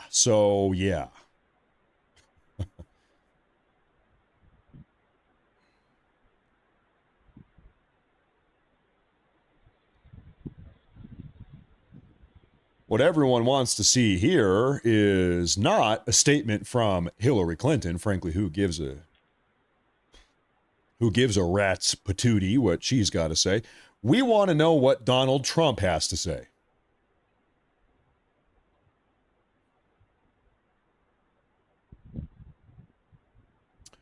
What is going to be happening tonight in 1 hour and 41 minutes?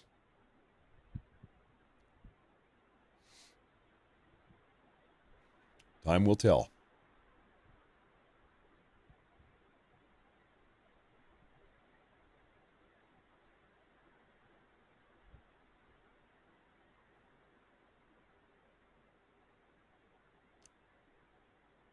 All right, so this point I made at this probably 3 hours ago or 3.5 hours ago now, earlier on in today's broadcast, I was talking about how if President Trump allows the Iranian regime to start imposing, sort of a tax, a charge on going in or out of the Strait of Hormuz, then what's to stop every other country from charging their own tax or fee to go in and out? Like, for instance, Spain. What would stop Spain or Morocco from charging a fee from going in and out of the Strait of Gibraltar?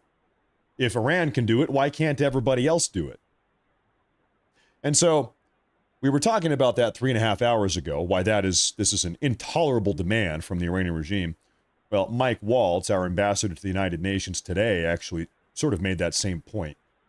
Precedents. But here's what I want the world to understand in terms of the dangerous precedent that was just set today by opposing this good faith effort from the Kingdom of Bahrain and the Gulf countries to ensure their shipping can flow freely.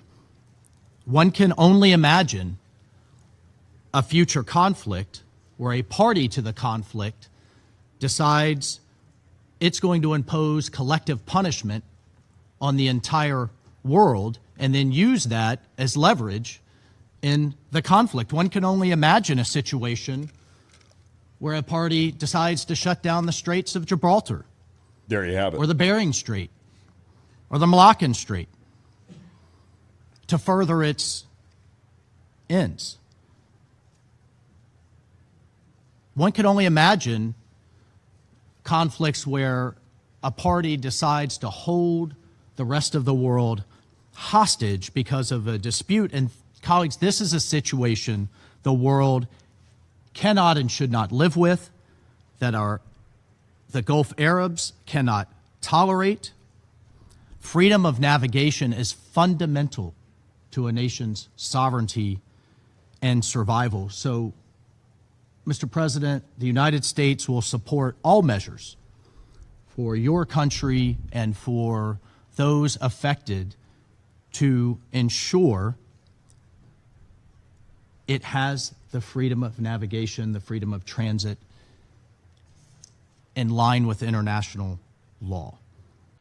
Now, there are, I suppose, two exceptions or caveats to this notion that boats should be able to sail generally where they want and not have to pay like a transit fee to sail through the Strait of Hormuz, for instance, just because Iran happens to be adjacent to it. The two that come to mind are the Suez Canal, the Panama Canal. The difference being these are not natural bodies of water, natural canals. People dug these. These are man-made. They would not exist in the absence of human beings digging them. It's a different dynamic. It's a resource. It's a resource that was created. Now, there's something I want to share with you here. That's right. the U.S. and Israel have reportedly divided up targets to strike in Iran tonight if negotiations fail. So if the deal falls through, if there is no deal, if the negotiations fail, then the U.S. and Israel, they've already got the battle plan ready to go. You bomb that spot, I'll bomb this spot. You bomb, I bomb. You bomb, I bomb. It's already it's all charted out. It's all been plotted out already. One for me, one for you. Thank you. How do you do? 1 hour, 37 minutes, and 17 seconds. Won't be long. And we know that right this very moment, the negotiations, the determinations are still ongoing.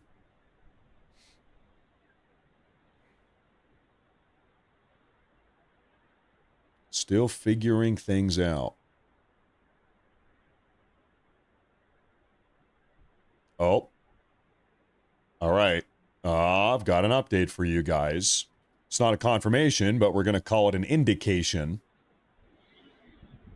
Multiple European diplomats in the Middle East have received text messages instructing them to stay close to shelters throughout the night as President Trump's deadline approaches. Text messages seen by Faytooks Network confirmed. Okay, we got the confirmation. European diplomats in the Middle East got a text message instructing them to stay close to their shelters. That doesn't exactly make you optimistic that a deal is going to be made, to say the least. Hey, we're still negotiating, but you should not wander too far from your bomb shelter tonight.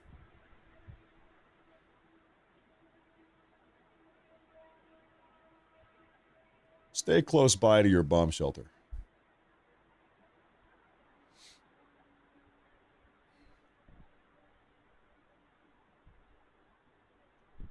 All the info is coming out, little tidbit by tidbit. We're doing our best here to connect all of it.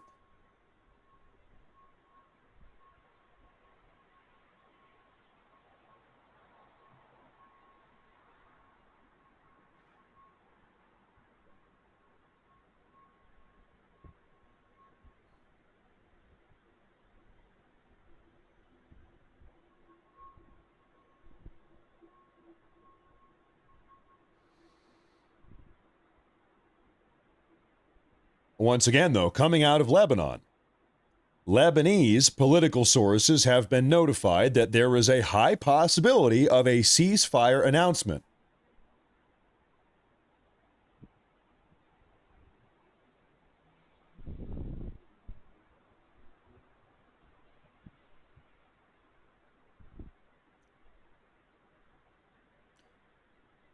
Folks, I am going to say something here that is very controversial. I'm going to get in big trouble for saying this. First, before I say it, let me share something with you.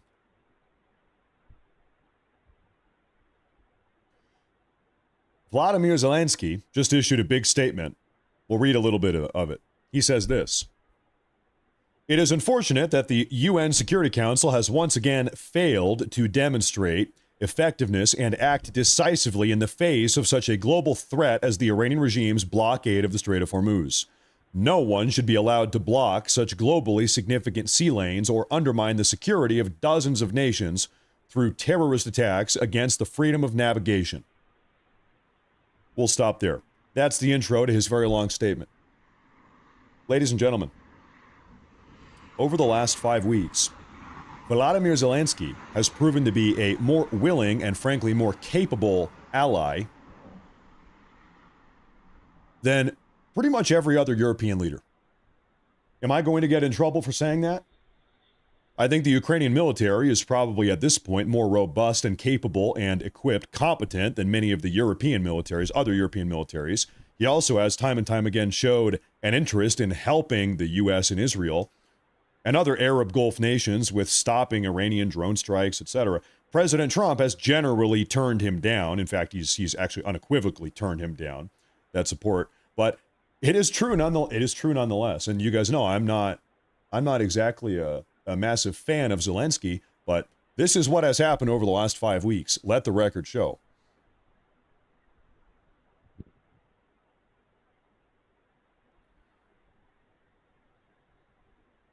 President Trump has said, we really don't need the help, Zelensky. In fact, let's talk about motives. Very clearly, Zelensky he's got his reasons for saying the things he's saying and offering to help in the way he has. He wants to butter up President Trump to make sure that the U.S. keeps on supporting him in his endeavor to fight the Russians. So we know why he's doing it, but still, it is the truth nonetheless. He's got his motives, though.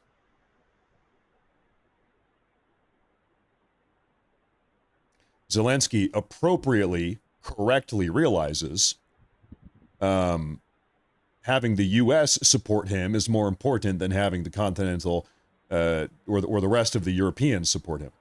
U.S. support is worth more. He's sucking up. Mm-hmm.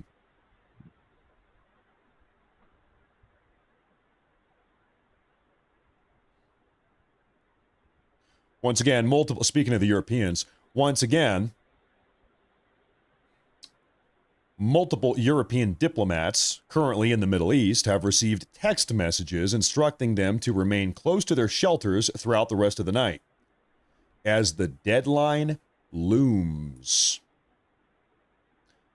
Ukraine has an effective military. It's undeniable. It is. Ukraine does have an effective military. Now, keep in mind who's paying for it. You need to keep in mind who's paying for it, but it is true. The Ukrainians might even have the most effective military in perhaps all of Europe. I don't know. Potentially. They are combat hardened, to say the least.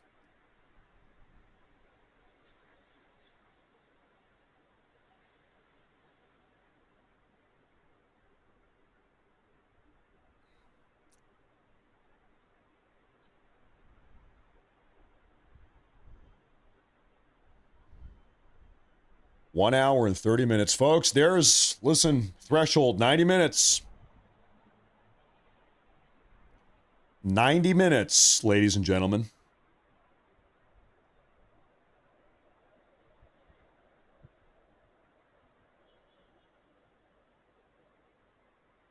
"90 minutes, and if no deal is achieved,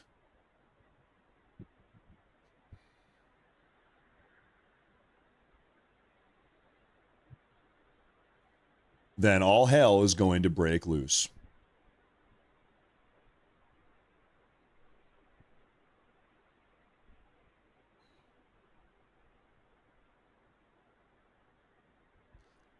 JRG Project says Zelensky could just be growing up as a leader. Wars will do that to you. Trial by fire. Like I said, on an individual human level, I'm not a big fan of Zelensky. And I think the message he's giving here is generally self-serving. But at the same time, there are just some realities that can't be ignored. It's not, you can't get in trouble for acknowledging reality, I suppose.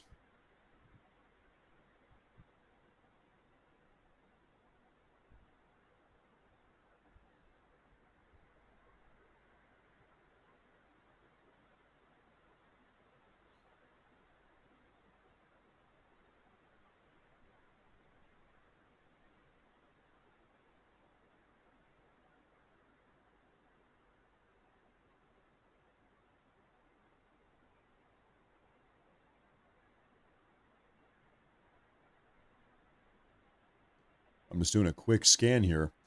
Right now, frankly, all is quiet. You can probably suppose that, 90 minutes. 90 minutes remain. You can suppose that The quieter things are, the more intense the negotiations are.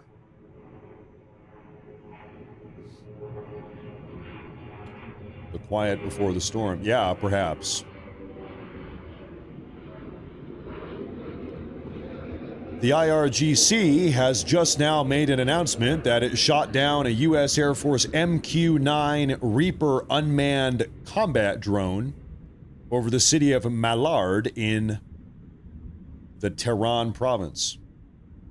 The Iranians say they just shot down a drone. Where are we at here? In Malard, which must be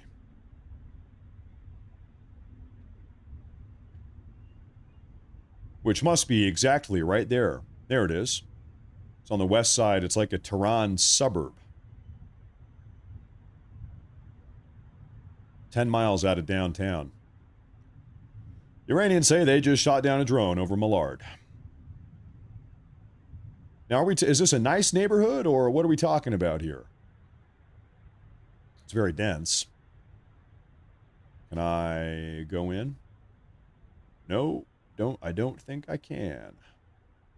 I don't think I can. What about over here? This is what the approximate area looks like. That's a little field in between the houses. What do you think he's doing? What are you doing, dude? Is your cat stuck in a tree? What do you think he's looking at? Maybe he sees a drone. Maybe he sees a drone overhead. Who the hell knows? Out for a walk.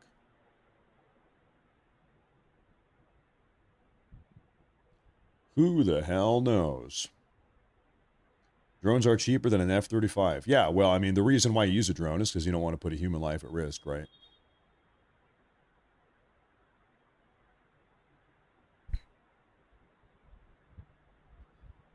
Less than 90 minutes now, folks.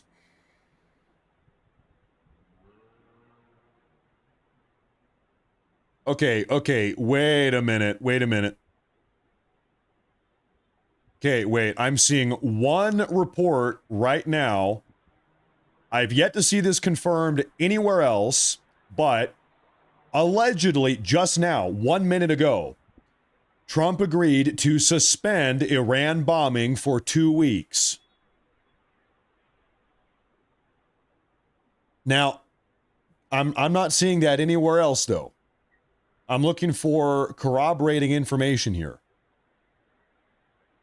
Where is this information coming from? This could be fake news. Oh, Truth Social post. All right, ladies and gentlemen, buckle up. Here we go. This is posted 2 minutes ago by President Trump himself. Based on conversations with Prime Minister Shahbaz Sharif and Field Marshal Asim Munir of Pakistan, and wherein they requested that I hold off the destructive force being sent tonight to Iran and subject to the Islamic Republic of Iran, agreeing to the complete, immediate, and safe opening of the Strait of Hormuz, I agree to suspend the bombing and attack of Iran for a period of 2 weeks. This will be a double-sided ceasefire. The reason for doing so is that we have already met and exceeded all military objectives and are very far along with a definitive agreement concerning long-term peace with Iran and peace in the Middle East. We received a 10-point proposal from Iran and believe it is a workable basis on which to negotiate. Almost all of the various points of past contention have been agreed to between the United States and Iran, but a 2-week period will allow the agreement to be finalized and consummated. On behalf of the United States of America, as president and also representing the countries of the Middle East, it is an honor to have this long-term problem close to a solution. Thank you for your attention to this matter, President Donald J. Trump. There's a 2-week ceasefire, ladies and gentlemen. Oh my, stop, please, for the love of God. 2-week ceasefire. And of course, as President Trump says, this 2-week-long ceasefire to hammer out the final details on a permanent peace solution is right now immediately based on the agreement that the Strait of Hormuz is going to be opened. Right now, as of now, the Hormuz is open. That's a big deal. I have been hearing up and down, left, right from many people on social media that, well, it doesn't matter what President Trump blows up. It doesn't matter how many bunkers or whatever, missile launchers. It doesn't matter what President Trump blows up in Iran. He's not winning. The U.S. is not winning until the Hormuz has been reopened. Until the Hormuz has been reopened, the U.S. is losing, and it is Iran who is winning. I've been hearing this talking point for 5 weeks. Well. President Trump has just spent 5 weeks bombing the living shit out of Iran.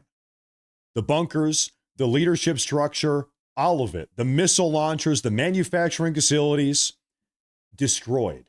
And now, Trump, as of 2 minutes ago, he has reopened the Hormuz. Unconditionally, the Hormuz, well, for 2 weeks, the Hormuz is open. The Hormuz has been reopened. And like I said, that's been sort of the one stipulation. Well, until the Hormuz is reopened, it's actually Iran who's winning the war. There you have that. There's your massive update. There is your massive update. Now, let's talk about this 10-point proposal from Iran, because we actually know what the 10 points are. Trump says most of them are agreeable. Hold up here.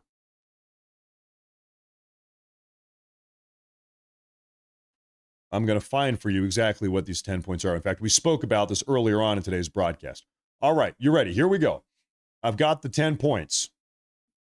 Here they are. Iran, this is yesterday's news. Iran delivered its highly anticipated 10-point response to the U.S. It is these 10 points Trump has just said, we can work with this. In fact, we can work with it, so we're going to have a 2-week-long ceasefire to try to work with it. Let's break them down. Point number 1, guarantee that Iran will not be attacked again. Point number 2, a permanent end to the war, not just a ceasefire. Number 3, Israel needs to end its strikes on Lebanon.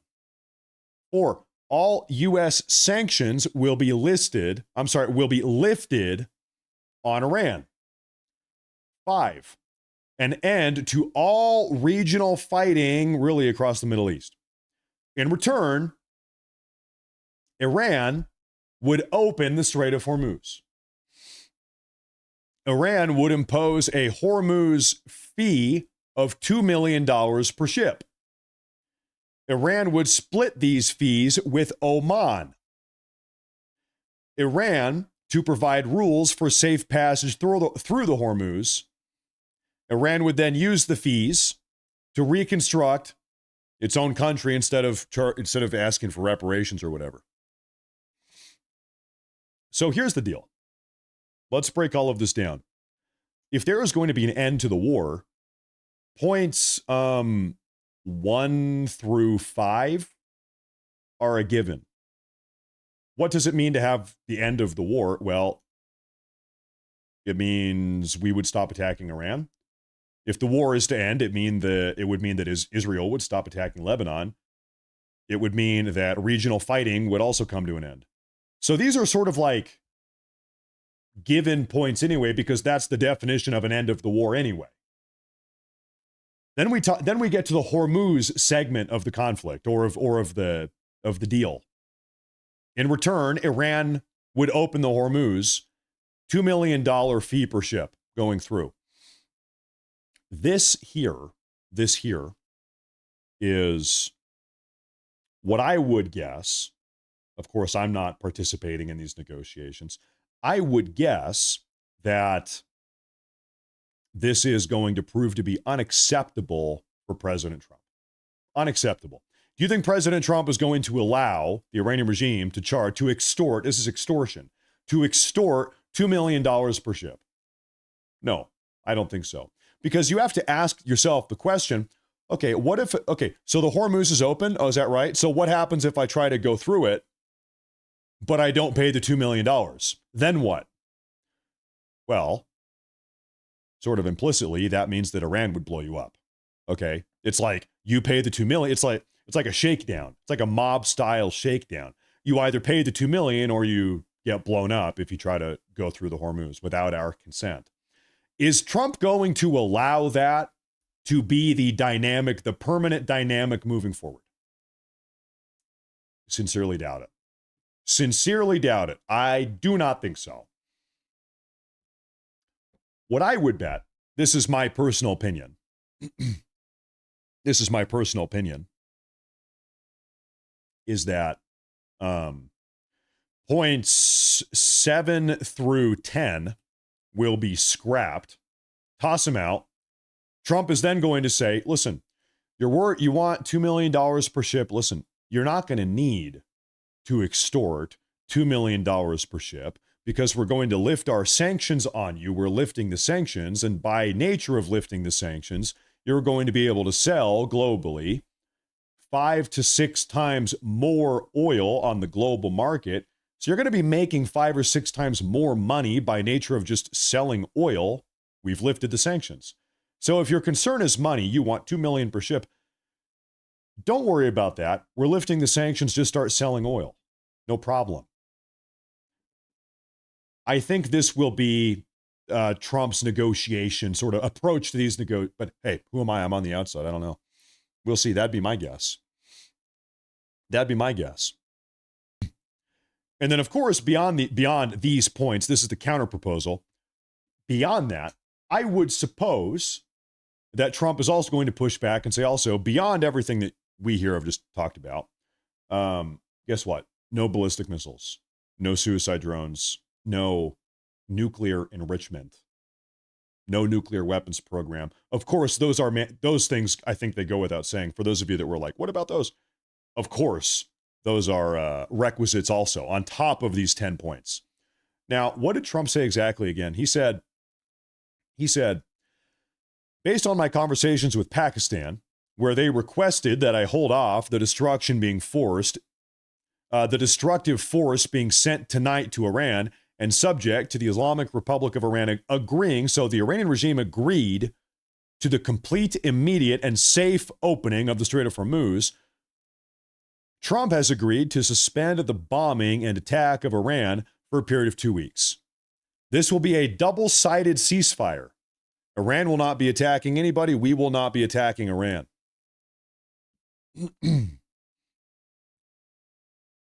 He goes on to say, the reason for doing so is that we have already met and exceeded all military objectives, and we are very far along with a definitive agreement concerning long-term peace with Iran and peace in the Middle East. You know what? Now that I reread this, let me know if I'm reading this incorrectly. It actually sounds like there's 2 deals. Because he says, we have already met and exceeded all of our military objectives, and we are very far along with a definitive agreement concerning long-term peace with Iran. So there's the first deal, which is aimed at long-term peace with Iran. He says we're very far along with that deal. And then it sounds like there is a sort of this new deal, which is a 2-week-long ceasefire, which is contingent on immediately opening the Hormuz. Now that I read this again, that's how I read this. It seems like there's 2 deals taking place at once. In order to help deal number 1, he says, which we're very far along with, pertaining to long-term peace, we're going to have deal number 2, which is 2-week ceasefire and immediate reopening of the Hormuz. That's kind of how I read this now. I read it a second time. Almost all of the various points of past contention have been agreed to between the United States of Iran, but a 2-week period will allow the agreement to be finalized and consummated. I think so. I think I'm right about this. When he says almost all of the various points of past contention have been agreed to, I think that's referencing the progress they've made on deal 1.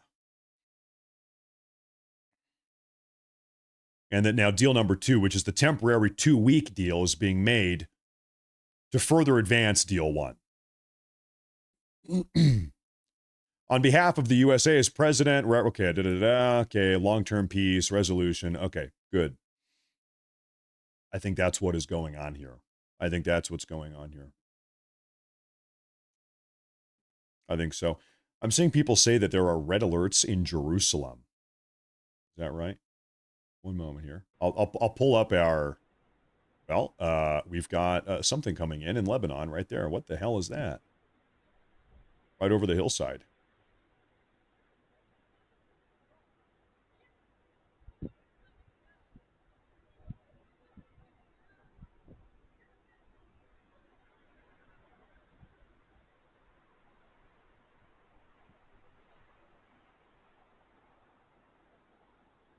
So those previous conditions from deal 1, of course, those involve no more nuclear enrichment, no nuclear program at all, ballistic missiles, no, suicide drone manufacturing, no, funding terror proxies across the region, no. He says most of those conditions have already been met. This deal number 2 is like 2-week ceasefire, open the Hormuz, and it is, now it is, the immediate opening of the Hormuz. And during these 2 weeks, we will continue pushing forward with deal number 1.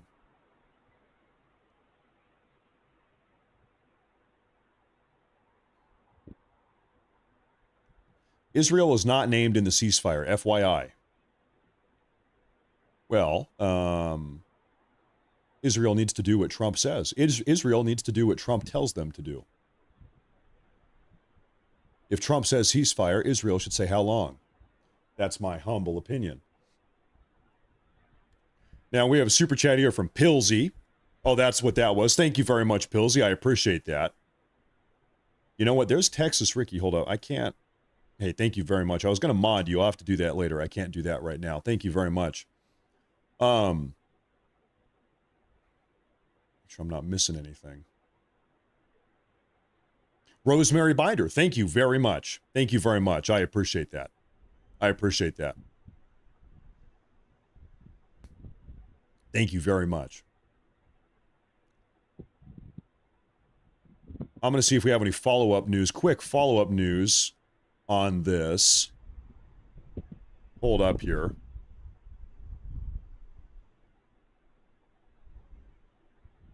You know what we should do right now here, folks? Trump has just made the announcement that because of this new deal, the Strait of Hormuz is now open. I think it's going to take a couple hours to really see whether or not boats start going through the Hormuz. Obviously, they move very slowly. It's going to take some time for the news to get out. It's in the middle of the night right now in the Middle East. So it'll take some time for people to actually react to this announcement. But I would suppose that over the next 12 hours, we're going to start seeing more vessels go in and out of the Hormuz. This is actually a live feed. But like I said, for the reasons I stated, it's going to take some time to actually see the impact of this.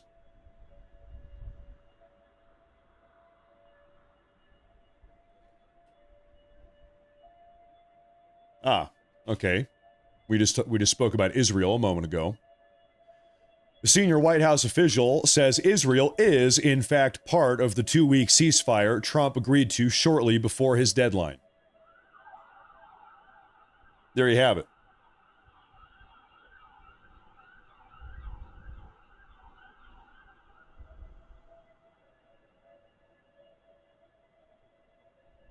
So Israel is also playing along with Trump's ceasefire. The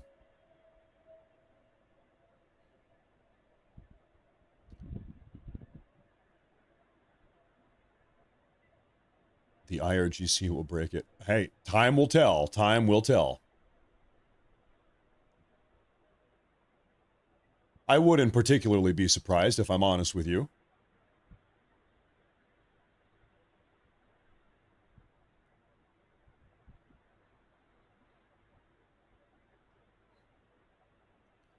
Softshell taco. For those of you saying taco, let's just try to think through this. Why do you think that Trump gave a 10-day long timeline, which concluded at 8 p.m. Eastern tonight? Why do you think Trump did that? Why did Trump give the Iranians 10 days? Why did he give this ultimatum? What was the point of that? Was it just to let them know that in 10 days exactly he was going to start dropping bombs? No, of course not. He issued the 10-day ultimatum to get the Iranians to talk and to negotiate. What has just happened? The Iranians have just negotiated. The Hormuz is now open.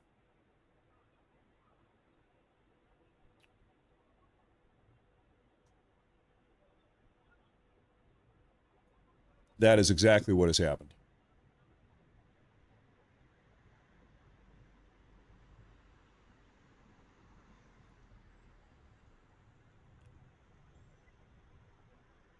We have another update here. One moment here. Israel, as part of the 2-week ceasefire President Donald Trump announced just an hour and a half before his deadline for Iran to reopen the Strait of Hormuz or face escalated military attacks on civilian infrastructure, a senior White House official tells CNN. Israel has agreed to also suspend its bombing campaign while negotiations continue. There you have it. So Israel is on board. They've co-signed on to this.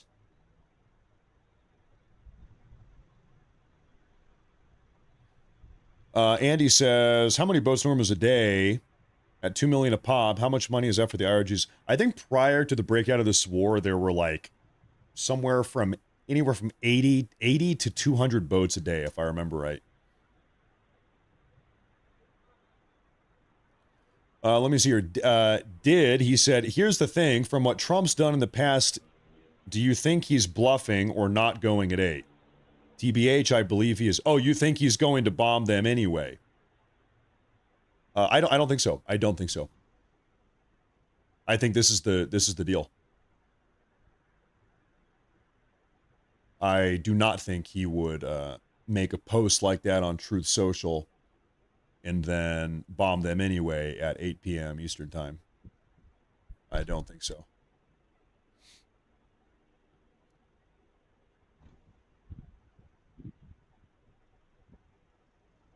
Oh, wow.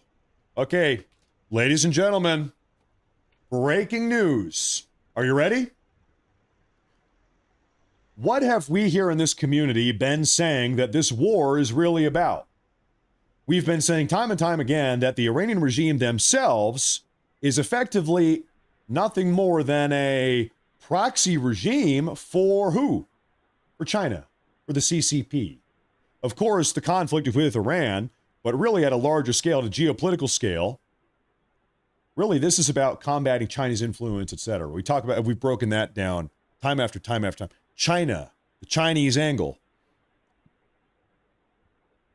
You're not going to believe this.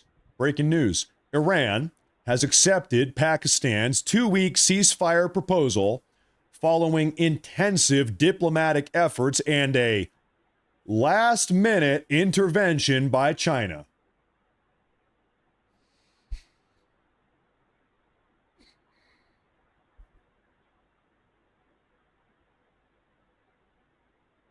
Ladies and gentlemen, China, at the very last minute, put pressure on Iran to meet Trump's demands and open up the Hormuz. Can you imagine that? Can you imagine that? There you have. Well, ladies and gentlemen, we here in this community, we have been right about just every single step of this.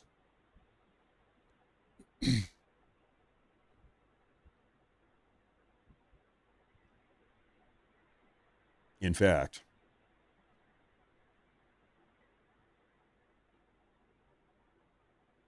permission to get 1% smug, if you will allow me.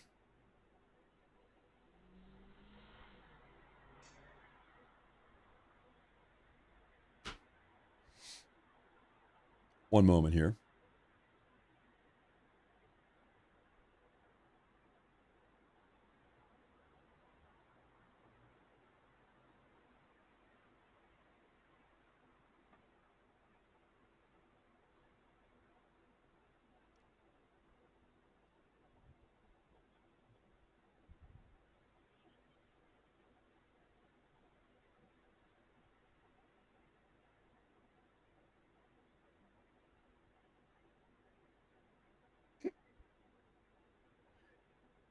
Maybe a little bit more than 1%. This might be closer to 99%.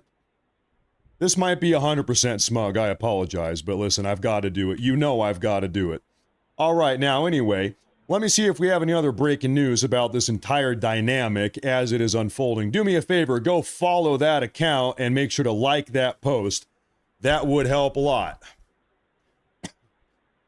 All right. We have called this entire... folks, here in this community, we have called every single part of this conflict step by step by step by step. As everybody else has been panicking neurotically, very emotionally, freaking out, having meltdowns, we have been calling this step by step by step by step. It is undeniably the case. Okay, now... we're going to stop being smug now. I'm going to see if we have any follow-up details. Israel has agreed. Okay, we know that.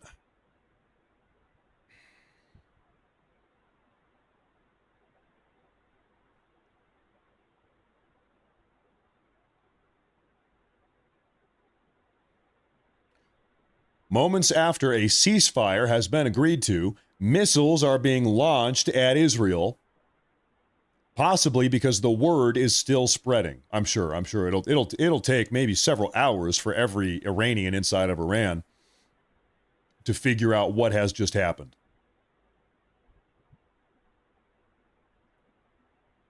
Okay, very curious information just came out here, folks. This is going to blow your socks off. But first, Voodoo Knight with a massive super chat. Thank you very much. He says, "Hey Matt, great job. Keep up the good work. First question, since when did Iran become the owners of the Strait, and did they actually think they could hit and not get hit back? They must have. They don't own it, and they must have thought that. We owe them nothing to rebuild what they brought on themselves." I agree with you 100%. And I think President Trump agrees also. We'll see what happens here in the next 2 weeks. Thank you very much. I appreciate that. Thank you, sir. Thank you very much. Thank you very much. Spot on. Spot on. Soaring Eagle on Rumble says, "I will allow the smugness, Matt." Just for a couple seconds. And then we're moving on. Thank you very much. Thank you very much. Kimberly Kelly says, "Matt, thank you for spending the day with us and keeping us informed. It'll be interesting to see if Iran has to lead ships through and around the mines. Trump must have called China. Maybe the U.S. put pressure on China to then put pressure on Iran. I think China is just, they are in turmoil. This entire, I'm telling you, I try to talk about this on this show all the time because this really is what it's about. This war, this conflict against Iran has been catastrophic for China all the way over here. China is suffering because of what is happening in Iran right now. Undeniably so. China wants out. And that is why they put pressure on Iran to shut this thing down, to open up the Hormuz. Thank you very much. Thank you very much. We have another one here. Trump played the Democrats like a fiddle. Thank you very much, Sapper. I appreciate that. And also, Ruby Hoof gifted 5 memberships on YouTube. This is going to blow your mind. Breaking news, Iran has accepted Pakistan's 2-week ceasefire proposal. The ceasefire was approved by the new supreme leader. What? The ceasefire was approved, allegedly, by the new supreme leader. Find that very difficult. Not just very difficult. I find that impossible. Downright impossible to believe.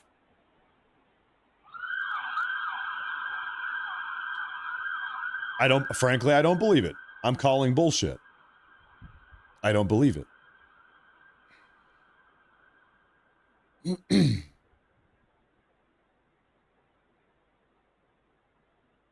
I don't believe it.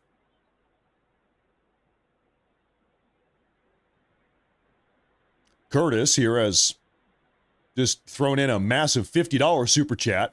Thank you very much. Good to see you.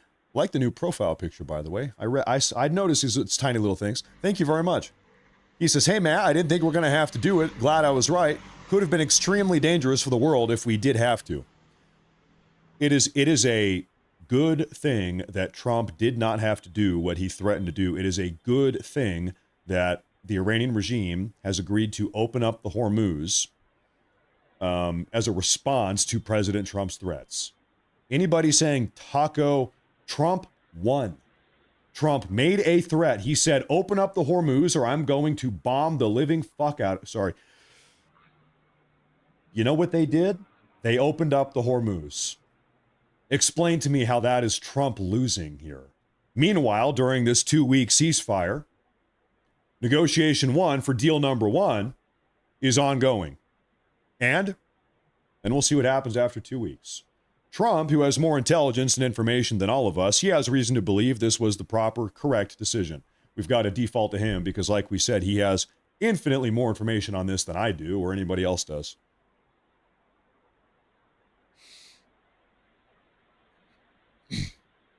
Thank you, Curtis. Thank you, Curtis.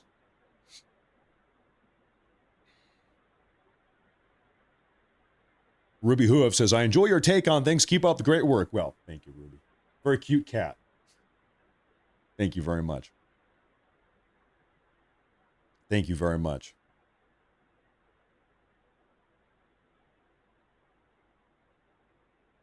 Wrath of Polly says, it's officially easier for Trump to make a deal with Iran than it is for Trump to make a deal with the Democrats.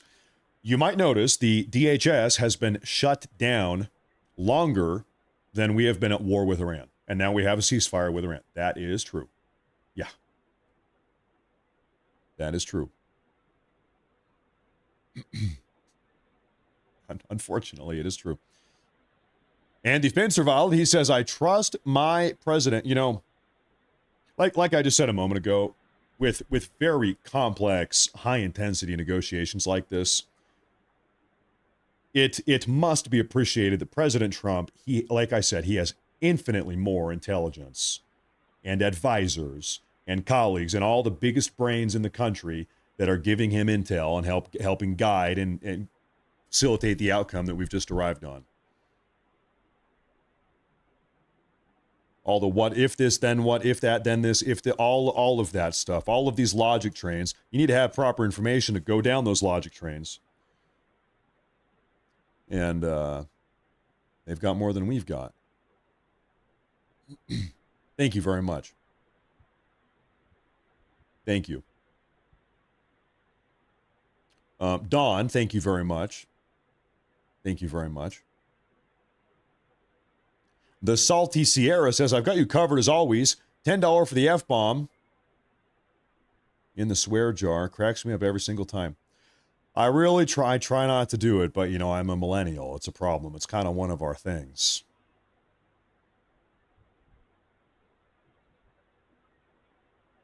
Okay, folks. Once again, for those of you saying taco, this is coming from Iran. Iran confirms that it has agreed to the ceasefire. This is coming out of Iranian state media, Fars. Iran adds that the U.S. accepted its 10-point proposal as the basis for negotiations, including Iranian control of the Hormuz, full compensation for war damages, and the withdrawal of American forces from the region. Am I muted? No, I'm not. So these are those conditions that Trump most certainly is not going to accept or agree to. But Iran says something curious here. The first half of the sentence, they say, Iran adds, the U.S. accepted this 10-point proposal on the basis that all of this is going to be negotiated. So this is not Trump agreeing to all 10 points. The Iranians say that themselves.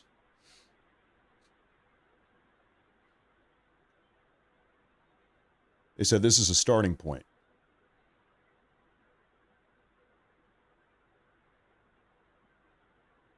Lules, hey, thank you very much. I appreciate that. I appreciate that.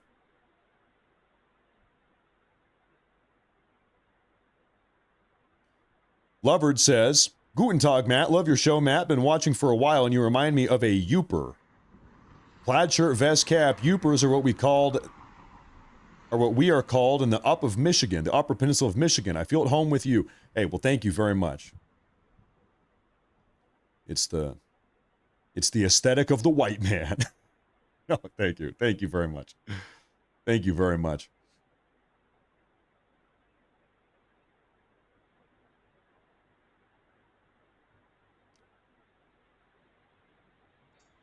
I'll say this also. For anyone that is a MAGA, America First American, that supports President Trump and is unhappy that Trump has made this 2-week deal, let me ask you a question. Do you think that Trump is going to get taken for a ride by the Iranians? I've got faith that he's not.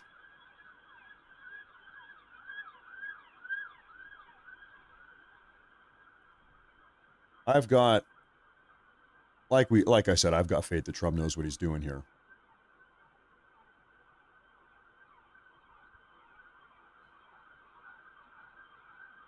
No conditions. Well, once again, this is not the end all be all deal. As Trump himself says, this is a 2-week temporary ceasefire while that permanent end all be all deal is still worked on. That is what this is right here. In fact, I think the exact wording is important. I'll pull it up again.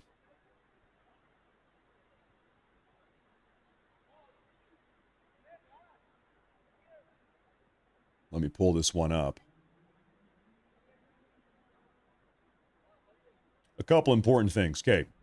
Trump says, based on my conversations with the Pakistanis, where they requested that I hold off the destructive force being sent tonight to Iran, and subject to the Iranian regime's immediate, complete, and safe opening of the Strait of Hormuz, I have agreed to suspend the bombing and attack of Iran for a period of 2 weeks.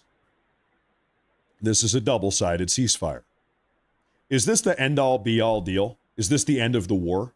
No, it is not. Let's talk about the deal that will potentially lead to the end of the war.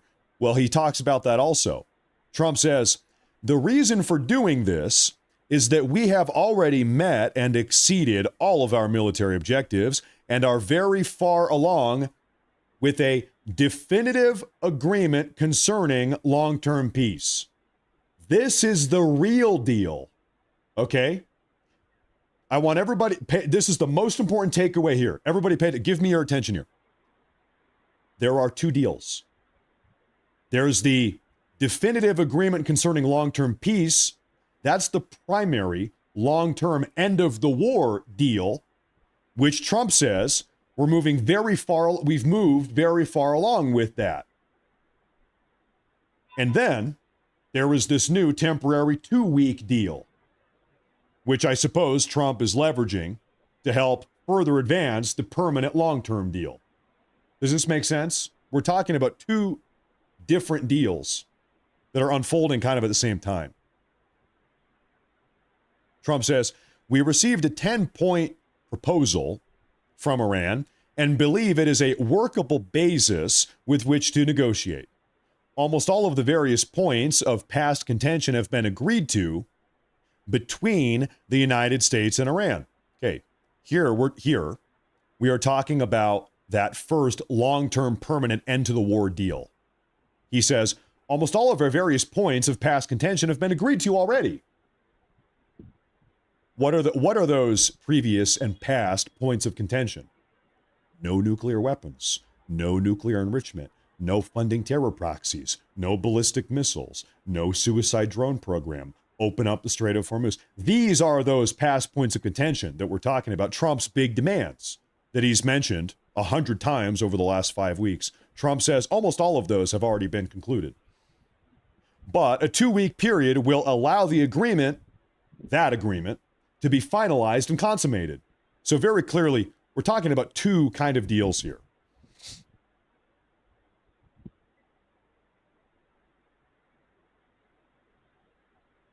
On behalf of the United States of America as president and also representing the countries of the Middle East, it is an honor to have this long-term problem so close to a resolution, he says. Okay, let me take a look here. Summerman, thank you very much. I appreciate that super chat. Zero Cool, thank you very much. And also Happy Ty Silver, thank you very much. Soaring Eagle on Rumble, thank you. Thank you very much. Oh, I haven't even checked oil prices. One moment.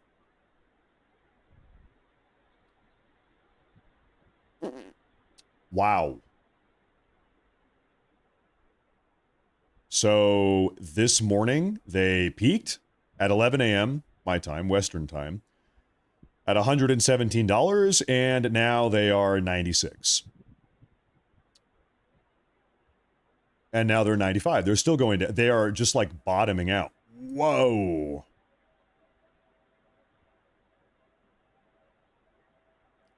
Like we can just watch this number get lower live. It's going down live.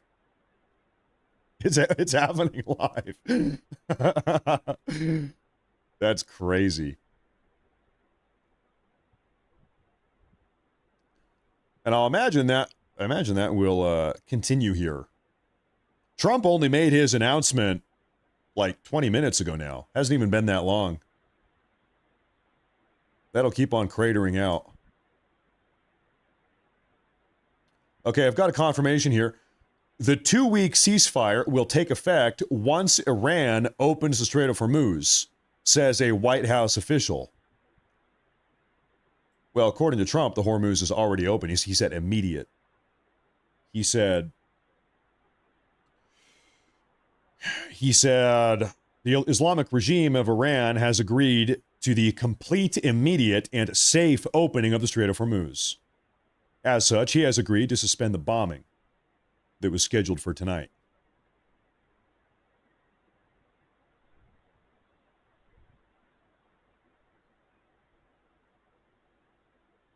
I'm seeing if we have any other sort of like other outside updates here.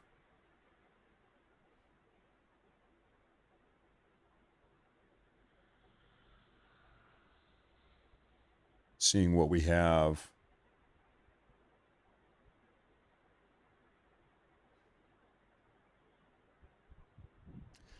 The Iranian regime right now, this is Iran's Supreme National Security Council, has called this a crushing defeat for the U.S., saying that they've been forced to accept their 10-point plan.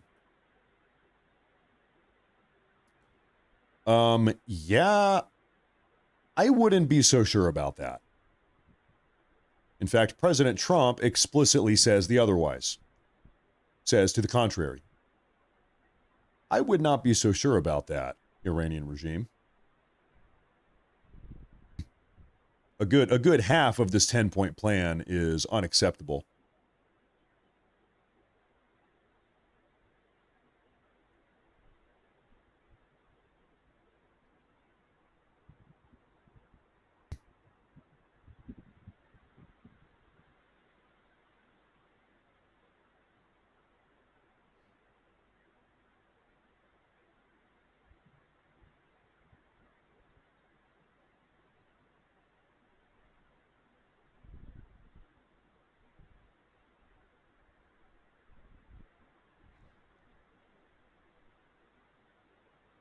Seeing if we've got any little tiny things coming out here. Coming out of Iran, the Iranians say that negotiations will continue with the U.S. in Islamabad, that's in Pakistan, to finalize the details of this second long-term deal.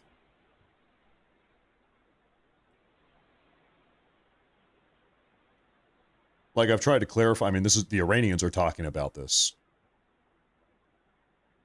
There are two deals at play right now. One, the long-term deal that will permanently bring the war to an end. And then this new short-term 2-week-long ceasefire. Iran says that they're going to continue meeting with the Americans in Islamabad to round out the conclusive details of the first permanent deal to end the war.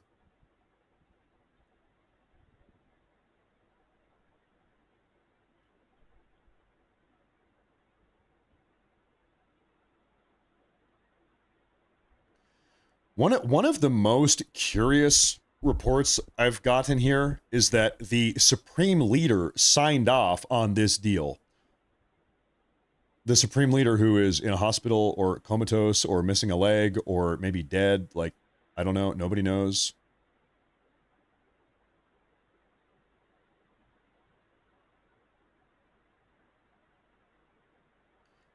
I don't believe it. I don't believe that the Supreme Leader signed off on this. I think this is the Iranians lying. I think really this is the Iranian regime lying to their own people. I think they're trying to deceive their own people more than anything.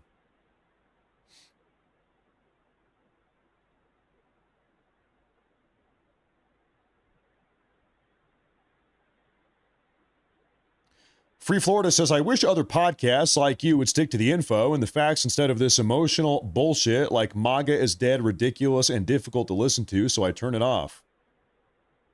Hey, you know what? Just don't listen to him. Hey, listen, just keep on coming back to this show. No problem. Just keep on tuning into this one. No, thank you very much. I appreciate that. I appreciate that. Another big super chat here from Curtis. He says, it's so good to see the price of oil dropping in real time as the news of this spreads. Yeah, you know, I've been looking over here at my news feed. I just looked back at the price, and it's gone down $1.50 since I last looked at it. In like, it was like 5 minutes. In the last 5 minutes, I've gone down $1.50. I wasn't even paying attention. That is crazy. That is crazy. So, ladies and gentlemen, I'm going to ask again, permission to be 1% smug, please. 1% smug. Granted, thank you. Over the last 5 weeks, I have heard, I mean, we all have heard, you have heard, that this was going to result in World War III, that Russia and China would get involved, that this would result in a nuclear holocaust, that this would result in the War on Terror 2.0. We would have hundreds of thousands of young American men and women marching through the hills of Iran, getting gunned down by members of the IRGC. We have heard that that Trump would institute a national draft and every young man in the country would get drafted and sent to Iran against their will. In fact, some big famous podcasters and talking heads have been talking about that. We have heard that President Trump was planning on dropping nuclear bombs on Iran tonight because he was a slave for Israel and Netanyahu and that Trump was such a slave to Netanyahu that he was going to drop nuclear bombs and kill, genocide 90 million Iranians in a nuclear holocaust. That is what I was told was going to be happening tonight. Well. All of that was fake news, absolutely maximally retarded, panicking horse shit. All of it was wrong. Every single bit of it was wrong. Imagine that. All these other talking heads, all these experts on X, they all got every single thing wrong about all of this. And here we are. And here we are. So once again, folks, thank you very much for tuning in. I appreciate that. Make sure to hit that like button. Make sure to subscribe. It really does help a lot. Here on this broadcast, we are cutting through all of the fake news, all of the bullshit, all of these hysterical,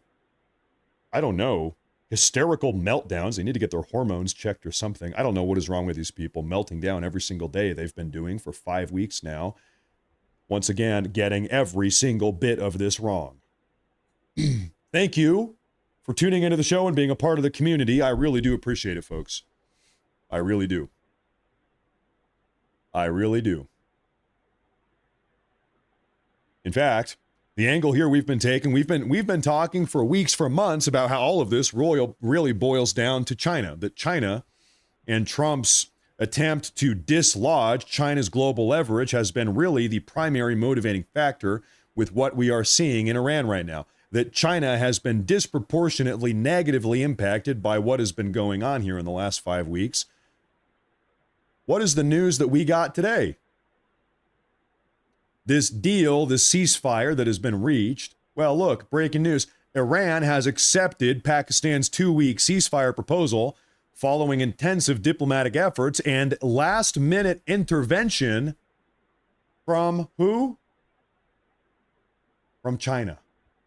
Can you imagine that? It was China that intervened at the last minute, getting into Iran's ear, saying, you guys need to open up the fucking strait. Remember how Trump said, open up the fucking strait? You guys had better do it. Ni hao ma, Xi Jinping, open up the strait, because in China, their economy is imploding. Their country is in tatters because of what's been going on in the last 5 weeks. China said, all right, listen, you guys need to open up the strait and do it now.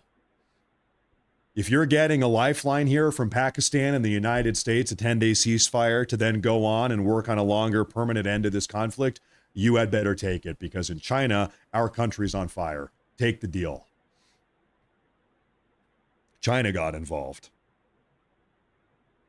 And you know what? If Iran responded to this pressure from China, China said, take the deal, shut it down, open up the strait. And Iran said, okay, what does that mean? That proves the point that we've been making here, that yes, in fact, the Iranian regime is effectively a proxy force of China. Iran takes their orders from China. Very clearly. China says jump and Iran says how high.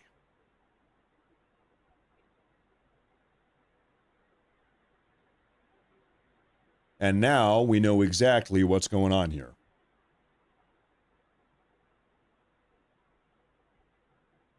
That's where, well, you know, hey, if Trump swears a little bit, maybe so can I. Is that okay? Hey, I'm just copying my president. Honestly, I had never even heard of that word before. And then I saw President Trump say that word 2 days ago when I said, wow, I just learned a new word. I'm going to start saying that. My president, that's my president. He taught me a new word yesterday. I'd never even heard that word before. I figure if he says it, so can I sometimes, a little bit.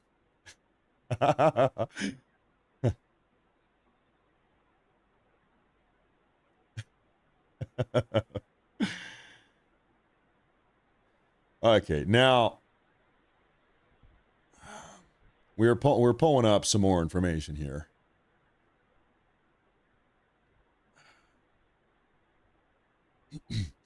That's my president.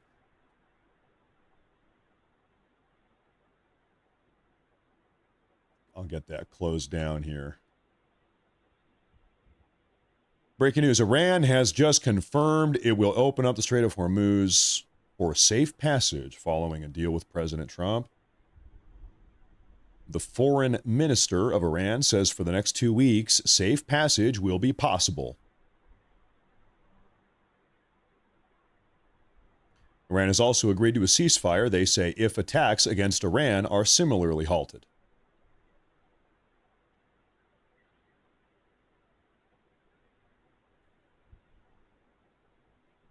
Well, well, well. Well, well, well, well, well.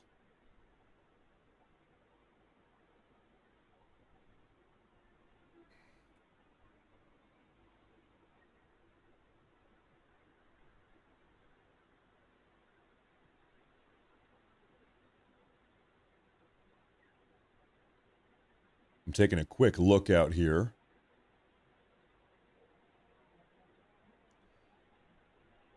We have a Fox News report.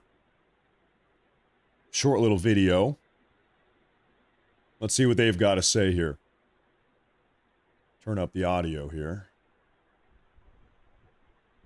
In bad faith, because he said explicitly, we're bringing to an end the 47-year regime, that's the IRGC, and God bless the people of Iran. So people can act in bad faith. The president didn't. He was threatening the regime. They got the message. They begged for the ceasefire. Is there a concern? Yeah, I mean, it is like just basic cause and effect. President Trump says, open up the Hormuz by this time on Tuesday. If you don't, we're going to bomb you to hell, or whatever he said. Then, lo and behold, the Iranian regime agrees to open up the Strait of Hormuz. What more do you need to say? Trump threatens them, open up the Hormuz or we will bomb you to hell. And then they open up the Hormuz. For the first time in 5 weeks.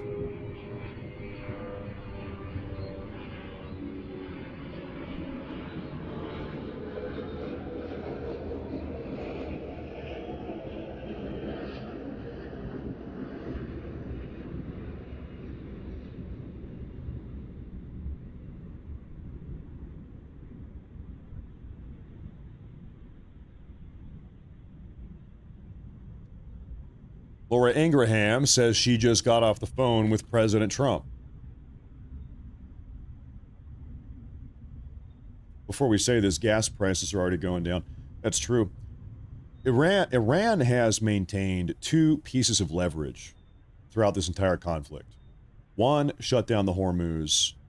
Two, what does that do? It increases the price of gas on the globe, or oil on the global oil market. Okay. Folks, Iran just lost. Trump forced Iran to relinquish the only leverage that they had. The Hormuz is opened, oil prices are dropping. Trump did that by threatening to bomb them to hell. That is what has just happened here. The deadline is off, and we have what's being called a double-sided ceasefire. A live report from the region in moments. Now, I want to tell you how we were scheduled to start the show. I spent all afternoon writing the script. Started like this. Tick-tock, T-minus 59 minutes, 30 seconds. Until Donald Trump's 8 p.m. deadline for Iran to reopen the Strait of Hormuz. But just moments ago, Donald Trump posted this. And it's the entire Truth Social post where essentially he says, based on conversations with Prime Minister Shehbaz Sharif and Field Marshal Asim Munir of Pakistan, and wherein they requested that I hold off the destructive force being sent tonight to Iran. And it continues to go on. And I just got off the phone with President Trump. And I will say this, we'll read the whole post later. I literally just had to rewrite the whole show. He was extremely serious in my conversation with him just now. And he was also cautiously, but seriously optimistic. He told me that the negotiations are and were incredibly complex. He does not want them jeopardized. There still needs to be an announced agreement. And of course, we all know in this part of the world, anything can happen. But it sure looks like things are moving forward. Now, I have a question for you folks. This just pops in my head randomly, of course. Do you think I should get Botox and lip filler? Because I've been thinking a lot about that. Lip filler, get it all over the place, get Botox, eyebrows, forehead, cheekbones. I've got some skin here. I was thinking about Botox and maybe even lip filler. I don't know. Everybody says yes. Everybody says yes. Well, okay, then I got to do it. Okay, now let me take a look at some super chats here, folks. Let me pull up some of these super chats because I am falling behind a little bit. And of course, I'm asking that question for no reason at all, completely randomly. Now, what do we have here? Some Rumble rants. Let's pull up the Rumble rants. Need to catch my spot here. Lan11 says, thanks for the coverage, Matt. Thank you very much. Thank you very much for tuning in. I really sincerely appreciate that. I think we have a lot of new people tuning in tonight. Listen, I got to plug my show a little bit, you know. If you guys are sick, I know we're all within the right-wing sort of sphere. You're looking for somebody to watch. If you are like me, if you are sick of the non-stop hysterics, everybody's melting down and doom-saying, and the country's over. Oh my God, it's over. Nothing's happening. Trump is a failure. MAGA's dead. America First is dead. Nothing. If you're sick of that, give me a 1 in the chat if you are sick of that. A lot of people I used to watch every single day, I can't even watch them anymore because they don't even talk about the actual news they used to. They don't actually talk about what's happening, the actual news. It's just like every day, a 60-minute long emotional meltdown. It's like tuning into a therapy session. It's like, you need to either take more medication or stop taking your I'm not sure which. More or less, something is wrong here.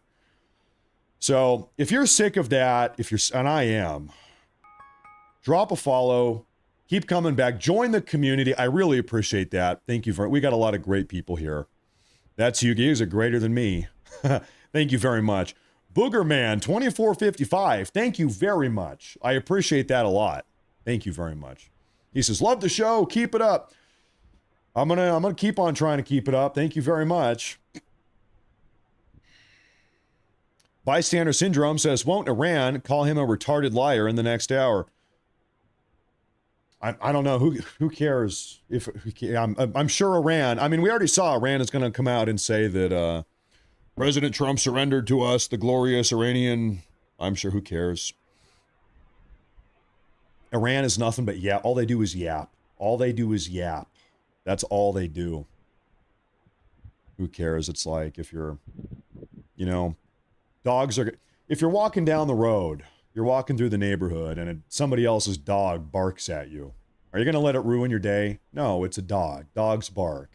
I'm not going to get bent out of shape and try to psychoanalyze why the dog is barking.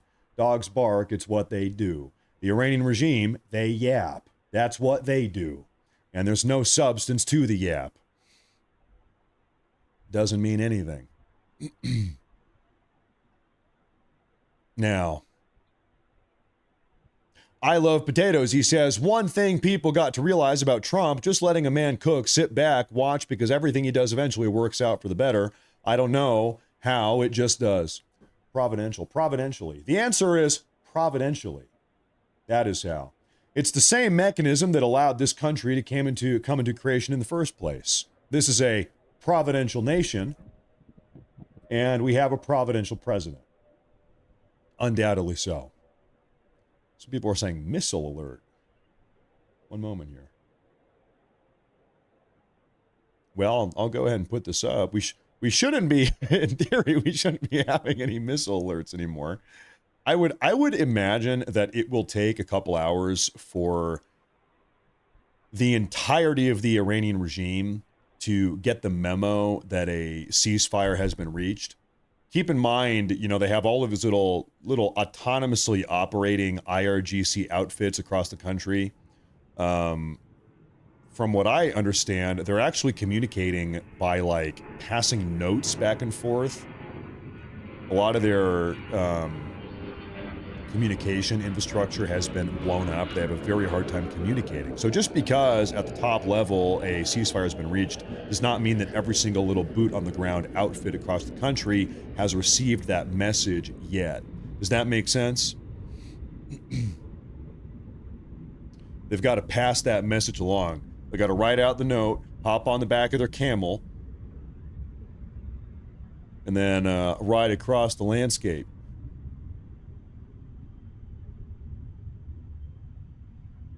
Now, I suppose we're waiting here. While we're waiting, I'll keep on going through some super chats here. Making Shavings, thank you very much. I appreciate that. Damon Gore, thank you very much. Pleasure Man, thank you very much. I appreciate that. We have a massive super chat from Raya Eagle Wings, one of my favorites. She says, "Awesome work. Thank you, Matt. God bless." And that's right. Thank you very much.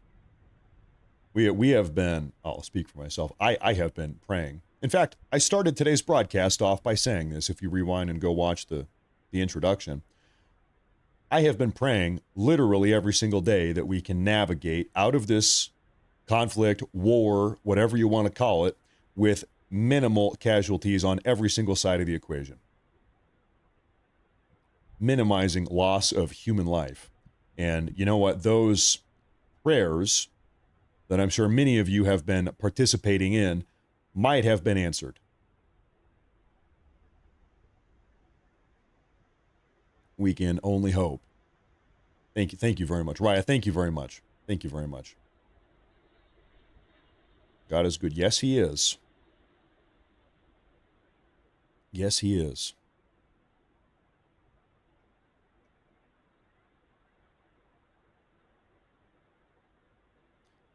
Well, allegedly, there's some type of attack from Iran coming up here soon. It's been one hell of a day. Thank you all for your patience. I apologize if I have missed any important messages or super chats or Rumble rants. It's a very chaotic day. It's one of the most chaotic days, in fact. I will make a very humble request that if you are tuning into the show and you are new, please do me a favor while we have a moment here, a little bit of a reprieve. Go ahead and follow my page on X. Of course, make sure to follow, like, subscribe. But on X also, if you follow my page, Matt Morris TV, that really is the best place to be for all the most breaking news updates pertaining to me and to the show. That's the place to be.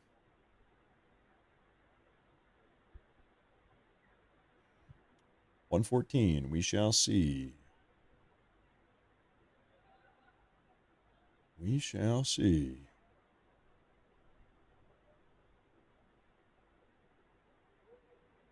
Could also just be total false alarm. Could be nothing. The Hormuz is mine. You know what? I don't think it is. No.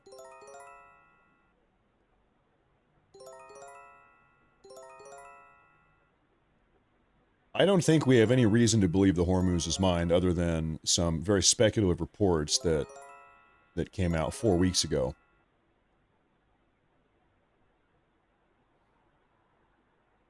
Time will tell. We'll see, though. Time will tell. Respectfully, I hope I'm right, and I hope you're wrong. We want as few mines in the Hormuz as possible. Yeah, that's right. It is yet to be determined if Iran will actually honor the ceasefire. Time will tell. Time will tell.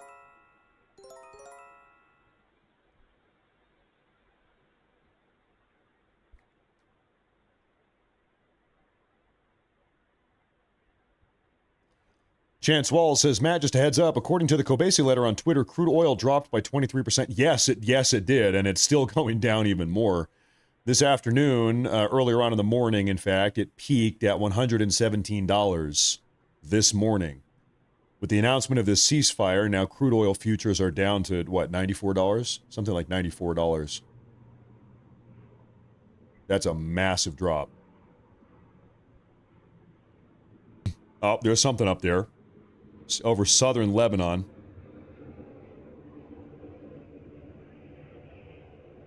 Something over the Tel Aviv airport.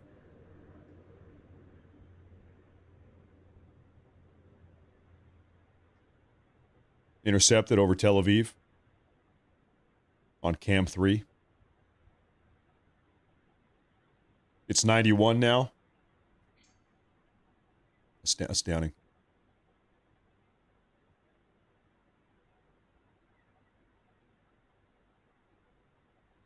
Astounding.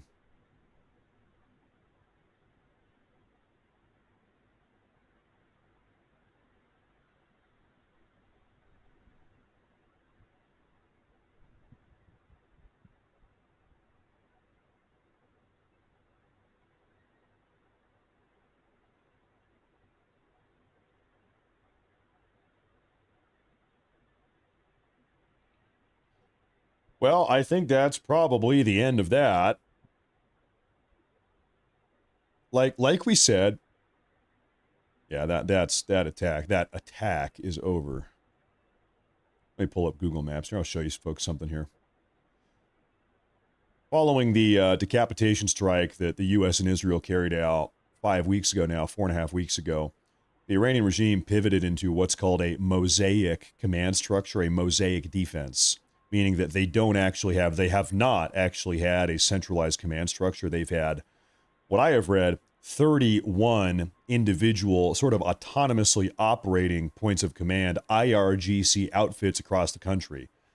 You have an IRGC outfit over here and over here. The country's been broken down into 31 individual territories, almost like states, provinces, that are being sort of controlled by the IRGC, and they're each doing their own thing. And so you can understand, listen, what is it, like 15,000 individual sorties have been carried out over the last 5 weeks. Iran has had the living hell bombed out of them. Their communication apparatus, their radars, their everything. And so telecommunications, all of it, bombed to hell. And so, as I said 10 minutes ago, just because a ceasefire has been agreed upon at sort of the toppest level that there is, does not mean that necessarily these guys in this trench right here even know about it. If you're an IRGC operator launching ballistic missiles out of a cave right here in the middle of nowhere, you might not even know about the ceasefire yet. It'll take time for that word to spread across the country. We have a new Truth Social post.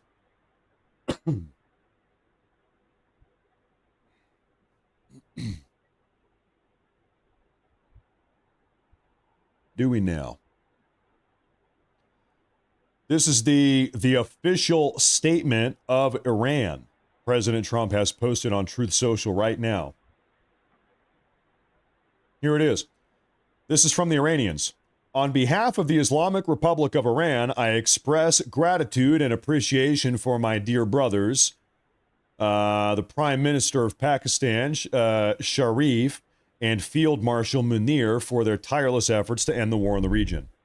In response to the brotherly requests of Prime Minister Sharif in his tweet, and considering the request by the U.S. for negotiations based on its 15-point proposal, as well as announcement by POTUS, President Trump, about acceptance of the general framework of Iran's 10-point proposal as a basis for negotiations, I hereby declare on behalf of Iran's Supreme National Security Council, if attacks against Iran are halted, our powerful armed forces will cease their defensive operations. Defensive, huh? For a period of 2 weeks, safe passage through the Strait of Hormuz will be possible via coordination with Iran's armed forces and with due consideration of technical limitations. Signed, Saeed Abbas Araghchi. There you have it. There you have it. There you have it. So they're going to spend the next 2 weeks deliberating on the United States 15-point proposal. Where can it meet up with the Iranian regime's 10-point counterproposal? Hopefully, at the end of this. come to a middle ground, really come to an unconditional surrender is still what we want. And then this will be done. And this will be done. There you have it. That seems to be where we are currently at. Bystander Syndrome says, are the Iranian negotiators in the room with us right now? Lol, the only source is Trump. Well, that's just not true at all. Well, respectfully, sir, that's just not true at all. Because the official Twitter page for the Iranian foreign minister, his name is Abbas Araghchi, who signed the bottom of that letter, posted this 35 minutes ago on his own X page. Did Donald Trump hack this guy's X page? No, he did not. The Iranian regime has capitulated.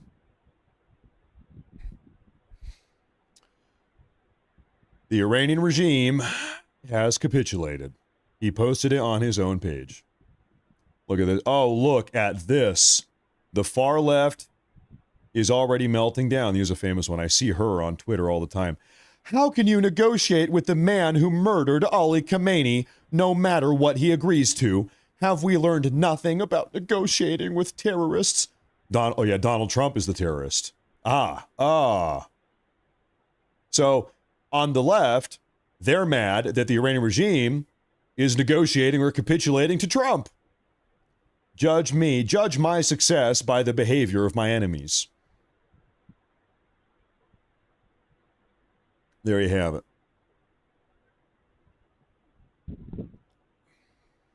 Donald Trump is a terrorist.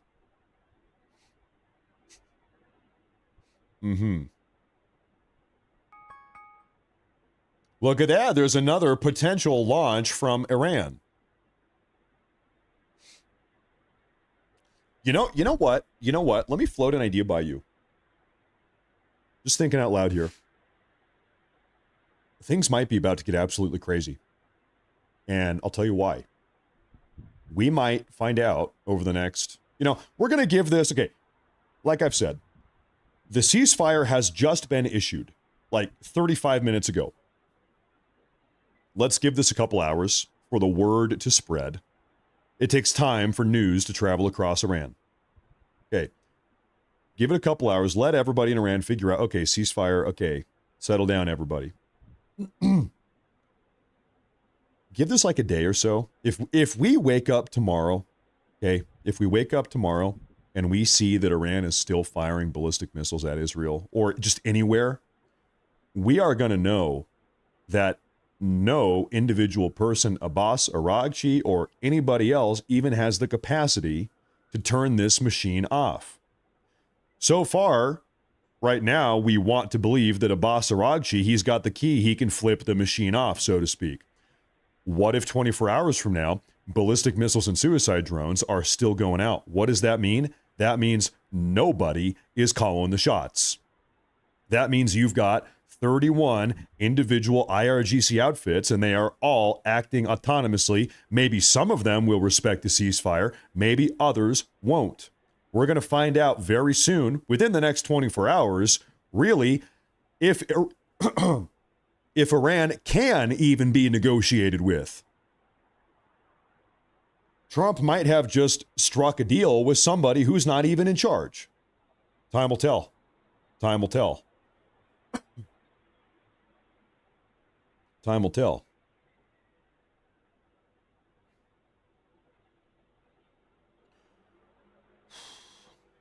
Imagine I strike a deal. Imagine I'm debating with my wife about what immigration policy should be in South Korea. Well, my wife doesn't represent South Korea. So even if I get my wife to agree to my terms about what immigration policy in South Korea should be, it doesn't really matter because my wife's opinion on South Korean immigration policy, respectfully, doesn't really matter. That might be the case here. That might be the case here. Time will tell. We'll see.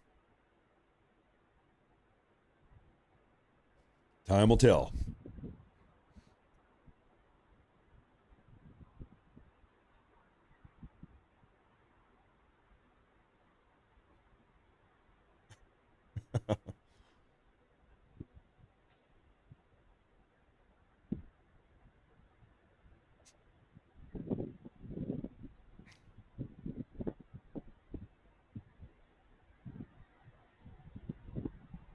I see a reporter. Yeah.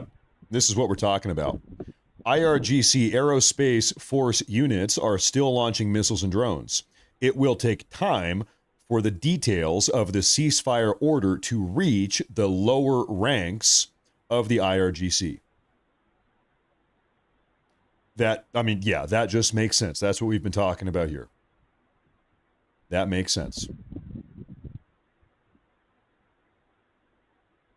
They've got to relay all the information.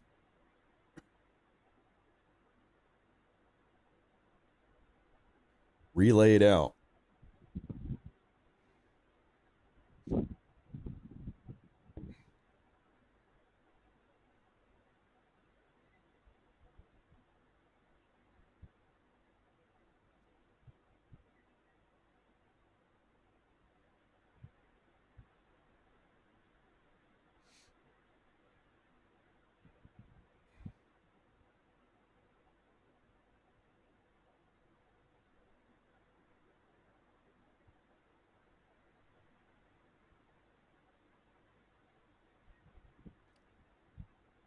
Time will tell.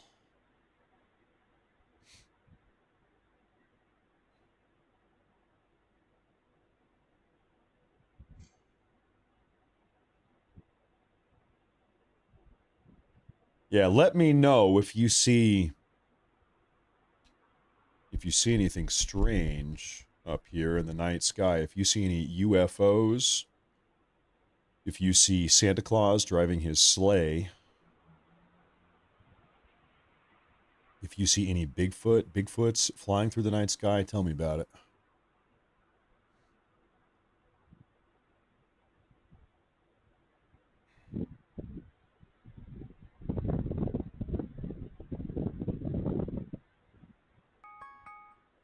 All right, you should be seeing something here pretty soon. We just got the ringle jingle.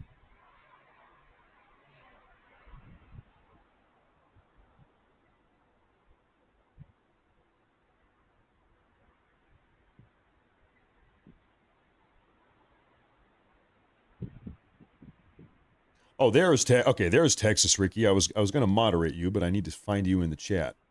Okay. I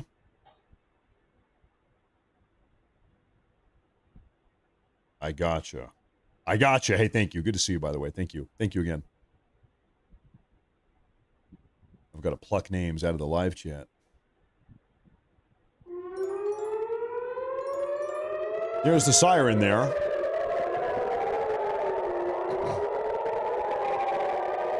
Generally, you hear these sirens in Tel Aviv. Yeah, and you can see in the bottom left, that's audio coming out of Tel Aviv.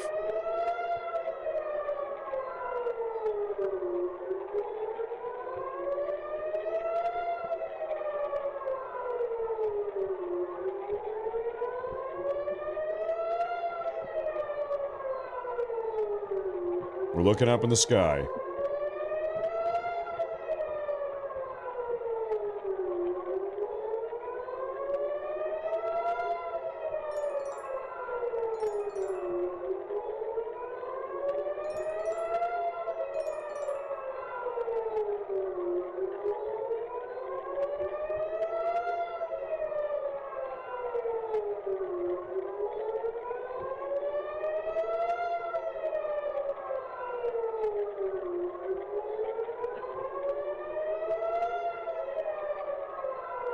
Well, I'll tell you what.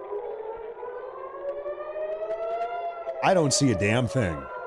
I'm hearing it, but I'm not seeing it. Oh, good Lord. Southern Lebanon, Cam 10 up there. That looks like a cluster. That's a cluster munition.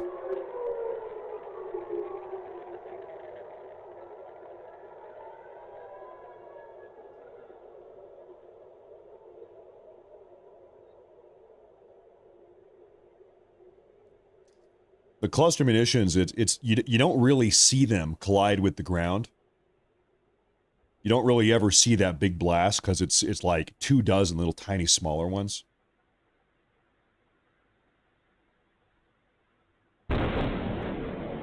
Well, you heard it.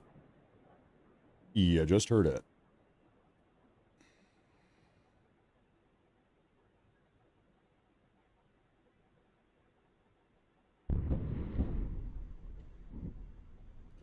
Okay, I've got to say something here. I really hope, I pray that Israel remains deferential here for like 6 hours. Israel, please, for the love of God, just give this like 6 hours before you say, oh, okay, we're going to keep on bombing. Oh, give this like 6 hours. Let the news get out. Let the word spread.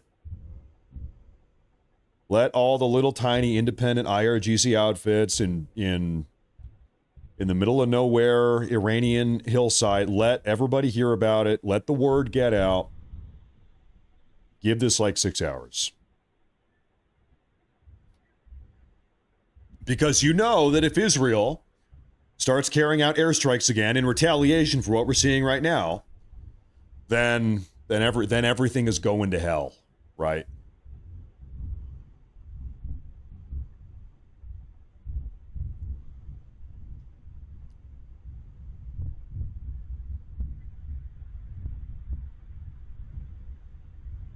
Why? Well, I've tried to make this clear. Believe it or not, Iranians, humans, are not telekinetic, right? Iran is a very big country, and we have spent the last 5 weeks blowing the living shit out of their communication apparatuses. We've been doing that intentionally, deliberately. So once again, just because a ceasefire has been agreed upon at the very top level does not mean that every single Iranian IRGC member in the country immediately receives that information. Realistically, it could take 2, 3, 4, 5, 6 hours. And the reason why is because we strategically have been bombing their communication apparatus for the last 5 weeks. It can take some time. So like I said, let's give this like 6 hours. You can't be serious. Oh, I'm sorry. Do you think that Iranians are telepathic? I don't think they are. I don't think that they are. I mean, this just seems like a no-brainer to me.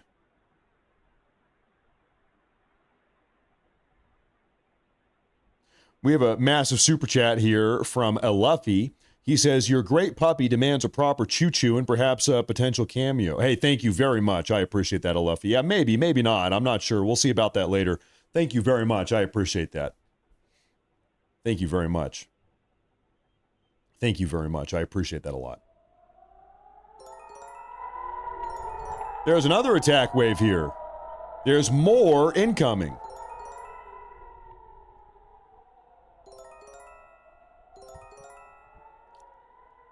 Seems to be maybe another wave.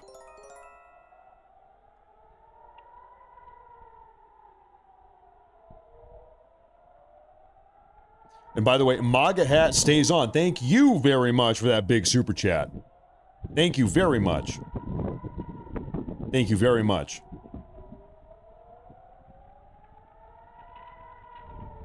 That's a massive one. Both of you, thank you very much.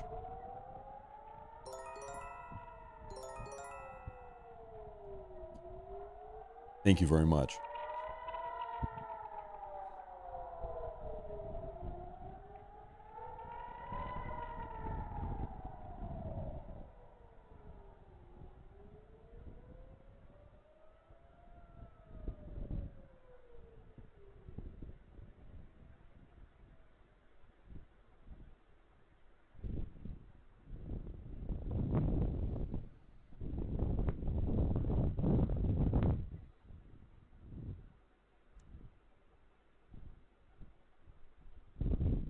Ooh, something lighting up the night sky. What is the situation? Right now, admittedly, things are very tense, and I'll try to break down why. So Trump, he set an 8 p.m. Eastern, by the way, it's right now. Trump set a deadline for right now for the Iranian regime to make a deal capitulate and reopen the Hormuz. They did 1 hour ago. So a ceasefire has gone public maybe a little bit less than 1 hour ago, 45, 50 minutes ago.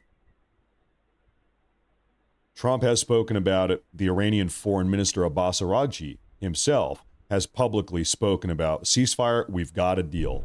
Everybody stop killing each other. Now, the problem here is that for the last half hour, 45 minutes, we have continued to see the Iranian regime fire ballistic missiles towards not only Israel, but also I'm seeing Bahrain and Qatar.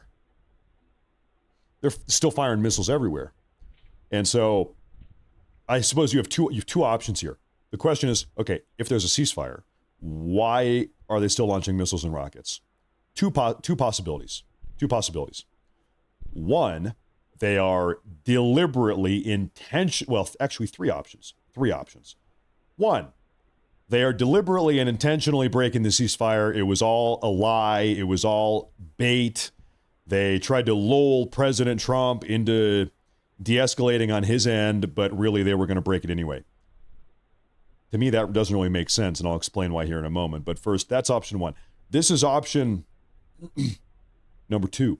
Option number two is that even though the foreign minister has agreed to a ceasefire, and he is publicly talking about that ceasefire for the last 45 minutes, some of the lower, sort of on the ground, boots on the ground members of the IRGC themselves have not actually received that news. It's so hot out of the press 45 minutes ago that if you're an IRGC member living in a cave in a mountainside in bumfuck nowhere, Iran, part of my language, you might not have received that ceasefire memo, and you're just firing off ballistic missiles like you have been doing for the last 5 weeks. They might not have gotten the message yet. We might need to have another 2 or 3 hours go by, I don't know, for them to actually receive that, ceasefire, to actually get that message. Third option is that Abbas Araghchi, the foreign minister of Iran, agreed to the ceasefire with good intentions, but he's not in charge.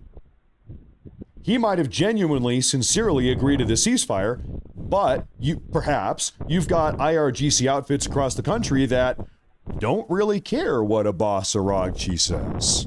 They're going to keep on launching ballistic missiles anyway. They're not going to follow a stand-down order from Abbas Araghchi. That's third option. Okay? And so one of these, I don't know, we'll see which it is. Time will tell. The reason why I said option one to me doesn't really make sense, that all of this was deception, that they were lying to Trump. Yeah, we'll ceasefire. All right, keep firing the ballistic missiles. The reason why that doesn't make sense to me is because there's not really, they don't really gain anything from that. At a maximum, they get President Trump to stop bombing them for like 90 minutes, and then Trump realizes, oh, they lied to me. All right, we're going to bomb them now. We're going to keep bombing them now. So at like what? They went through all of this pain in the ass, these fake negotiations to get a 90-minute ceasefire, at which point Trump is just going to keep on bombing them because that is what would happen. That doesn't really make sense, which is why I would suspect it's probably option 2 or 3. Option 2 being the word has not adequately gotten out yet, and it's going to take a couple hours for that memo to go out. Option 3 is that, which is also very likely to be honest, that Abbas Araghchi is not even in charge. That totally could be the case also. We shall see. We will see.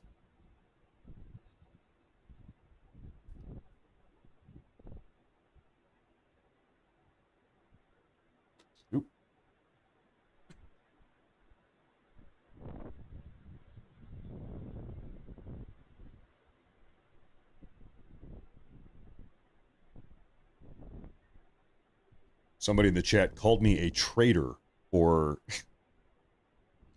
running through the options.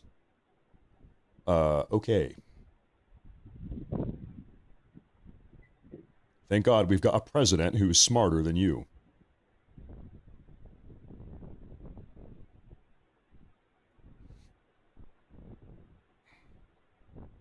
Craig Custer, he says, They can just turn on internet and broadcast videos of women and children on bridges and around power plants, but you can't just send a message to 31 IRGC commanders.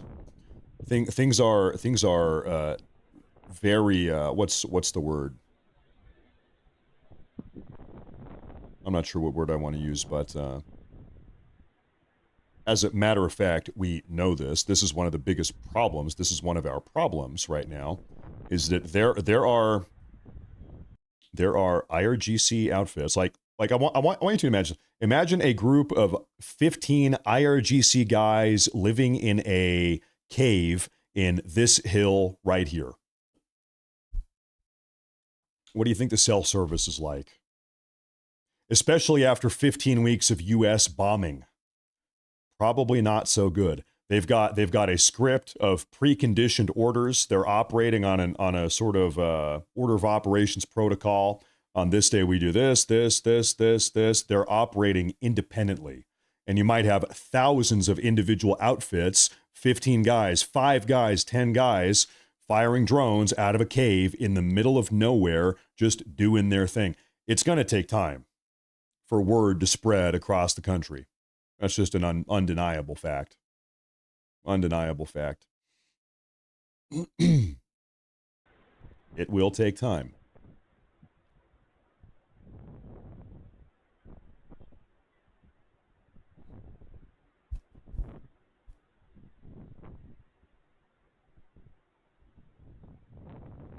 They have Verizon. Verizon is the nation's largest 5G network.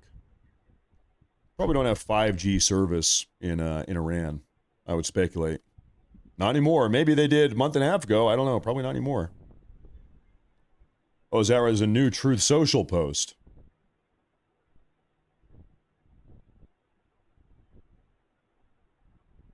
There is a new Truth Social post.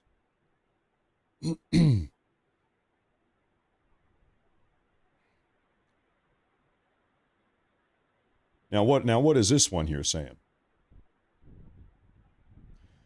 President Trump says the alleged statement put out by CNN World News is a fraud. As CNN well knows, the false statement was linked to a fake news site from Nigeria and, of course, immediately picked up by CNN and blared out as a legitimate headline. The official statement by Iran was just released and posted on Truth below. Authorities are looking to determine whether or not a crime was committed on the issuance of the fake CNN World statement, or was it a sick, rogue player? CNN is being ordered to immediately withdraw this statement with full apologies for their, as usual, terrible reporting. Results of the investigation will be announced in the near future. So I'm not exactly sure, actually, what CNN said. I'm going to pull up their X page. I don't know. Trump isn't happy about it. They're probably misreporting the conditions of the ceasefire. That'd be my guess here. That would be my guess. Here. Presumably this is 1 hour ago. President Donald Trump said he'd agreed to a 2-week ceasefire with Iran less than 2 hours before his 8 p.m. deadline to destroy the whole civilization. Iran said the ceasefire agreement was made on the condition that Iran was... I wonder what specifically they... Hold up one moment here. What specifically did they say? This is the worst website ever. Okay, we're not reading that bullshit. Well, anyway, Trump wasn't happy about it. I'm not sure.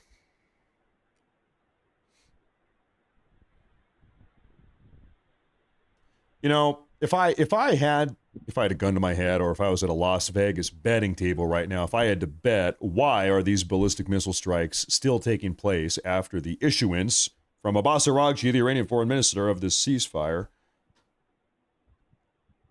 I would suspect that he is not in complete and total control of the country, this is otherwise known as option number 3.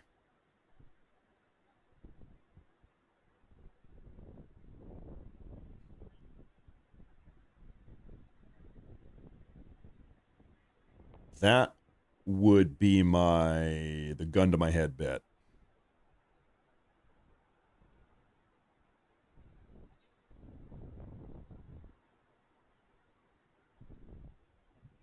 And time will tell. Time will tell. That's another, determining if that is the case or not, that is just a function of time. We're going to find out over the next 24 hours.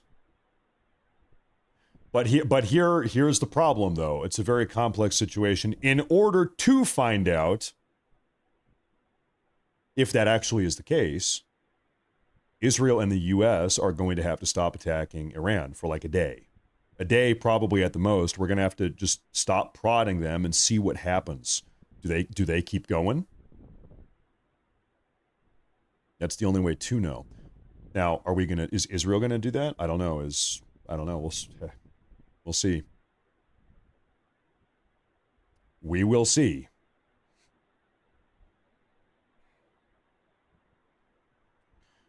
Strait of Hormuz has officially been reopened. Bring up the ship map. I can. The thing is, these ships, they move very slowly, and I doubt we're even going to be able to really like. Well, let me mute this because you are perhaps starting to see something crazy. What do you see here? This is kind of a curious little formation here. It's almost like they're going somewhere. Well, can we, you know what? I think I've got a pretty cool tool. What, am I not logged in? No, I am. Okay. We can do.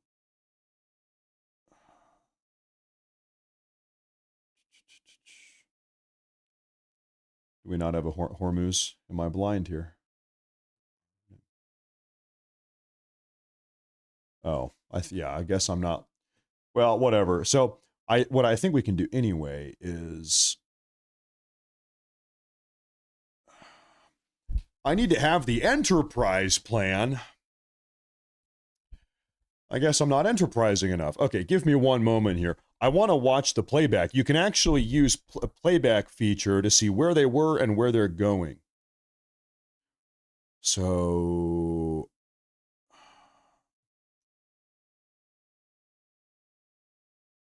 I've got good news. I think I do have the enterprise plan. I'm paying $100 a month for it. So I better have it. Okay. All right. I think I'm logged in. Okay. So what we can do now is, last 7 days. Can we do let's do last 24 hours play. And we're looking here. And I'm going to put this on turbo speed.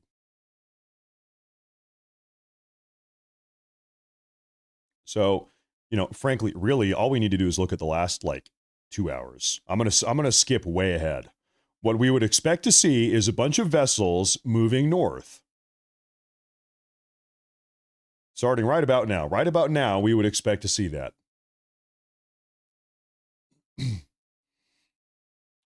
Are we going to see that? Well, nope, we're not. Well, the answer is no. Can I get out of this here? Not yet. Not yet. It's going to be very curious to come back to this tomorrow. And once we have a 24-hour segment here to really see what the motion of the ocean is. I just want to see the motion of the ocean. I think not enough time has passed. We have another launch. Well, you've got it. You've got to be kidding.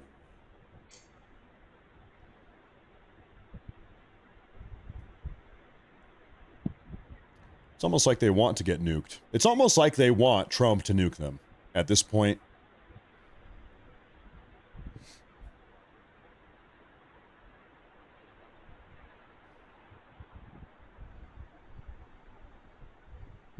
Maybe they do. Actually, now that I think about it, maybe they do.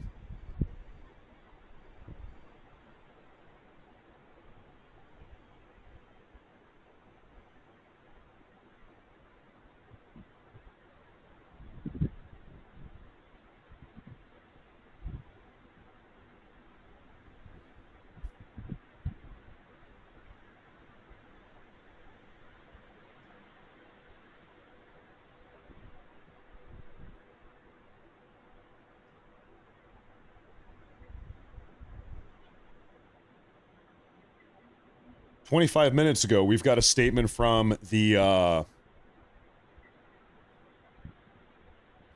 Prime Minister of Pakistan. He's the guy that sort of negotiated this. He was the intermediary here. He says, and I quote, "With the greatest humility, I am pleased to announce that the Islamic Republic of Iran and the United States of America, along with their Christian allies, have agreed to an effective, immediate ceasefire everywhere, including Lebanon and elsewhere, effective immediately." Immediately. "I warmly welcome this sagacious gesture and extend deepest gratitude to the leadership of both the countries and invite their delegations to Islamabad on Friday, April 10th, 2026, to further negotiate for a conclusive agreement to settle all disputes." So the Pakistanis, they have invited, this would be Kushner, Witkoff, and J.D. Vance to Pakistan to meet the Iranians in person to work on negotiating like the real primary deal, which is the permanent end to this war.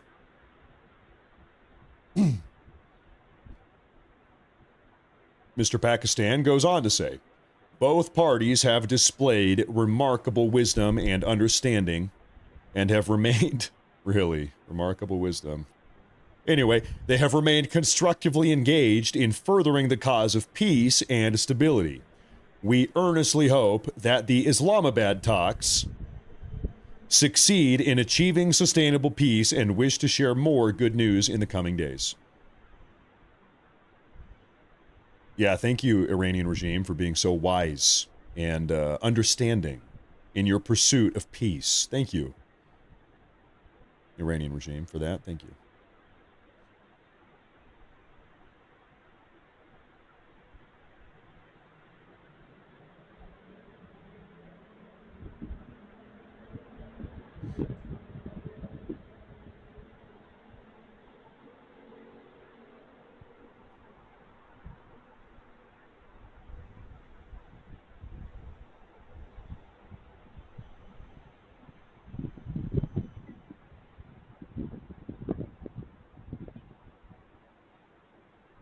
Lindsey Graham issues a statement. Lindsey Graham says, "Like everyone, I hope we can end the reign of terror of the Iranian regime through diplomacy. We must remember that the Strait of Hormuz was attacked by Iran after the start of the war, destroying freedom of navigation. Going forward, it is imperative Iran is not rewarded for this hostile act against the world. As to an Iranian 10-point proposal to end the war, I look forward to reviewing it at the appropriate time and its submission to Congress for a vote like we did with the Obama JCPOA.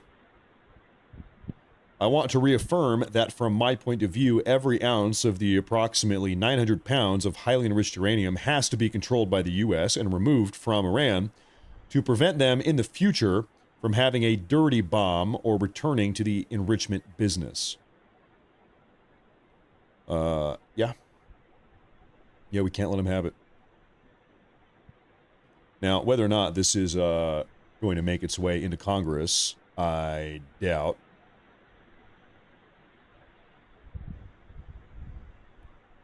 Serious doubt on that one.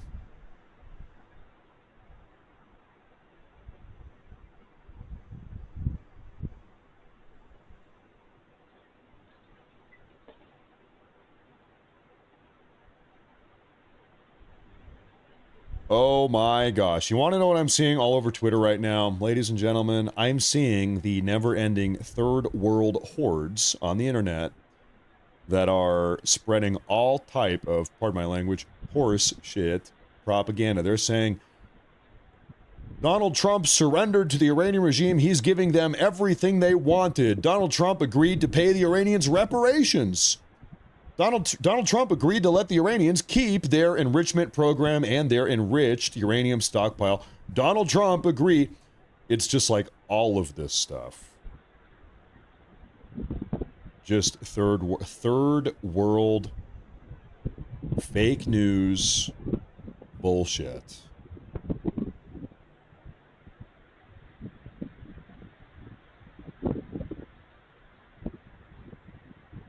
on a bunch of like fake news Pakistani accounts.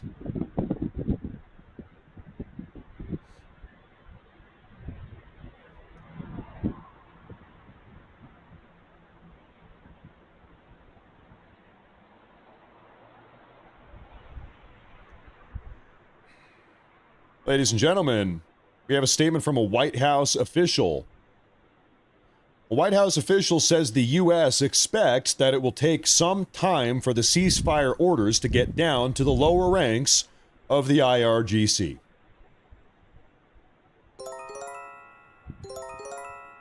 And on that note, here's your next ballistic missile attack brought to you by the Iranian regime. This ballistic missile attack has been brought to you by the Iranian regime. Use promo code IRGC for a 15% discount on ballistic missile attacks.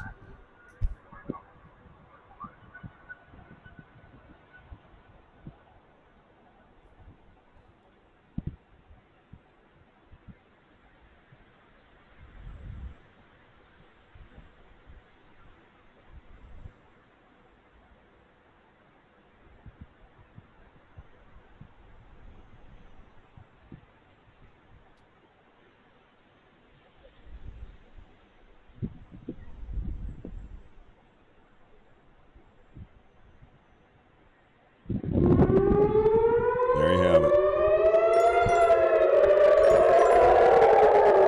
You just had to use the promo code. Somebody used the promo code. Oh, wow, that's a lot of them. Very bad.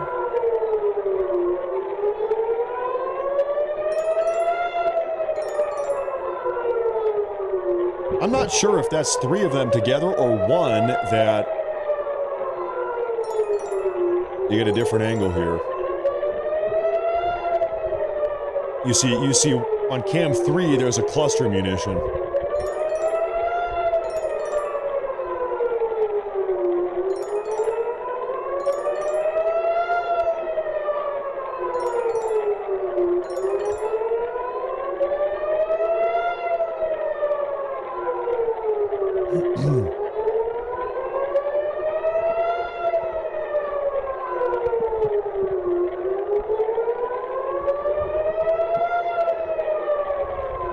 It is going to be so tempting. There's more too. Look at that on cam 10. It is going to be so tempting for Israel to say, fuck this. We are hitting them hard. And you look at a situation like this, it's like you couldn't even blame them too much, honestly. Look on cam 12. Never mind, intercepted, never mind.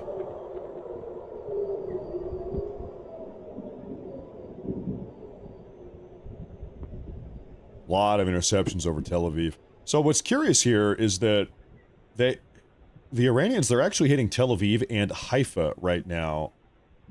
These are two different locations. There is some amount of coordination here.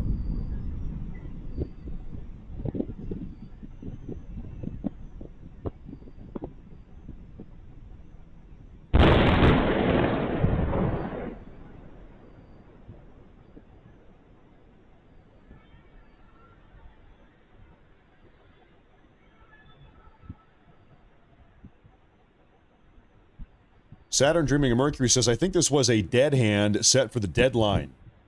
I think they thought the U.S. and IDF attack was inevitable. This was set up already.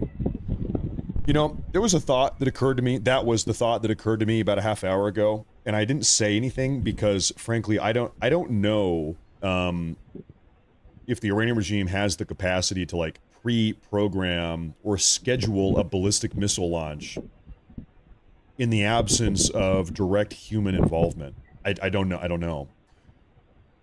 Could be the case that this is a series of pre-scheduled attacks.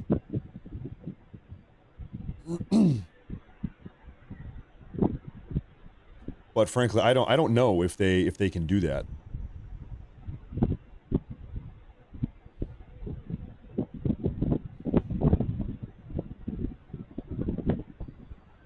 I'm not sure.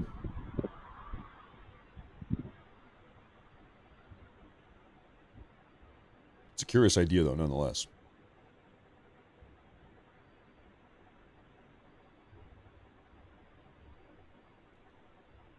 Kurt says, can you check status of planes in the area? I can check flight radar.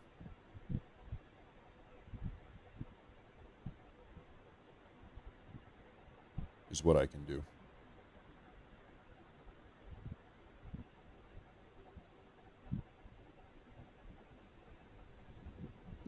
There's nothing interesting. Spoiler. There's nothing really to remark on, to be honest with you.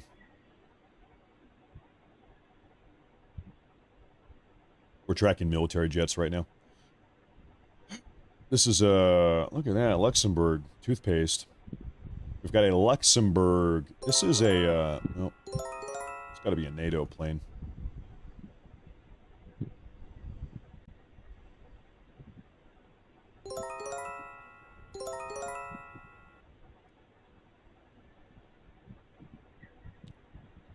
That sounds like another launch. That's what that sounds like.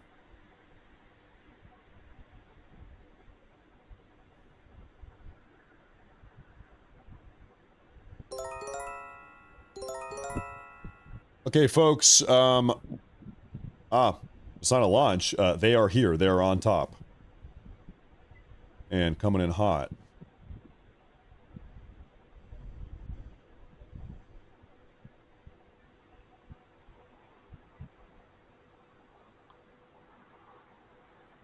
And coming in hot. On cam 3. It looks like that one is coming in. Are they going to intercept that, or... I think that one probably hit. That one got very low on cam 3.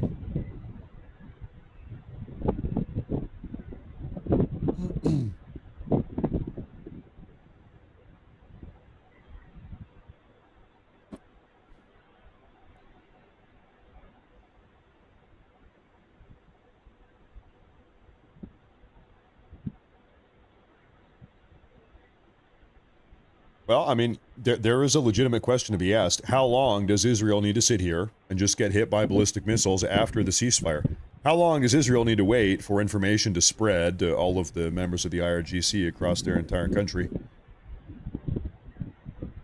And you know what? That conversation right there, regardless of whatever your opinion or my opinion is, that conversation, I promise you, Trump is having with Netanyahu, like, perhaps now, perhaps right this very moment, Trump is talking to the Israelis. That's the exact conversation they are having.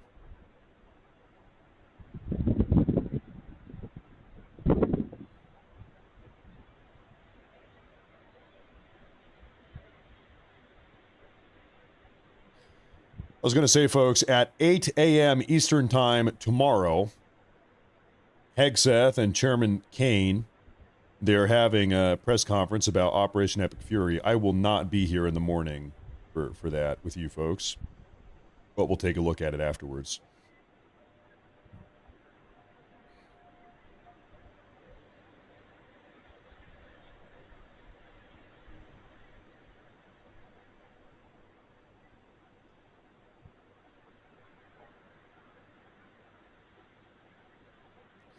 Rumble, Michael from Rumble. Hey, thank you very much. I'm a little bit late to that, but thank you very much for the 10 gifted Rumble premiums. Thank you. Thank you, brother. Thank you very much. The Rumblers are in the house. We've got the Rumblers in the house. Thank you very much.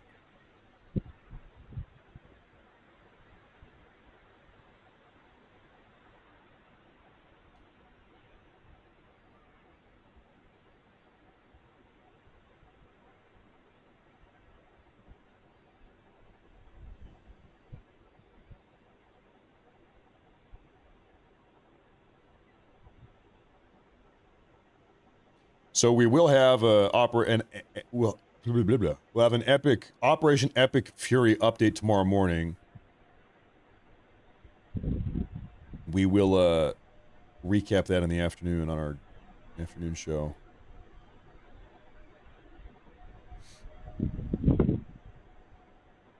9K. I know. 9K on Rumble, and we're not even like on that front page slot. I cannot believe how well the Rumble shows are going. I can't believe how well the YouTube shows are going. I can't believe anything. Right now, frankly, it's the least of my concerns. Right now, I'm just hoping that this situation gets navigated out of in a productive way.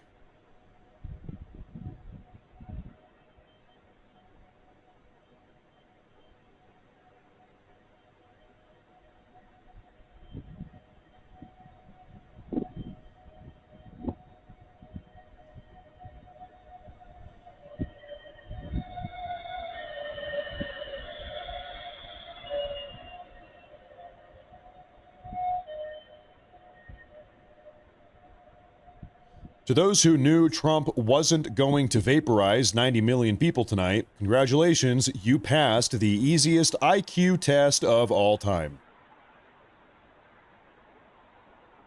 Yeah, pretty much. Yeah, true. Folks, there were people this morning that, unironically, literally thought that Donald Trump was going to launch nuclear bomb after nuclear bomb after nuclear bomb, scorching, irradiating the entirety of Iran, genociding in a nuclear holocaust 90 million Iranians. That was the talking point this morning. I kid you not. So for those of you that passed, congratulations. You are graduates of the Morris Report Leering Center. Congratulations.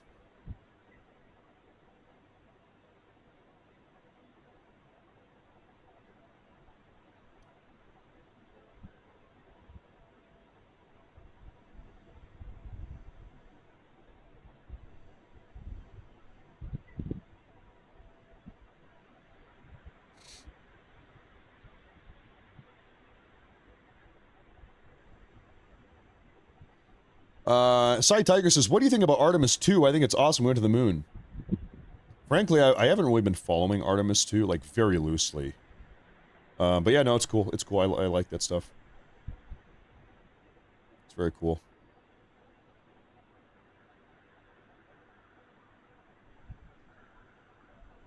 I hate to disappoint. I'm not a moon landing denier.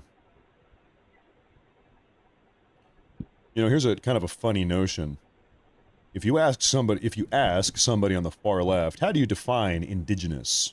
Who is indigenous to this land or this place? They'll say, well, it's the first people that showed up. The Polynesians, they are indigenous to New Zealand because they were the first ones to show up there. Okay, sure, maybe.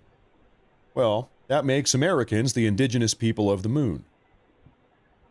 By that definition, the moon is the indigenous homeland, the indigenous land of the American people. You know what? Okay, I'll take it. That's our moon. That's our moon. I mean, our flag is there. We're the first ones there. Put the flag up. We played golf on the damn thing. That's our moon.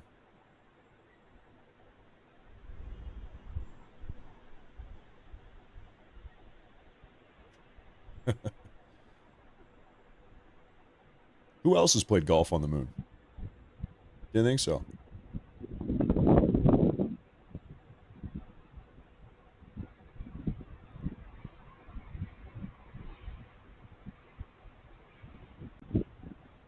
We have an update here. Okay, folks, let me know if there is an alert that takes place over the skies of Israel. Until then, there's a report I want to take a listen to with you folks here. Let's play this. And with that, we're going to bring in Lieutenant General Keith Kellogg with us tonight. And, sir, it's good to have you on such a big night. Just want to get your immediate reaction to what we've just seen in the last half hour. Yeah, Rob, thanks for having me, and it's good to be with you. Look, you know, I'm reminded of so many times when people have not listened to the president, and you just go back with his track record. You know, it's what Shakespeare wrote when he wrote the play The Tempest, past his prologue. When you think what he has written about before he was president, and then when he attacked Assad after they used nerve gas on their citizens, and then he moved the embassy in Jerusalem from Tel Aviv, then he killed Soleimani. This is something he's done all along. The guy is a living action verb, and the difference is courage. He has done something as a president of the United States that no president before him has done. He not only talked about it, he actually did it. And I think people are now starting to realize this guy really means what he says. Yeah. Some of these people take a long time for him to get it, but now he's got it. He's got their attention. We've opened up the straits. That's good. Now, on a personal level, do I trust the Iranians? Not really, No. but we're going to see how it plays out in the next 2 weeks. They've got a role to play. They now know the president's very serious about it. He'll commit forces if he has to. Yeah. He'll bomb if he has to. Now it's back over to them. Well, and that's, I mean, there's so many questions, right, as this has just happened. But I mean, the 10-point plan that they talk about now is saying it was a good basis to kind of negotiate with was mostly about sanctions relief for Iran, security guarantees for Iran, new arrangements in the Strait, and you know, billing ships that come through the Strait of Hormuz. So it was a very one-sided, you know, kind of agreement on Iran's side. We obviously had a hell of a lot of demands for the Iranians. And I guess my question is, where do you think we fall in that negotiation at this point? Because I think a lot of people are going to look at this and say, the president didn't have a move to make. Maybe he just said, all right, let's, you know, it was either this or we bombed Tehran tonight. So I think that a lot of people thought this is where this was going to go. The Iranian regime won out. They talk a big game. They won out. They know that they are not going to walk away from this being allowed to tax every single vessel going through the Hormuz with $2 million. They're not going to leverage a $2 million tax going through the Hormuz. The best financial takeaway that the Iranian regime is going to get walking away from this is sanctions relief. And you know what? They should be very happy with that. They should be very happy with sanctions relief. It's very simple. They are going to reopen the Hormuz. They are going to shut down their ballistic missile, drone, and nuclear enrichment program. They're going to stop funding terror proxies in the region. And in exchange, we are going to stop blowing them up, as we've been doing for 5 weeks, and we will lift our sanctions on their oil. That's the deal. I promise you, once this is all done and over with, that is what this is going to look like. Nothing more, nothing less. That's what the deal will be. Do you think that we have a strong enough hand at this point to get what we want out of Iran? Oh, without question. Of course we do. Look, I listened to their foreign minister, Arashi, when he actually wrote a book on negotiations. And they call that in the Middle East, when you deal with him, it's market style. In other words, you and I would call it bartering. When you go to a place and you want to buy a rug, well, it goes back and forth, back and forth. I think they see that, but they also goes back to what I said earlier, that they realize they are now dealing with an individual who's very serious about action. You know, to him, results count, and the fact that acting counts. So I think they now realize that. They realize that this is a guy who's very willing to take Karg Island, to take their oil supply, to take their lifeline. He'll open up that Gulf if he has to. So you're going to do it voluntarily or by force. You're going to do it one of two ways. I think they want to survive, and I think they'll hopefully start to negotiate and realize this is a losing game for them. And it's great kudos to the President of the United States. It's great kudos to our military. Yeah. But it's, you know, the resolve is absolutely incredible to watch. It is. I mean, it's something to see this kind of move in this direction. And obviously, the markets are going to go nuts tomorrow, and the price of oil, I imagine the futures will drop quite quickly, and there'll be a lot of things that are going to be viewed as very positive. My question is, though, I mean, can we get? Are we going to get Iran to actually give up a nuclear program and to operate in a way where, you know, some kind of oversight is real and not like it was in the JCPOA, where it was an imaginary oversight that just appeased the Obama administration? Okay, folks, I'm getting a confirmation. The Truth Social post Trump made, we read through it, about CNN. CNN spreading fake news. Trump was mad about it. This post, that CNN post, was this Iranian 10-point plan. CNN posted out a fake 10-point list. That's why Trump was mad, because the information in that 10-point list was bullshit. This explains why I'm seeing all of these third worlders, these anti-American third worlders and members of the far left all over Twitter say, look at this 10-point list. It's the fake news. Bullshit. Are we going to get them to stop funding terrorism in the Middle East? Are we going to get them to be a more Western-facing nation, not fully Western-facing, but are we going to get this country to behave in some sort of a manner that's appropriate and aligned with the rest of the world? Well, yeah, I hope so. But, you know, this is what I've said repeatedly, that it's a change of governance, not necessarily the people in charge, but when you're looking at a theocratic government, one who's chanted death to America, you want to move to a more established type of governance that you're going to have in that country. Right now, they don't have it. You know, a lot of them, the mullahs ought to be back in the mosque. Most of them are now dead, and they're constantly going down the line. You're starting, I don't think you're going to find any real reasonable characters that are going to be working with Iran. They're doing it by sheer threat, and they realize as long as President Trump is in the White House, they're going to face somebody with great resolve. But when you look at somebody like Karachi, who's their foreign minister, or you look at Vahidi, who's the leader of the Republican Guard, these are all hardliners. They're still alive.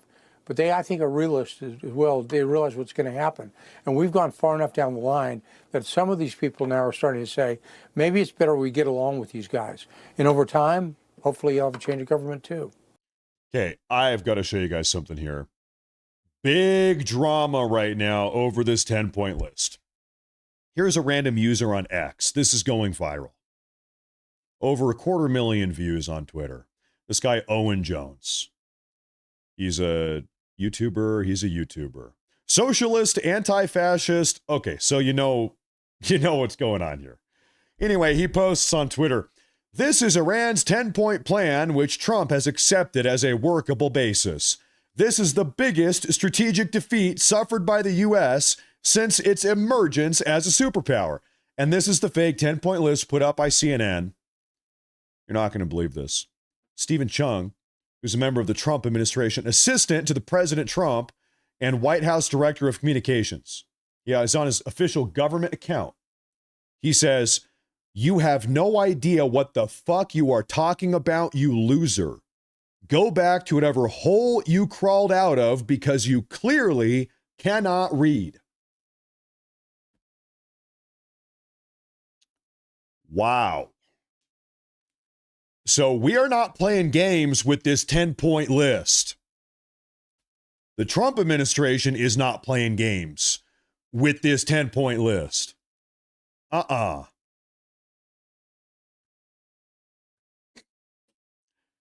going scorched earth. We're going scorched earth on this 10-point list. Well, I'll be damned. The fake news. Rapid response.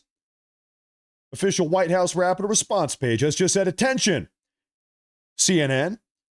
As President Trump just said, Iran's official statement is linked in his Truth Social post below and posted by the Iranian foreign minister. This alleged statement by Iran is a fraud. Correct this immediately." Wow. Yeah. This is big drama. Big drama.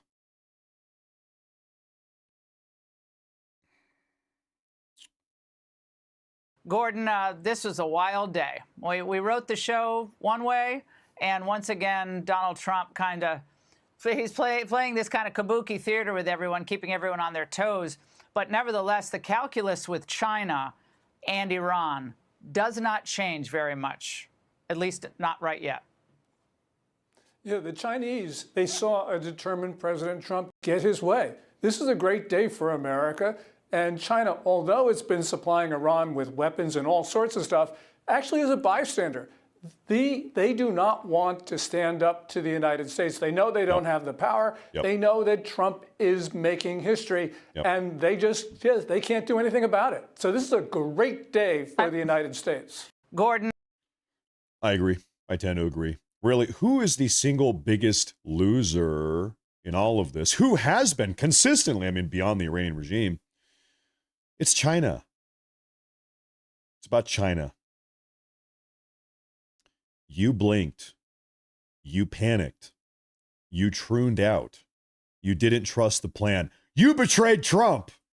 Now your children will know of your disloyalty and your cowardice. Your descendants will despise you for what? It didn't have to be this way. All they had to do was trust President Trump.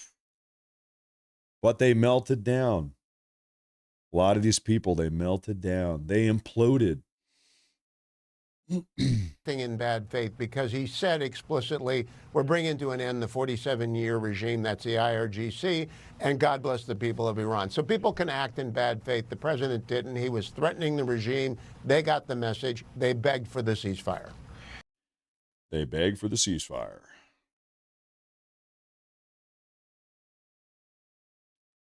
That's right. President Trump said the 2-week ceasefire with Iran, brokered by Pakistan, was, quote, subject to the Islamic Republic of Iran agreeing to the complete, immediate, and safe opening of the Strait of Hormuz. And guess what? That is exactly what has just happened. I mean, really, it's very basic, okay? Trump said, hey, Iran, open the Hormuz, or we are going to send all of you to hell, pretty much. And here's a timeline. Open the Hormuz by this timeline, otherwise you're screwed. What happened? Well, the Iranian regime has agreed now to reopen. Before that timeline hit, the Iranian regime has agreed to reopen the Hormuz. I was really looking forward to Bridge and Power Plant Day. I'm going to be honest with you. This was something we hadn't seen before. I was excited about the prospects of finally knocking the regime out. But, you heard from your guests, 35,000 Point, and they're brilliant. I'm going to tell you from my perspective, being on the ground, you give us 2 weeks, this military machine, you give us 2 weeks to resupply, get our interceptors back. You're not just hitting the reset button. You're starting a whole new wave of suck if this ceasefire collapses. Because you got to think about, the logistic machine that this United States military is, and the way that we've gone at them with a crescendo of violence from day one until this ceasefire. This is a world of hurt. If this ceasefire is broken, we're going to be watching the borders, making sure Iranians' friends don't start resupplying. And listen, we got their leadership while we were looking for that second crew member, the F-15. They let their hair down and they started meeting. Well, guess what's going to happen when these guys start coming out of their holes? They're going to get lazy and complacent. If that ceasefire cracks one bit, we're going to have a lot of targets of opportunity. Yeah, they'll be pretty exposed in the next couple weeks. So you're saying there's a possibility in 2 weeks, if the deal isn't the way we want it to be, we can just have rearmed, re-racked, and go back at it and finish off those targets that we still left out there. Is that a strong possibility? Let the markets recover, let the oil start flowing, go back in 2 weeks later and finish the job. You see that happening? I'm saying that if it is a possibility, the wave of destruction that comes their way, right now what we're doing is we're trying to balance the amount of firepower that we have in the area. We got to get a B-52 from England. We got to get F-15s over here. We got to go to Diego Garcia. We got to knock on the door of Missouri and bring the B-2s in. Everything is positioned. Everyone is rearmed. And when they come at that wave, it's going to be like day one when you had 200 bombers, 200 fighter jets in the air, and everyone is rest, everyone is hydrated, new socks, we're ready to go. And that's going to be a world of hurt for the folks. This 10-point list is like, we are living in the drama zone right now. All of this is unfolding real time. There's an account called the Clash Report. Iran says the U.S. agreed to, and then here's the infamous 10-point list. So you're having accounts. This guy's a European. I don't even think he's American. United Kingdom. So he says, how can Trump have agreed to all of this? It sounds like total capitulation. He didn't. It's fake news. He didn't. It's complete fantasy and Iranian propaganda. Why are you quoting West Asian accounts as fat? Wait, is this account? Where is this account? Oh, no. Oh. Some of these people, they hate America so much. They hate Trump so much. They're so desperate for Trump to lose or for America to lose that they are willfully spreading just like the most blatant of horse shit propaganda. There's no way Trump agreed to this. It looks like propaganda from Iran. Yeah, it is, because it is.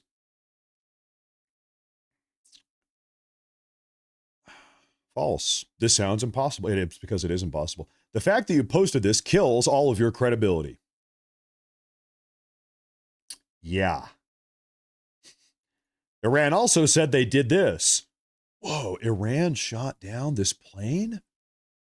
I didn't know that planes were so big. The fighter jets. Do you remember about 4.5 weeks ago when the Iranian regime was passing around this little artificial intelligence generated gem?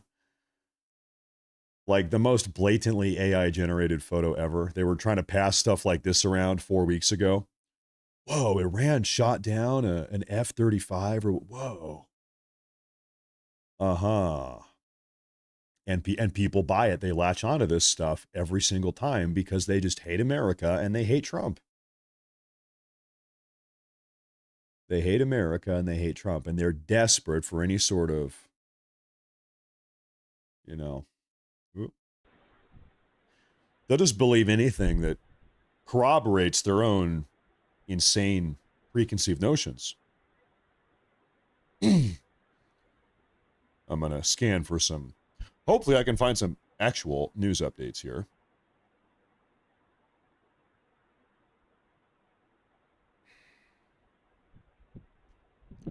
It was a plane for giants, that's right.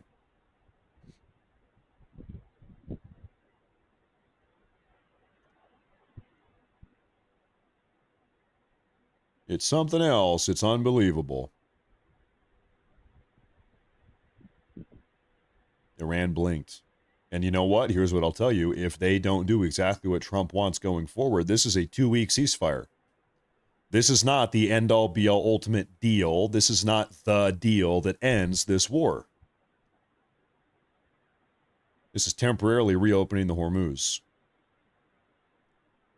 And if at the end of this 2 weeks, or if at any point during this 2 weeks, the Iranian regime does something Trump is not happy with, well, then he's just going to keep on bombing them.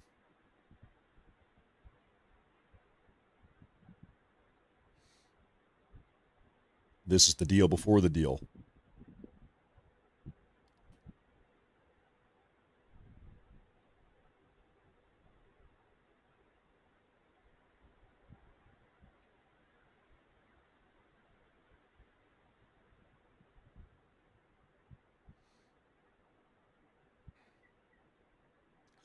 I'm telling you, all of the left-wing rhetoric that I'm seeing right now, all of the, I'll say anti-Trump, all of the anti-Trump rhetoric I'm seeing right now is entirely piggybacking off of this fake 10-point list. They've got nothing else. They have nothing else. All they have is the fake 10-point list.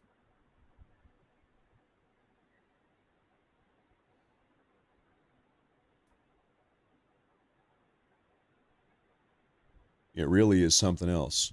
The Marxist right. You know, some people, I've heard the term Marxist right, woke right. Can I tell you which one I like the most?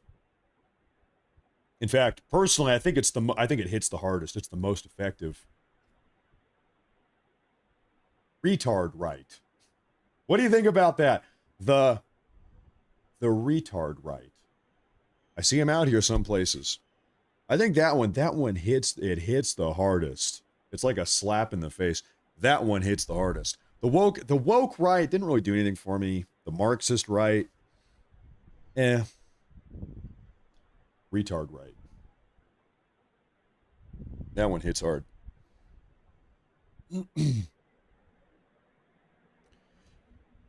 Matt Morris, you act like a rhino. I think if I pressed you, you probably could not even define what rhino means. Historically, rhino or neocon. Talk about the phrase neocon. Here's a great conversation. What differentiates President Trump from the neocons? Neocon, geopolitical foreign policy, sort of built on this idea that it is America's objective, our purpose, we must do this at all costs, taking on debt, sacrificing young American lives, whatever the cost, we must spread our sense of liberal democracy, our liberal Western ideas to the far reaches of the world. Let's talk about Iraq. This was the George Bush and also Barack Obama approach to Iraq. You call them neocons if you want. It's neocon foreign policy. We are going to invade Iraq and tear down the entire governmental structure, get rid of everybody involved, and replace them with individuals that will build from the ground up a Western liberal sort of democracy like we have, or sort of like we have over here in the West. This is neocon foreign policy. Notably, that is not what Trump is doing. That's not at all what Trump is doing. Trump is not trying to do that in Iran. I don't really think Trump gives a damn whether or not Iran has a democracy. I don't think he cares. What Trump, we've been calling this the Roman approach. Trump is implementing a modern day application of the Roman approach. Trump just wants the Iranian regime to do what he says. He wants them to meet his demands. Whether or not they have free and fair elections, frankly, I don't even think that he really cares. And the Roman approach is this. You approach the leadership of whatever country, Iran in this case. Listen, hey, you're going to do what we say, and if you don't, we're going to kill you. And we're going to replace you with another round of leadership, another set of leadership, and we're going to offer them the same ultimatum. Now, if that first group says, no, we're not going to capitulate and give you what you want, then Trump killed him. He blew him up. Okay, second round steps in. All right, same ultimatum. You're going to do what we say. You're going to capitulate, and if you don't, we're going to blow you up. And now we've done that. Trump has done that to the Iranian regime like 3 or 4 times. Trump is not trying to bring a liberal Western-style democracy to Iran. He's not once has he said that is his objective.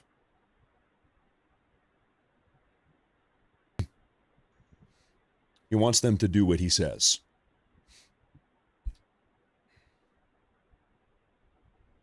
Which seems to be a much more realistic objective. I mean, this is what he did in Venezuela.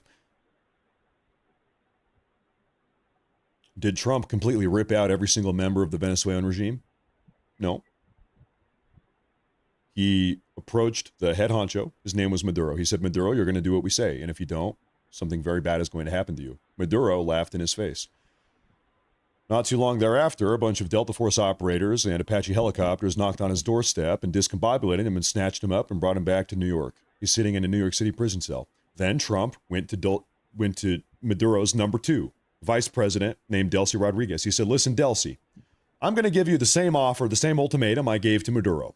You're going to do exactly what we say, when we say, how we say it. And if you don't, then the same or worse fate that met Maduro will be meeting you very shortly.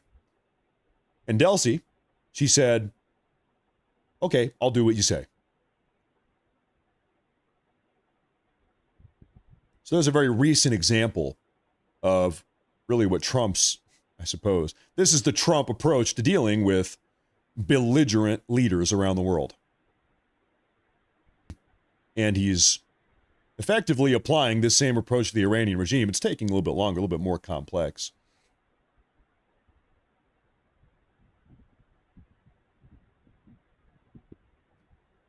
A little bit more difficult with Iran than Venezuela.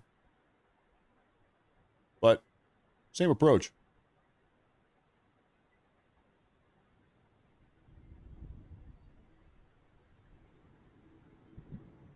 And so the problem with neocons is not that they have foreign policy.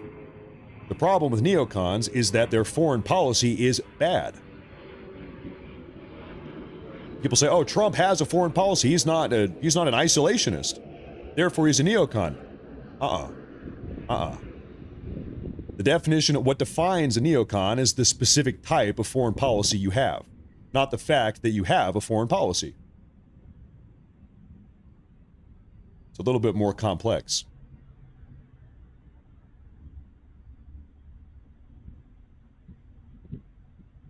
No ceasefire. Iran is still shooting missiles. I'll tell you what, it has been now about a half hour, maybe 40 minutes since we've seen Iran fire a missile. Iran fired ballistic missiles for about 40 minutes after the announcement of the ceasefire, but now, for the last 40 minutes, there have been no missiles. I don't know. Cross your fingers. Cross your fingers, I suppose.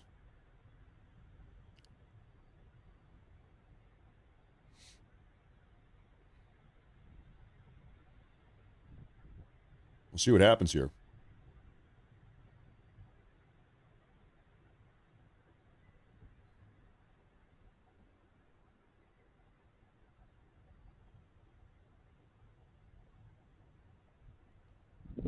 We shall see.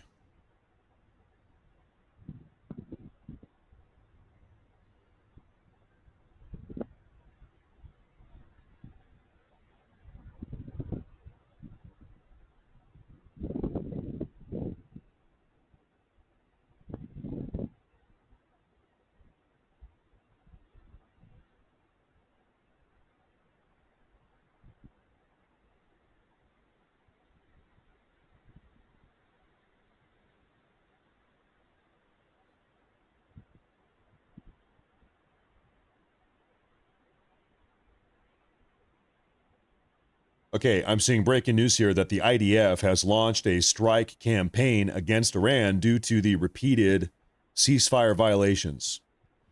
Here we go. Here we go.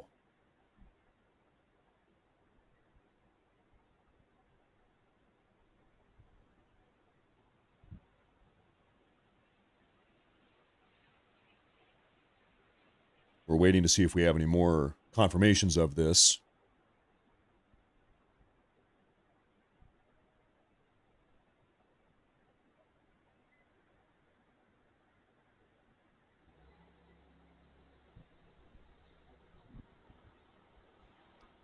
I'm seeing a report right now from Iranian state media saying this: the Iranian Supreme Leader Mojtaba Khamenei has ordered all military units to cease fire. That's coming from Iranian state media. We have a Jesse Waters video breaking this down. Trump just got Iran to cry uncle. They've been calling him crazy for making threats, but guess the threats worked. The Strait's on its way to being opened, and Iran's promising to stop firing missiles and drones. The next 24 hours will be the test. If oil tankers start sailing through, we're on our way to officially ending this and hitting the president's 6-week time frame. If they play games, back to bridge and power plant day. The mullahs should know better. Their economy's in a depression. Heavy industry like steel, petrochemicals, and their military-industrial complex have been obliterated. People were already taking to the streets during the last economic crisis, and now it's 10 times worse. All morning, we were peppering their crown jewel, Karg Island. That's something Iran can't afford to lose. And our B-52s are already on their way to theater today, but Iran had no choice. The New York Times is also reporting China begged the Iranians to take the deal, saying their economy couldn't take it anymore.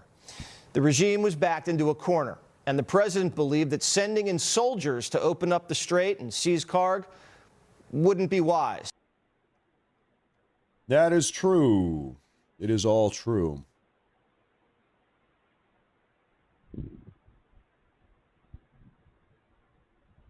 That is true. It is worth remembering what was the purpose of Trump's ultimatum to Iran. Trump gave 10 days ago, almost exactly, Trump gave the Iranian regime a 10-day timeline that expired 1 hour and 5 minutes ago. 10-day timeline. What was the purpose of that 10-day ultimatum? It wasn't to give the Iranian regime 10 days of notice that we're gonna bomb them 10 days from now. The purpose was to threaten them so that they would capitulate. What has just happened? No, think about this. What has happened as a consequence of Trump's 10-day ultimatum, which was really a threat? Do what we want. In this case, open the Hormuz, or we are going to blow the living hell out of you. Well, Trump accomplished what he wanted with this 10-day ultimatum, this 10-day threat. The pressure was sufficiently applied. The Iranian regime has now, we're hearing from Abbas Araghchi, the foreign minister, that they have agreed to open the Hormuz. Time will tell. We'll see here very shortly. if that actually ends up manifesting. But as a matter of fact, Trump has accomplished his goal with this ultimatum, with his timeline. It was open the strait or we will bomb you very hard. They opened the strait. Okay, Trump got what he wanted.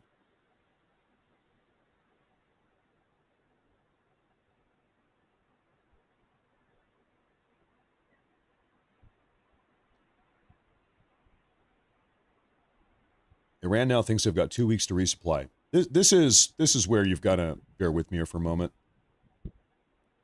I think that the Trump administration, the CIA, U.S. military, our intelligence apparatus, I think that they, better than me or you or any of us, I think that they, Trump, has access to the best information pertaining to whether or not the Iranian regime is going to be able to resupply, rearm themselves, dig out their bunkers. This is something that, of course, Trump has thought about and has considered, and that they most certainly deliberated on leading up to this entire situation. Trump has the best intelligence in the world. So whether or not Iran can rearm or resupply themselves over the next 2 weeks, if we're talking about that here in a Rumble chat or a Twitch chat, 100%, this is something that Trump has spoken about with his top advisors, with the top best intelligence in the world. So it must be the case that Trump administration, they have determined that, well, actually, we even if we do stop bombing them for 2 weeks, which is the current prospect, that actually they really won't be able to resupply or rearm themselves. It's not really a concern.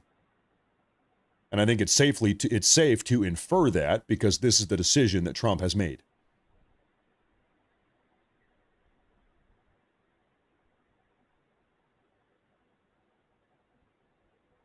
At least that's my logic.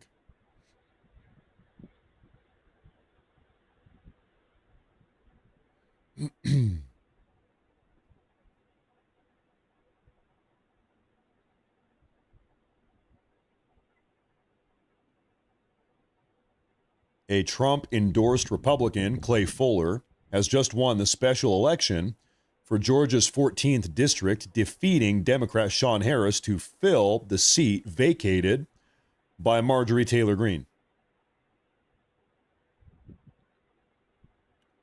Well, there you have it. Hey, I guess you can't complain about that too much, can you?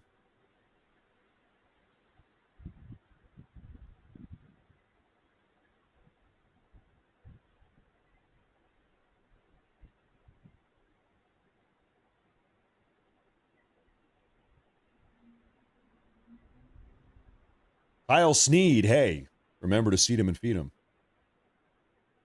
Thank you very much. Thank you very much. Thank you.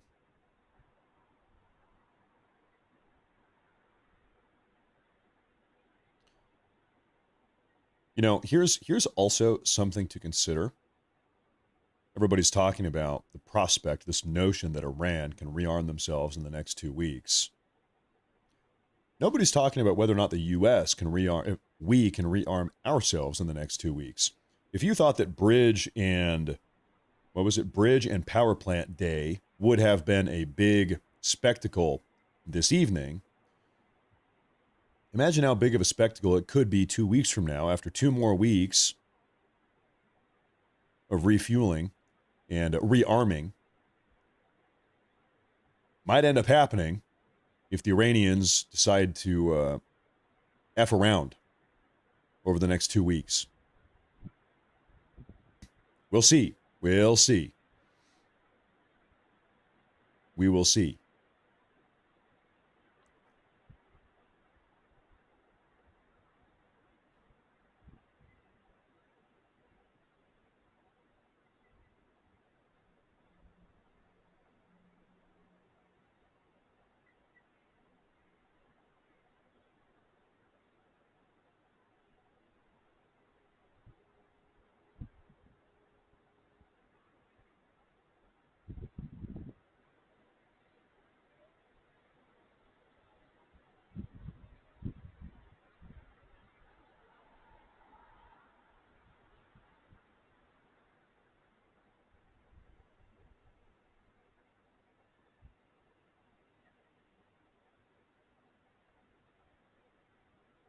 I'm doing a quick scan if we have any breaking news updates here.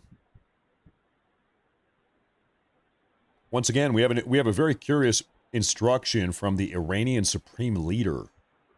Iranian state media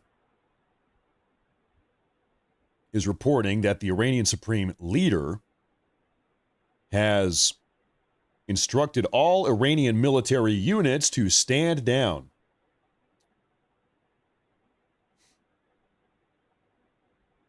Personally, I don't believe it. I think that's probably Iranian propaganda.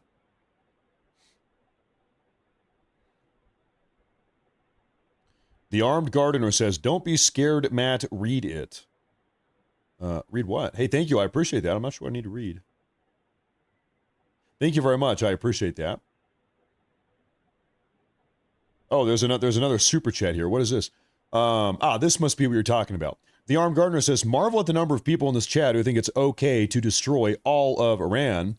Most, if not all of you people saying this can't even kill your own meat. You could not win a fight. STFU.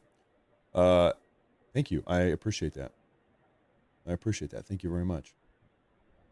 Thank you very much. Yeah, I'm gonna say it again. I know that Donald Trump is not on some genocidal endeavor to kill all the Iranians in Iran. I don't know if some people were under that notion. Trump does not want to do that. That's not the objective. Like we've said, I've been saying this for 5 weeks. All Trump wants from the Iranian regime is for them to capitulate to his demands. That's all he wants. What are the demands? No enrichment, no nukes, no ballistic missiles, no shutting down the Hormuz, no funding terror proxies. Trump wants them to do what he says. That much is, at this point, I mean, it's always been the case, but I think at this point, after 5 weeks, it's very, very clear. Seems clear to me.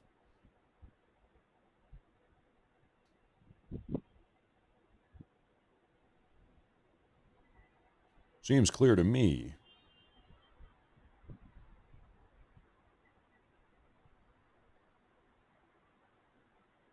Graveyard Chicken says, hey, Matt, tell my husband, Christopher C., a great big hello. Christopher C. Christopher Chicken? I don't know. Christopher C., thank you very much. And also, hey, I'm happy you guys are tuning in. Thank you very much. Thank you for tuning in. Thank you very much.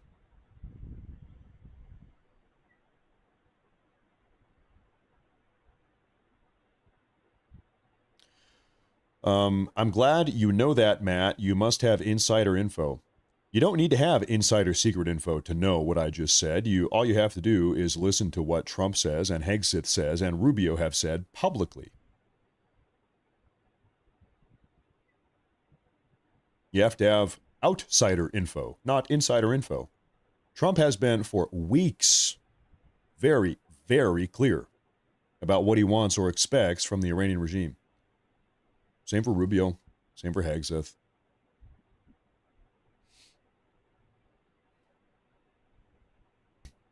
I just you want to know my superpower? I just listen to what Trump says. I just listen to what the members of the probably more closely than most people, probably too closely. I just listen to what they say. I read all the documents they put out, all the public documents. I think it's boring for most people. They don't read it. I read it, and it all just kind of makes sense.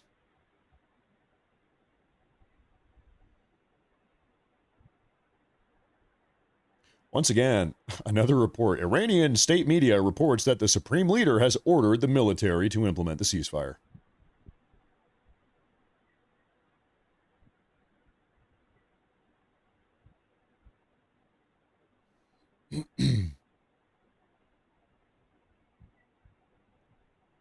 That, like I said, I think that is Iranian regime propaganda. I think that message is actually aimed at the Iranians themselves.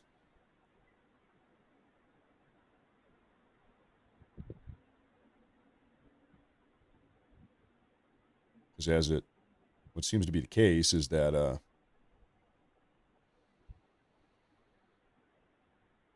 He's in a coma.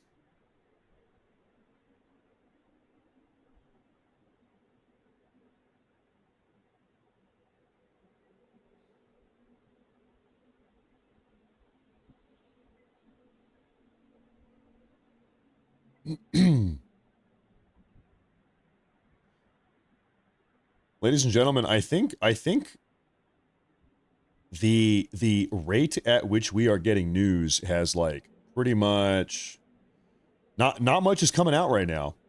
Now all the talking heads are giving their opinions at this point. But I think we have all the info on the table.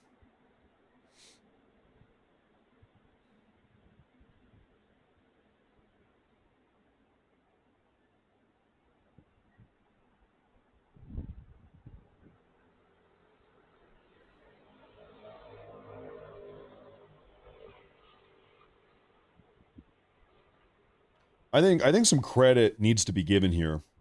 Before this conflict broke out 5 weeks ago, we were hearing that this was absolutely, as a matter of fact, going to devolve into a war on terror 2.0. That Trump, day one, he'd have massive troop deployments. We'd be seeing 100,000, 200,000 young Americans getting deployed, marching through the Iranian hills. I've seen people talking about a draft, that there would be a draft to make all of this happen.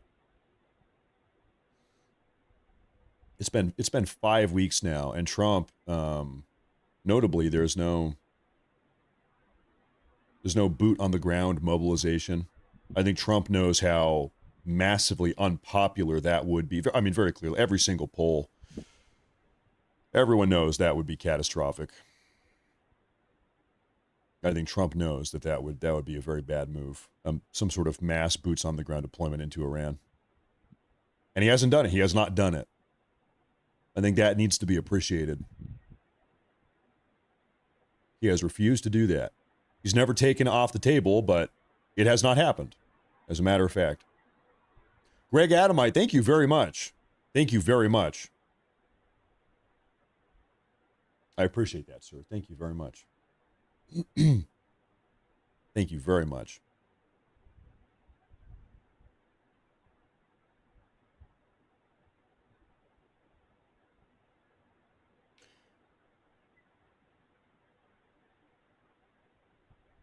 That's always been one of the big sort of almost fear-mongering talking points. Draft, nuclear war, World War III, Russia, China involved, boots on the ground, war on terror 2.0. None of those things have happened. Trump has been navigating this entire situation in what I would describe as being the most intelligent way that it can be navigated. That's my opinion. If you're going to do this, if you're going down this route, the Iranian regime has got to be stopped. Okay, you've made that decision. Now, how do you do it? I think Trump is doing this in the most competent way possible.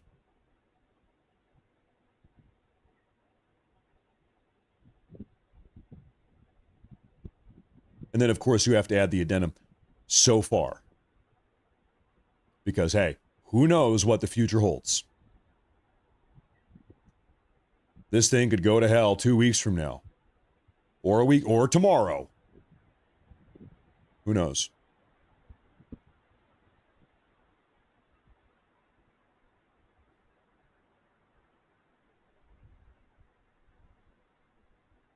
We'll give it time. But I think for a multitude of reasons, I think that so far Trump, just as like a politician and a military leader, he's the commander-in-chief. I'll speak for myself. Trump has earned my trust and respect to perform in both of these capacities. Military leader, politician, both, whatever else he's doing. Whatever job title you want to give him. Trump is good at his job. He knows what he's doing. He's a nimble navigator. He's a smooth operator. He's good at his job. Cannot be denied. And I think you have to admit also, even if Trump does something that you don't like, at least he's going to do it well. Can we agree to that? Trump's doing this. I don't like that. It's not what I voted for. At least he's not going to blunder it, right? That much can be said as well.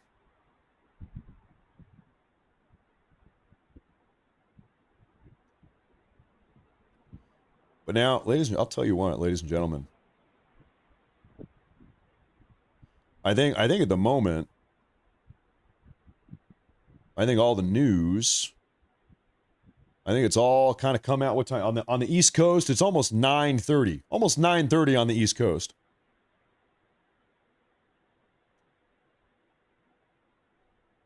All the news comes from the East Coast. Nothing happens on the West Coast other than chaos in California and ice riots outside of the Portland ice facility. Nothing happens over on the West Coast. All the news is from the East Coast. So, ladies and gentlemen, at this point, I'll tell you what. We've got Ziggy Girl. I appreciate that. Thank you very much. Job Trader, thank you very much. Thank you, Ziggy Girl. Thank you. Making Shavings. Yeah, thank you. Thank you. I appreciate that. At this point, we have been here, folks, for 7.5 hours. I'm ready to have some food, and I'm ready to maybe go get some fresh air. So, folks, I am, and also things are kind of winding down here. Folks, I'm going to wrap up today's broadcast. I want to thank you all very much. Today's a big day. Big day. I want to thank you all very much for tuning in to today's show today. As I always say, make sure to hit that like button. Make sure to follow and subscribe. Follow me everywhere, but not in real life. Thank you very much. Beyond that, we will be back tomorrow. I'll see you folks tomorrow. Tomorrow, I'm sure that we are going to have a lot to talk about. I'm positive. So thank you all very much for being here. I'm going to go have some actual food. Okay, so take care, folks. God bless. Stay safe. Let's hope that this ceasefire manifests into something productive here and that we're able to move forward. Thank you very much. Take care, folks. Have a great day, and thank you again.